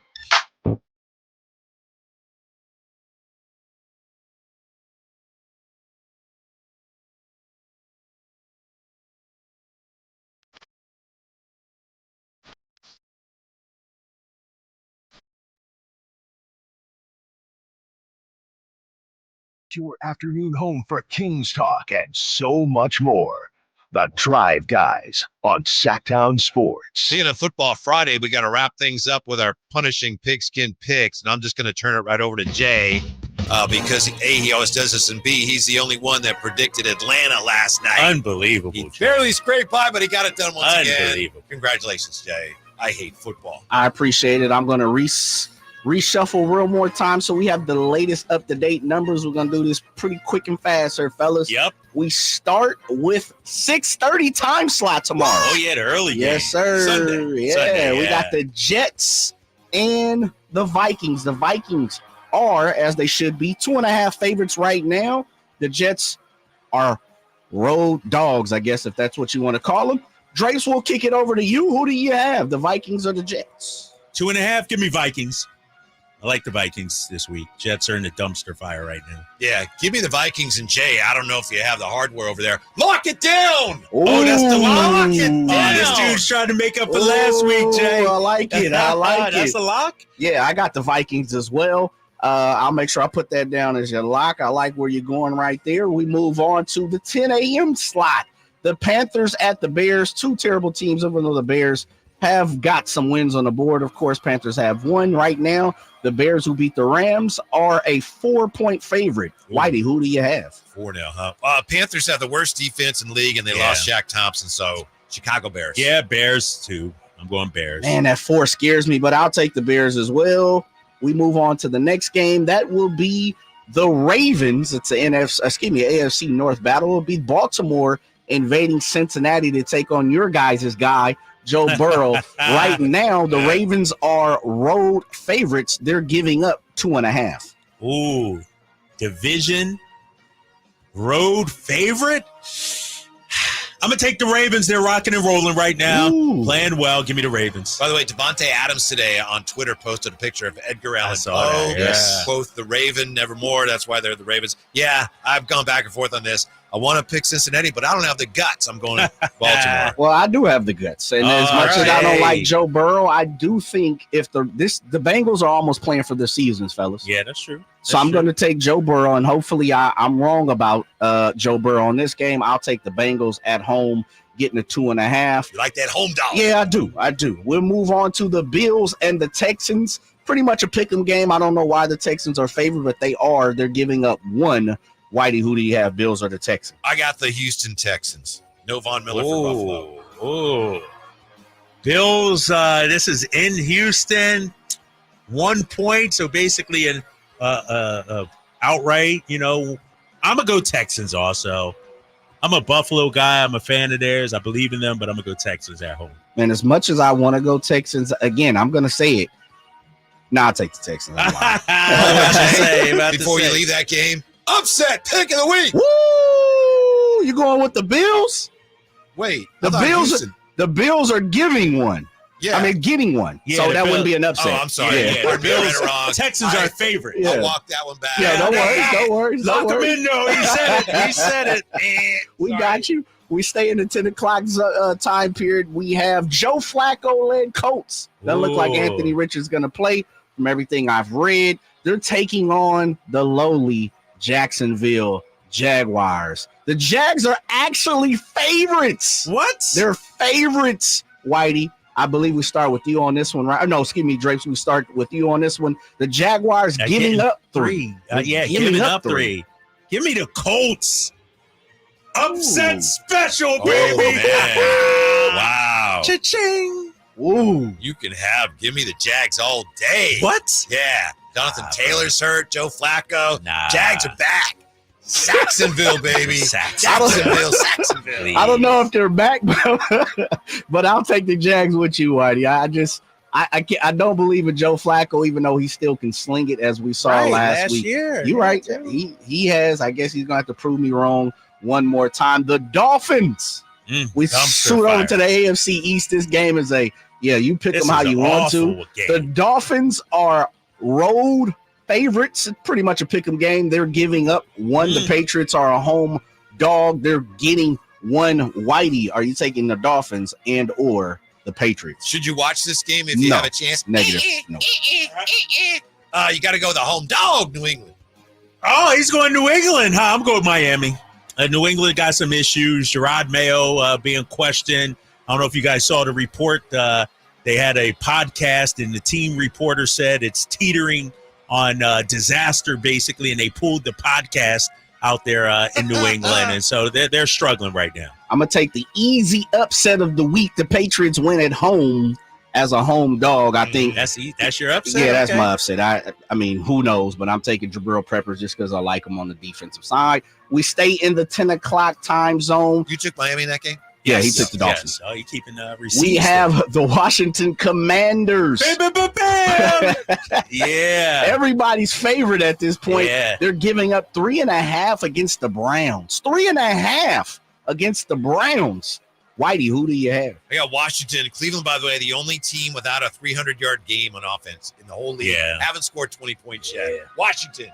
I'm going Washington also. Yeah, as much as I can't see why, but I'm taking Washington 3.5. We kick over to the 1 o'clock time period. We have an AFC West battle. The Raiders and Antonio Pearson, maybe Devontae Adams, who knows? Max Crosby looks like he's going to play. The Broncos are, and I have no clue 3-point why favorite, they are 3-point favorites. Because of Bo Nix, the big Raiders.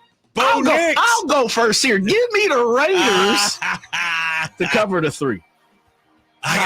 The reason is because the first letter in Denver is D. Their defense is amazing. Their I'm going defense Broncos. I'm going Broncos also in this one. Broncos. Okay. All right. I like where you guys are going. 49ers and the Cardinals. Bang, bang, Niner game at home. 7.5 favorite over Kyler Murray. 7.5? I'll let you start, Drapes. Where you going?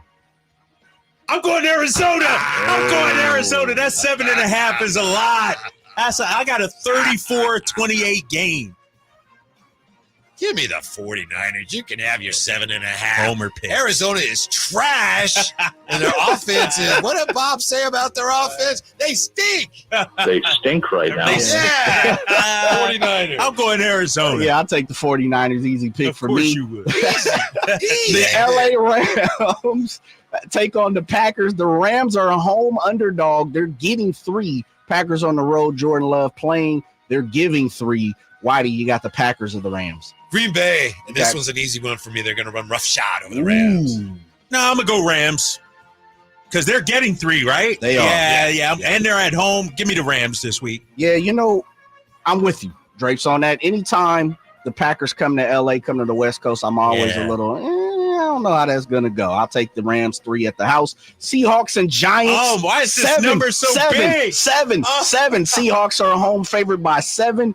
Drapes, who you got? Seahawks, Giants. Seahawks. Lock it in, Jay. Lock it in. Oh, that's the lock of the week. All right. Where you going there, Mr. I got Seattle Gleason? as well. You got Seattle as well. I'll take. Oh, my gosh. Come on. A lot of points. I'll take the Giants. I'll take the Giants. Give me the Giants. Give me the Giants. I just don't see Seattle beat anybody by 7. We got the Cowboys, Steelers, 2.5 right now. Pittsburgh home favorites over the Cowboys. Drapes, who you got? Steelers. You got Steelers? Yep. Yeah, the Steelers are the 10th best running the ball, and Dallas is 26th versus run. Steelers. I think the Cowboys go into Pittsburgh, get the W. Give me Cowboys at least somewhere. Them, Jay. Yeah, I know. I'm figuring it out. The Chiefs and the Saints, good game right here. Chiefs at home, 5.5 favorites over the Saints. Whitey, who do you have? I want Saints in those 5.5 points. Yeah, me too. I'm going to take the points. KC banged up. Give me the Saints. Yeah, I'm following that same cab. And to end it, we have. That's it. That's it. That is it. We got it in. Good luck. Good luck to you. Hope you have a great weekend. We got Infinity Sports Radio next on Sacktown Sports. Thanks for listening. To be thrown in the streets with nowhere to go. I didn't think I'd survive. But I